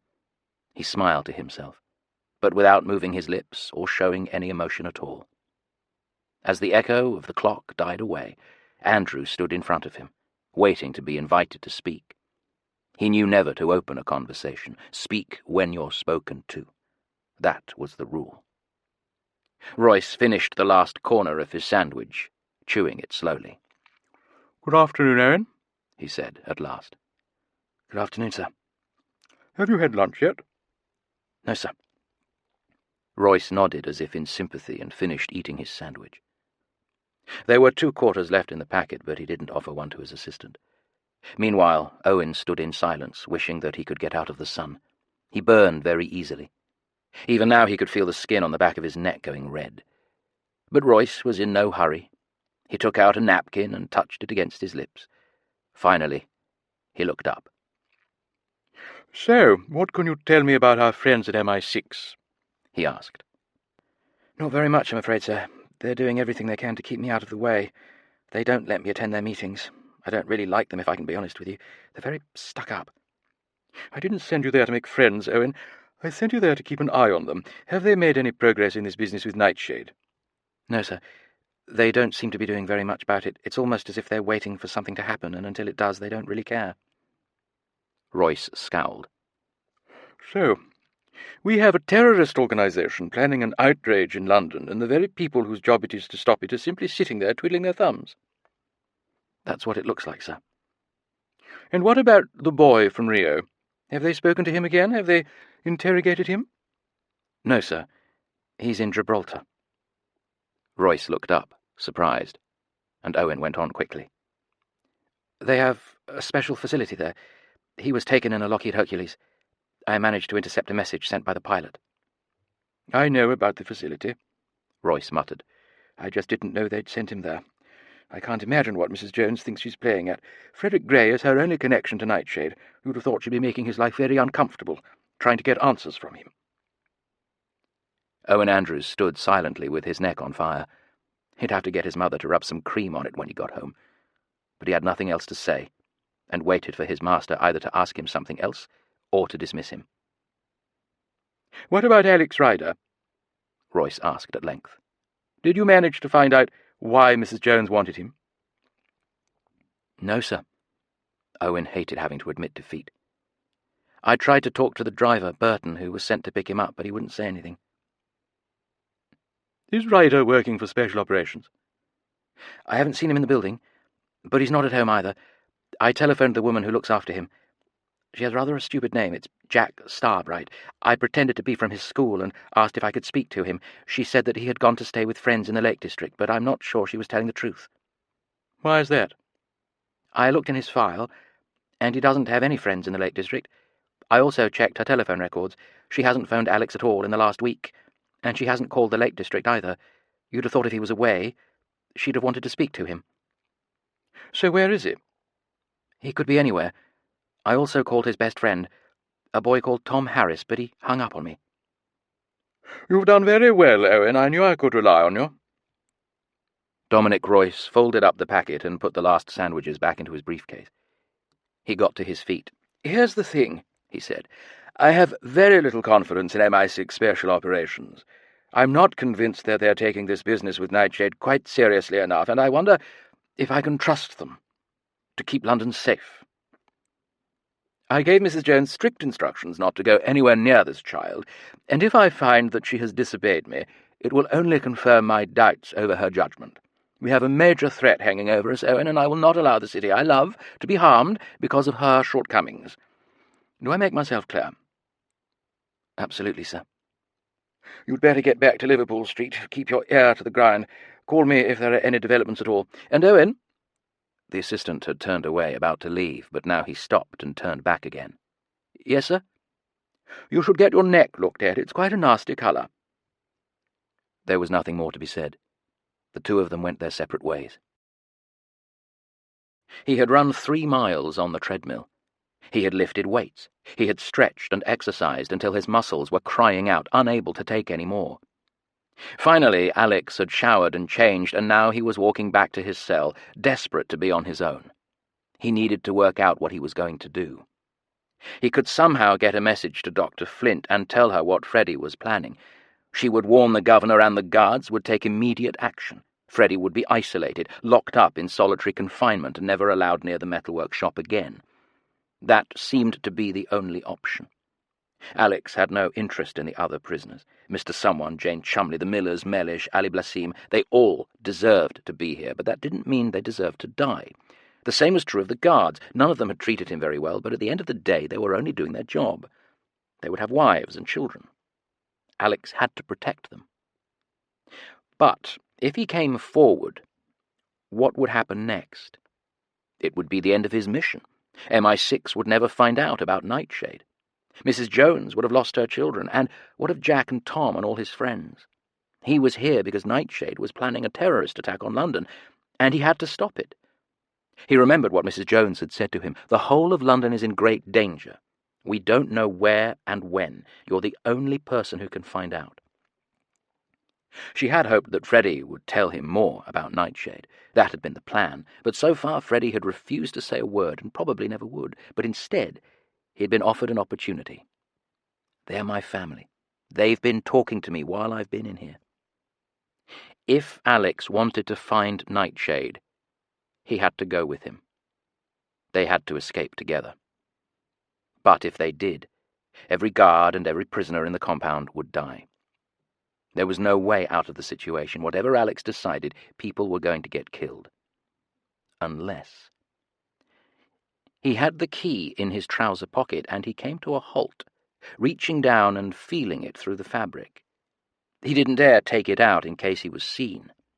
Julius Grief had also been planning to escape, and he had manufactured a key to help him do just that. But what did it open? Alex looked around him, at the main entrance with the guards checking a delivery van as it waited on the other side of the sliding gate. He turned to the library, the dining hall, the governor's villa. Briefly he thought back to his first session with Dr. Flint. There was something she had told him about the villa, and he knew it was important, but what was it? Even so, he found himself examining the front door with its metal detector, the windows and curtains, the flower beds.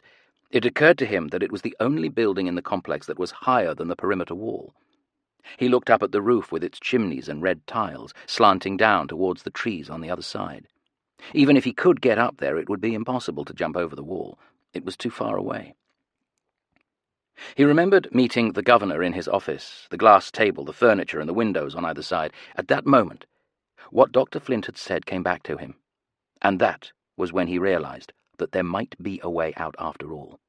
He just had to engineer things. He had to change the prison rules, persuade Freddie that he could be trusted, and hope that he wasn't shot before or after he had broken his neck. Apart from that, it would be easy. Over the wall. The following afternoon, Alex and Freddie Gray entered the villa together. This was a completely new departure and had only been allowed following a heated argument between Dr. Flint and the governor, who had just got back from London. As far as he was concerned, it was bad enough having one of these young killers in his living quarters, but having them both at once struck him as an unnecessary security risk. But Dr. Flint had insisted. "I'm not getting anywhere with them on their own. They won't talk to me. It's as if I'm not even in the room." "What makes you think it'll be any different with two of them?" "They'll feel stronger. There will be two of them and just one of me. That will make them more confident. I'm hoping I'll be able to spark a conversation between them." "I'm concerned that you'll be putting yourself in danger." "I don't think so, Governor. Both the boys have to come through your metal detector, so there's no chance either of them will be armed.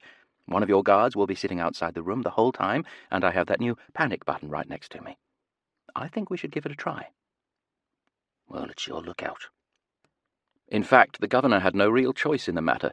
He had been told from the start that Freddie Gray had important information relating to a possible terrorist incident, and that it was Dr. Flint's job to draw it out of him. He couldn't be seen to be standing in the way. Even so, he ordered both boys to be thoroughly searched before they went in, and all the doors in the house would be locked while they were there. What he didn't know was that it was Alex himself who had suggested the double session. For his plan to work, Alex needed Freddie and himself to be inside the house, and the day before he had persuaded the psychiatrist to help him. Alex had come to a decision. Freddie was never going to tell him what Nightshade were planning, so he had to find them for himself. And the only way to do that was to agree to Freddie taking him to them. As much as he hated the idea, they had to escape together. And if they did it his way, nobody would get killed. "Tell Mrs. Jones I'll contact her as soon as I can," Alex had said, "and if I can't reach her, I'll call Jack." Still, Dr. Flint tried to plead with him. "This is madness, Alex. Everyone thinks you're Julius Grief. If you try to escape from here, they'll shoot at you, and it'll be real bullets." "Then let's just hope they miss." Alex and Freddie arrived late in the afternoon. There were 2 guards waiting at the door, and before they were allowed to go through, the boys were stripped down to their underwear and searched. They hadn't been allowed to carry anything. All their clothes were passed one piece at a time through the metal detector: shirts, trousers, shoes. At one point, the machine burst into life, bleeping loudly, and at once the guards had their guns out, expecting trouble. But it was only the buckle of Alex's belt that had set it off. Another guard glanced at it, then handed it back to Alex. He and Freddie got dressed again. They were shown into the front living room, where Dr. Flint was waiting for them. One of the guards took up a position outside. So far, everything had gone according to plan. "Good afternoon, boys," Dr. Flint began. "How are you both feeling today?" Alex glanced at Freddie, who was sitting silently, his face as blank as ever. Freddie, or Number 9, if that was what he wanted to be called, wasn't happy. He'd come up with a plan of his own, and he would have preferred to stick to it. It had taken all of Alex's powers of persuasion, an hour in the locker room, to get him to change his mind. "We're okay," Alex said, answering Dr. Flint's question. "Freddie?" Nothing from the other boy. "I thought it might be helpful to you if the 3 of us talked together," Dr. Flint continued. "I want you to understand that, really, I'm on your side. My job is to help you look at all the choices you've made and all the things you've done, and to decide if this really is the life you want for yourselves. It's not too late to change. But if you— Excuse me, Doctor, Alex interrupted. I'm quite thirsty. Could I have a glass of water? I'm sorry, Alex. Nobody can leave the room until the session is over. You know that's the rules. But there's a bottle of water right behind you. Dr. Flint turned to look, and that was when Alex pounced. In a second he was on his feet, rushing towards her, and by the time she realized what was happening it was too late. He had seized hold of her, clamping his hand over her mouth. At least that was what it would look like to Freddie. In fact, he had warned her exactly what he was going to do. The two of them had discussed it carefully. The most important thing to Alex was that nobody should get hurt. Freddie was also out of his seat. He went over to the door. "Call the guard in," Alex whispered to Dr. Flint. She did nothing, so he spoke a second time, loud enough for Freddie to hear. "Do what I tell you or I'll break your neck. Call him into the room." Dr. Flint looked terrified. She might be a good actress, but Alex knew her fear was genuine. There was no going back now. If things went wrong, all three of them might find themselves caught in a hail of bullets. Alex took his hand off her mouth, but still kept a grip on her neck. "Guard!" She called out the word, but not loudly enough to be heard through the door. Alex shook her, staring into her eyes. "Diego!" she tried a second time. "Can you come in, please?" Diego had been on duty the day Alex had first come to the villa. It was his bad luck that he was here again now. Dr. Flint had called him, but she hadn't pressed the panic button. As far as he was concerned, that meant there was nothing to worry about. Perhaps the Englishwoman simply wanted the two little creeps taken back to their cell, and if so, he would be happy to oblige. He opened the door and came in. He only saw the trap when it was too late. One boy, Julius Grief, was kneeling beside the psychiatrist, holding on to her. There was no sign of the other one. Then something moved in the corner of his vision. Freddie had stepped out of his hiding place beside the door. Diego tried to react, reaching for his gun, but it was already far too late. Something, a fist, pounded into the side of his head. He was unconscious before he knew he had been hit. Freddie reached down and grabbed hold of the gun, drawing it out of the guard's holster. He turned it on Dr. Flint. This was what Alex had most feared. If Freddie had his way, anyone who came near him would be killed, starting with the psychiatrist. Alex stepped in front of her, shielding her with his own body. "No shooting," he urged. "We've got surprise on our side. Do this my way, and we'll be out of here before they even know we've gone." Freddie hesitated, then nodded. Alex reached out for a table lamp and with a single jerk tore out the flex. He used it to tie Dr. Flint's hands behind her. She'd been wearing a scarf, and he pulled it free, then forced it into her mouth, turning it into a gag. Diego was lying still, and before Alex could stop him, Freddie hit him a second time, using the handle of the gun. Well, it was too late to worry about that now. Diego would be unconscious for a while, and he would wake up with a bad headache, but at least he would still be alive. So far, so good. They had a gun. Nobody knew that anything was wrong. Diego and Dr. Flint were both out of action. The governor and his wife weren't in the compound. They had gone shopping in Gibraltar. Alex and Freddie were alone in the house. What next? Alex took off his belt and laid it flat on the table.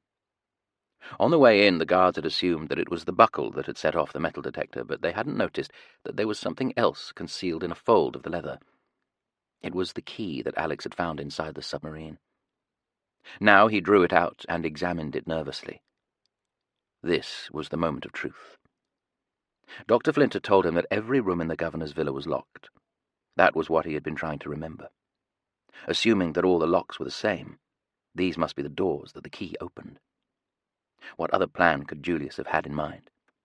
Get access to the roof? Use the roof to get over the wall? There was no other way. And if he was wrong?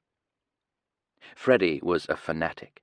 He was completely unpredictable. If he thought Alex had deceived him, he would probably shoot him there and then the guards would shoot Freddie. They would both die, and nothing would have been achieved. Alex realized that he had just taken, in every sense, the gamble of his life. It was time to find out. Dr. Flint was sitting securely tied and gagged, staring at him furiously. Diego was lying still on the carpet. Neither of them was going anywhere. Alex nodded at Freddie and, taking the key, led the way out of the room. The two boys crossed the silent hallway and came to a closed door, the governor's office. Alex's eyes were drawn to a round metal disc, a lock about halfway up. This was it. He inserted the key and felt his heart skip a beat when it refused to turn. It didn't fit. Next to him, Freddy made no sound, but Alex saw the gun rising slowly, coming up behind his head. He wiggled the key and tried again. It was a copy, roughly made. He shouldn't have expected it to work at once. With a flood of relief, he felt the key turn and the tumblers click. The door opened. He had been right. But the hardest part still lay ahead. They entered the office, and almost at once everything went wrong. The scream of the alarm was so sudden and so loud that it seemed to tear the very air into shreds. How had it happened? Perhaps entering the room had activated a sensor, or more likely there was a camera somewhere in the house, and someone had seen them as they appeared in the hall. Anyway, that didn't matter now. They had lost the element of surprise. They had perhaps seconds until every guard in the prison piled into the house. Alex was frozen, uncertain, but this was the moment when Freddie Gray took over. He didn't even look worried, as if he'd been expecting this all along. Slowly, quite purposefully, he walked over to the office window and, using the gun, smashed one of the panes of glass. Then he took aim and fired off 3 shots, the noise of the explosions almost lost in the endless wail of the alarms. Alex didn't know if he had hit anyone, but there was a brief pause, and he heard shouting from outside. Then, 2 seconds later, both of the windows shattered, and the curtains leapt up, dancing crazily as the guards returned fire. He saw Freddie dive for cover, and did the same. He had only just acted in time. When he looked up, the wall where he had been standing was pockmarked with bullet holes. His first thought was that Freddie had lost his mind, and that he would get both of them killed. But as he got to his feet, he decided that shooting out of the window had been a smart move. The guards had known they were moving through the house. That was why the alarms had gone off. Freddie had reminded them that he had Diego's gun, and that he was prepared to use it, so nobody was going to break into the villa any time soon. What he had done was to buy them time. There was still a chance they could get out of here. Alex had come into the office for a reason. He remembered the chair that the governor had been sitting in, modern, with casters, basically 4 wheels. That was what he needed now. He got to his feet and, being careful not to put himself in the line of fire, grabbed hold of the chair and wheeled it out into the hall. He felt safer here. There were 2 narrow windows on either side of the front door, but solid walls everywhere else. Freddie had followed him out. "Are you sure this is going to work?" he asked. Alex nodded. This was certainly no time for an argument. Like a lot of office furniture, the chair had originally been delivered in sections that slotted together, and it took Alex just a few moments to remove the back and the arms, leaving only the wide leather seat with the wheels below. As Alex straightened up, Freddie stepped forward, lifted the gun, and fired off 2 more bullets. For a terrible moment, Alex thought he had been aiming at him, but then he turned and saw silhouettes framed in the windows on either side of the front door. A couple of the guards had been about to break in. Freddie had fired through the glass, and the men had fled. Quite suddenly, everything fell silent. Someone must have decided that there was no need for the alarms anymore and had turned them off. To Alex, the silence was even more unnerving. He could imagine the guards circling the house, taking up their positions, preparing for an assault, and sure enough, a moment later, he heard a voice echoing across the compound as someone called to them through a megaphone. "Come out with your hands up, or we will come in. You cannot escape. Surrender now, or we will kill you." Across the hallway, Freddie grinned. It was as if the thought of being shot to death genuinely amused him. "Let's move," Alex said. He grabbed hold of what was left of the office chair and began to carry it upstairs. It weighed less without its back and arms, and he could manage it easily. He still had no idea if he was going to find what he was looking for, and even if he did, he hadn't worked out the angles, the distances. He was just hoping that Julius Grief had done the work for him. Julius had manufactured the key. He must have believed it was actually worth the effort. They came to the first landing. The doors were locked here too, but to Alex's immense relief, the same key opened them just as he had thought. The first led into the governor's bedroom with a king-sized bed covered in a pink duvet. Next to it there was a bathroom, then a guest bedroom, then a laundry room. "You have 1 minute," the same voice echoed from outside. "Give yourselves up or we're coming in." Alex ignored it. He found the door he was looking for at the very end of the corridor. It opened onto a short corridor with a narrow flight of stairs leading up to the 2nd floor.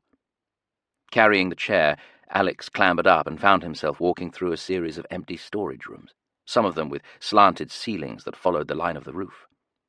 Alex was sweating. He could feel his shirt sticking to his shoulders and back. The welts on his neck had gone down a little, but they were still hurting. "There has to be a trapdoor," he said. "It's here." Freddie had already found it, but from the tone of his voice he was in no hurry, as if he was enjoying wandering around the governor's villa in what might be the final moments of his life. "Then open it." The trapdoor was in a ceiling high above them, with the handle clearly visible but far out of their reach. Looking around him, Alex saw a pole with a hooked end propped up in a corner. He snatched it and threw it to Freddie, who used it to reach up and catch hold of the handle. Freddie pulled. The trapdoor swung downwards, releasing a flight of metal steps, a ladder that unfolded all the way down to the carpet. Looking up, they could see the dark shadows of an attic. 30 seconds, the voice warned. Freddie had already begun climbing the ladder with the gun tucked into the waistband of his trousers.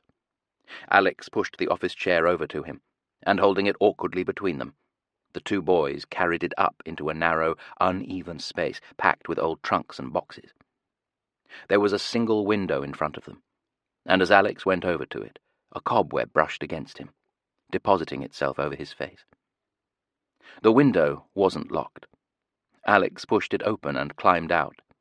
Freddie passed him the office chair and followed. They found themselves on a small lead-lined platform hidden from the ground below, with a chimney towering over them and two red-tiled roofs, one on either side. The roofs were shaped like two ticks in an exercise book. They sloped down steeply, then rose for just a couple of meters at the end. One of them faced the compound, but the other reached out towards the electrified fence and the wall that stood next to it. Alex worked out the distances. The edge of the roof finished at least 5 meters away from the double barrier, much too far to jump. But if he could get over the fence and the wall, he might have a chance. There was a small wood made up of pine trees on the other side, and the nearest of them had several branches stretching out towards him. Reach the branches, and they could climb down. They would be on the outside of the prison, away from the guards. But they would need extra propulsion to get over the two barriers. If they hit the wall, they would electrocute themselves first. Far below, somewhere in the house, Alex heard the crash of breaking wood. The guards had charged the front door. They were in. Freddie knew what they were going to do, and the idea delighted him. He had manipulated the chair so that it was at the top of one of the roofs, a rocket on a launch pad. Kneeling down, he lowered his body so that his stomach was on the seat. There was hardly any space left for Alex, but he somehow managed to do the same so that they were now lying next to each other, one arm around each other's shoulders, the other holding tight to the chair. There were shouts echoing up from the hallway, the stamp of heavy boots on the main staircase. Alex and Freddie pushed off, using their feet, their arms stretched out in front of them, their legs behind. The office chair shot down the slope of the roof, carrying them with it. At the last moment, the guards who had stayed outside caught sight of them, and at once the roof exploded. The tiles shattered by gunfire, red dust filling the air. They were moving incredibly fast. Alex was terrified that he was going to lose his balance, that the chair would topple over. But then the wheels reached the last section of the roof, which sloped upwards, and, as if they were on a ski jump, they were shot back up into the air. Their own momentum carried them forward, over the top of the fence and over the wall. A stray bullet hit one of the wheels. Alex felt the chair jerk and heard the sound of the ricochet. Now they were falling clear, outside the prison. The pine trees had become a green blur, a tunnel of leaves and branches. Alex reached out, his hands protecting his eyes. He felt 1,000 pine needles stabbing into his flesh. Freddie was no longer next to him. The chair had also gone. A tree trunk smashed into his shoulder, spinning him round, and he cried out, wondering if he had broken his arm. But he could still move his fingers. He used them to grab hold of a branch. He couldn't see. His whole body was in pain. It was as if the trees had decided to come together and beat him up. And then it was over. He was about 20 meters above the ground, halfway up or halfway down one of the pine trees, clinging onto it with both hands. He was covered in so many needles that he knew he must look like a green hedgehog or sea urchin. He could feel blood trickling from a wound in his forehead. He blinked, shedding more pine needles from his eyelids, grateful that none of them seemed to have entered his eyes. "Julius, are you coming?" It took him a few seconds to work out that he was Julius and that Freddy was calling up to him from below. The other boy had already climbed down. Still dazed, Alex examined the tree that had stopped his fall. He was spread-eagled in the middle of it, like a kite caught in the wind. He took a deep breath. There were enough branches to climb down. Moving as quickly as he could, he lowered himself, finally joining Freddy at ground level. He had never been more grateful to have soft earth beneath his feet. Vaguely he wondered what had happened to the office chair. There was no sign of it. "Where now?" he asked. He had got them out of the prison, but that was it. Alex was completely exhausted. He had no more ideas. "Follow me," Freddy said. Behind them, the wail of the alarm broke the silence once again. Although they weren't to know it, 2 helicopters were taking off from Gibraltar. Half a dozen armed guards had assembled in front of the prison gates, while a whole convoy of jeeps and military vehicles were on their way up the hill. The border with Spain had been closed immediately, and Royal Navy boats were already patrolling the water that surrounded the peninsula on the other 3 sides. The net was closing in. Alex and Freddy might be out, but they had nowhere to go. Downhill all the way. The Rock of Gibraltar rises more than 400 meters above the Spanish mainland. From the top there are views over 2 continents, Europe in one direction, Africa in the other. Much of it has been given over to a nature reserve, the home of the famous Barbary apes. It's a steep, unfriendly landscape with patches of rubble, huge boulders, tangles of wild plants. Asphalt tracks lead up to military installations that are hidden behind fences and gates. Underground there are networks of caves and tunnels, souvenirs from different wars. The prison had been built here for a reason, and not just because it happened to be British territory. Even if a prisoner broke out, they still had to get down, and that was almost impossible. On one side, the ground simply fell away, with a vertical rock face plunging towards the sea. On the other, a single road zigzagged all the way down to Gibraltar Harbour and the main town. But it had been blocked the moment the alarm was raised. Stay on the road and you would be picked up in minutes. Leave it and you would probably end up breaking your neck. Standing outside the prison in the growing darkness, plucking pine needles out of his hair, Alex was all too aware of the challenge ahead. The town of Gibraltar was so far below that he might as well have been in a plane. He could just make out cranes, warehouses, and a long concrete jetty next to the sea, and further away the twinkling lights that came from dozens of oil tankers and container ships lying at anchor. He had already decided that the road was out of the question. To get to the bottom, they would have to clamber down a hillside that was covered in trees and gorse bushes with bare patches where a soldier or a policeman with a rifle could easily pick them off. "We need to get started," Freddy said. Alex nodded. "I know." Freddy patted his belt and frowned. "I lost the gun." "That's annoying." Secretly, Alex was delighted. "Do you want to look for it?" The answer came from the prison just behind them.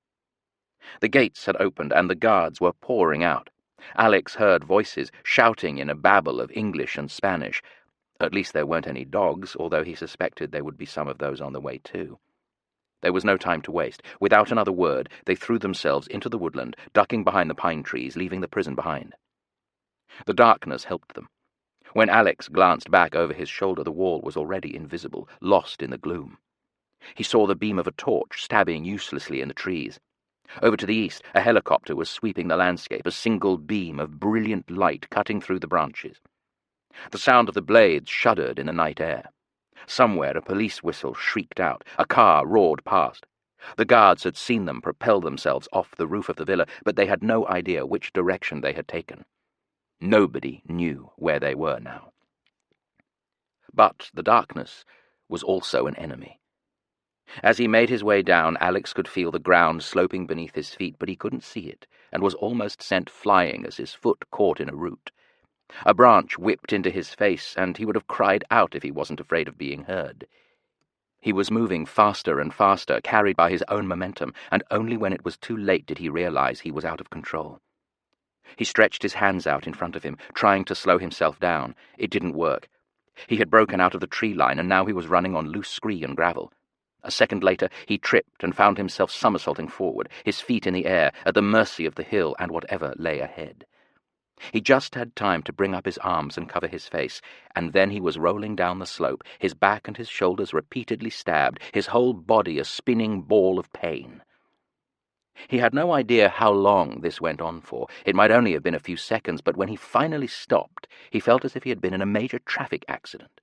He was covered in scratches. There was dirt in his mouth. At least he didn't seem to have broken or twisted any bones. He was grateful for that, but he wondered how much longer he could go on. Brushing himself down, he got back to his feet.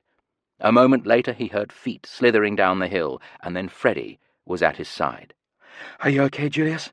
"I think so. "We need to take it carefully from here. There's a road just in front of us. Once we cross it, there's a track." "Right." Freddie was already on his way. Alex set off after him, but even in all the pain and confusion, a question was pressing on his mind. How on earth could Freddie have got the information to say what he had just said?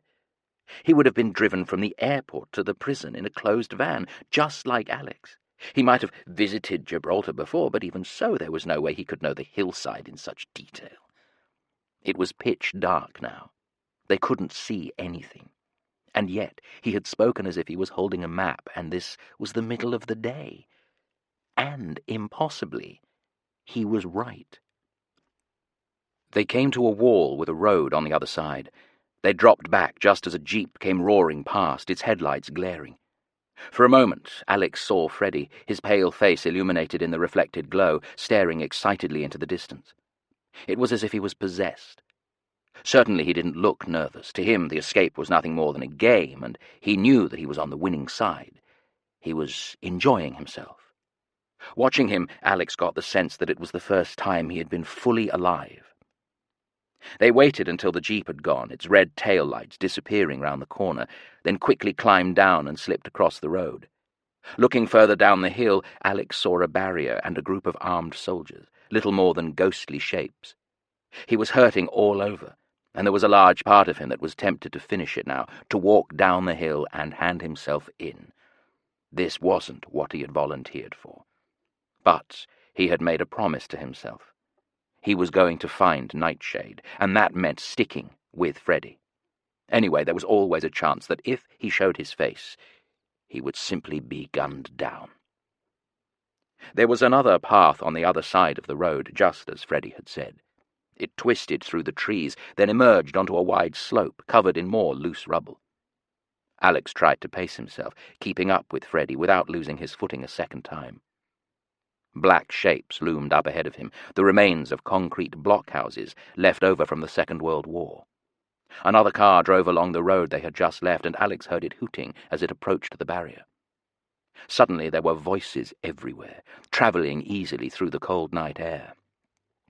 The whole side of the hill was echoing with orders being shouted, questions being asked.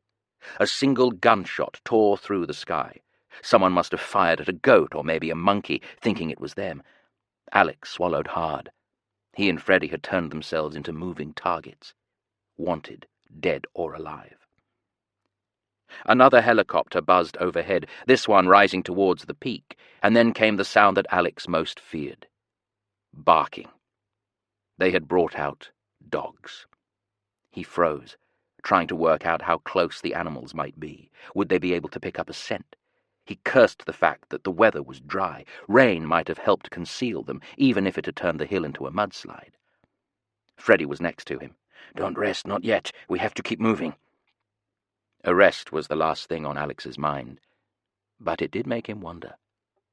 Where would they go when they made it to the bottom?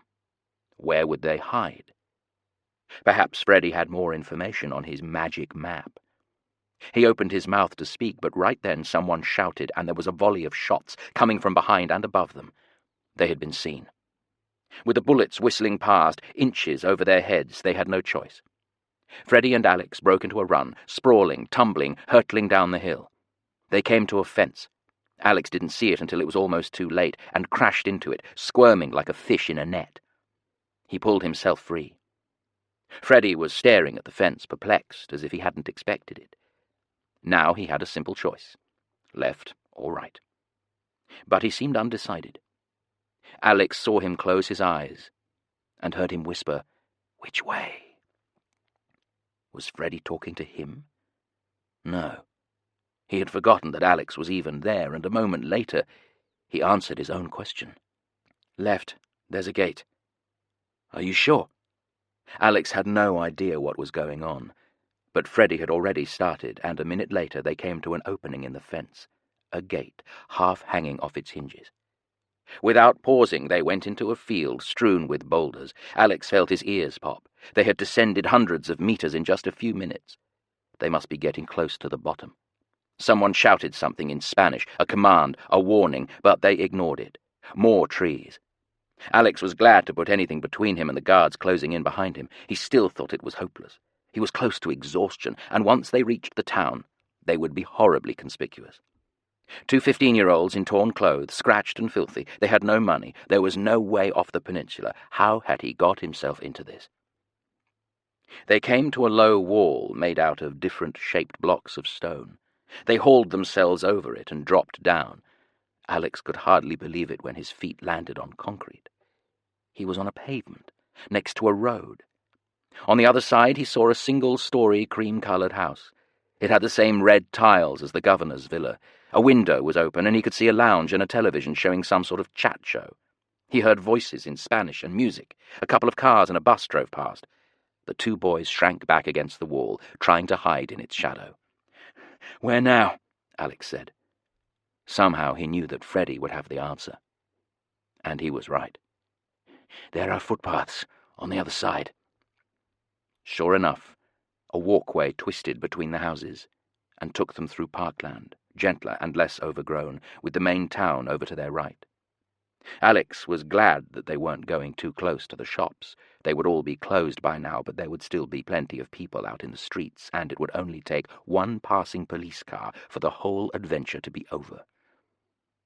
A concrete path and a flight of stone steps led them down, and as before, Alex got the impression that Freddy knew exactly where they were going, that somehow this had all been planned. They emerged into another main road, this one busier with commuters on their way home from work. "We're going to have to split up," Freddy said. "They're looking for 2 of us. We've got more chance on our own. Meet at the cinema." "What cinema?" Alex began. But Freddy was already on his way, hurrying towards a roundabout and an intersection where the traffic was at its heaviest. Alex noticed a man standing still, watching them, wearing a peaked hat with one arm folded across his chest. No, it wasn't a man. It was a statue, Horatio Nelson, for heaven's sake. He waited a minute, catching his breath, then followed. He had to admit that Freddy was right. The call would have gone out that 2 boys had escaped, last seen heading fast downhill. They stood less chance of being seen if they separated. But a cinema? Alex was certainly in no mood for a film. He came to it almost at once, standing on a corner facing the rock with the sea behind it. It was called the Queen's Cinema. The name was mounted in green on the front wall in letters that looked as if they had been scribbled by hand, and it had clearly been shut down long ago, abandoned on the side of the busy intersection like an unwanted dog. It was an ugly concrete block with cracked paint and boarded-up windows. There was a panel beside the main door with the single word, "Today." This would have been where the program was displayed, but it was empty. How had Freddy known it was here? And how did he plan to get in? And a third question, where was he? The other boys seemed to have vanished, and for a horrible moment Alex thought he might have abandoned him. How would he explain that one to MI6? That he had not only failed to get any information out of Freddy Gray, but that he'd actually helped him to escape. Alex checked that there were no police cars in sight, then hurried across the road. A few drivers noticed him, but he hoped that his description hadn't been put out on the radio. Since the prison was supposed to be top secret, it was surely unlikely that they had told the public there had been an escape. The front door of the cinema was locked and chained. Looking through the window, Alex saw a foyer strewn with rubbish. He went round to where an alleyway ran down the side of the building, away from the main road. About halfway down, he came to a door, which should have been bolted, but which had recently been forced open. Even in the darkness, Alex could make out the smashed lock and the freshly splintered wood. Freddy must have done it. But how was that possible, when he had come down the hill with nothing in his hands? Feeling ever more mystified, Alex went in, stepping from one degree of darkness to another. Now he really couldn't see anything. He was following a corridor. He could feel carpet, thin and sodden, under his feet. A soft green glow was coming from around a corner. He continued towards it through 2 swing doors which had been hooked open. Freddie was waiting in the main auditorium. He was sitting on a stage in front of about 300 empty seats, with a giant screen behind him. 2 curtains hung in tatters, one on either side. The electricity hadn't been disconnected. The light was coming from the emergency exit signs, which he must have switched on. The old cinema would have been ghostly enough, but the green light made it more so. There was more rubbish piled up in the aisles. The whole place smelled of damp and rotting fabric. Freddie reached into his jacket and took something out. It was Benjamin, the stuffed monkey that Alex had given him in the cell. He had rescued it before he left and must have been carrying it with him all the time. Now he set it down beside him as if he were a performer, a ventriloquist, and this was his prop. "Guess what film they're showing, Julius?" he called out. He didn't seem to have a mark on him. He had made it down the hill without falling once. "I don't know," Alex replied. He was hurting and he was exhausted. He could have fallen asleep on his feet. "The Great Escape," he exclaimed. He began to laugh, manipulating Benjamin so that he seemed to be laughing too. Alex sat down heavily on one of the chairs and closed his eyes, wondering how he had ever got himself into this nightmare, and more to the point, how he could find the way out. La Machina. It could have been morning. It could have been the middle of the night. Alex hadn't worn a watch in the prison, and without windows there was no way of seeing if the sun had yet risen. All he knew was that he had a headache. His neck felt as if someone had tied a knot in it, and he was alone. He had fallen asleep in the abandoned cinema, lying on the floor with the seat cushion as a pillow. He opened his eyes to the sight of the stuffed monkey sitting on the edge of the stage, lit by the same dull green light, rows of empty chairs and no sign of Freddie. Once again, Alex worried that he had been left behind. But even as he sat up and tried to get some feeling back into his arms and legs, he heard a door bang open and Freddie appeared, looking completely relaxed, carrying a plastic supermarket bag. "Wake up, sleepyhead," he announced cheerfully. "Where have you been?" Alex asked. "Shopping." Freddie upturned the bag and a whole load of things fell out. 2 clean T-shirts, sandwiches, biscuits, a 6-pack of Coke, and a bunch of grapes wrapped in 2 pages torn out of an out-of-date copy of the Daily Mail. "I thought you didn't have any money," Alex said. "I didn't.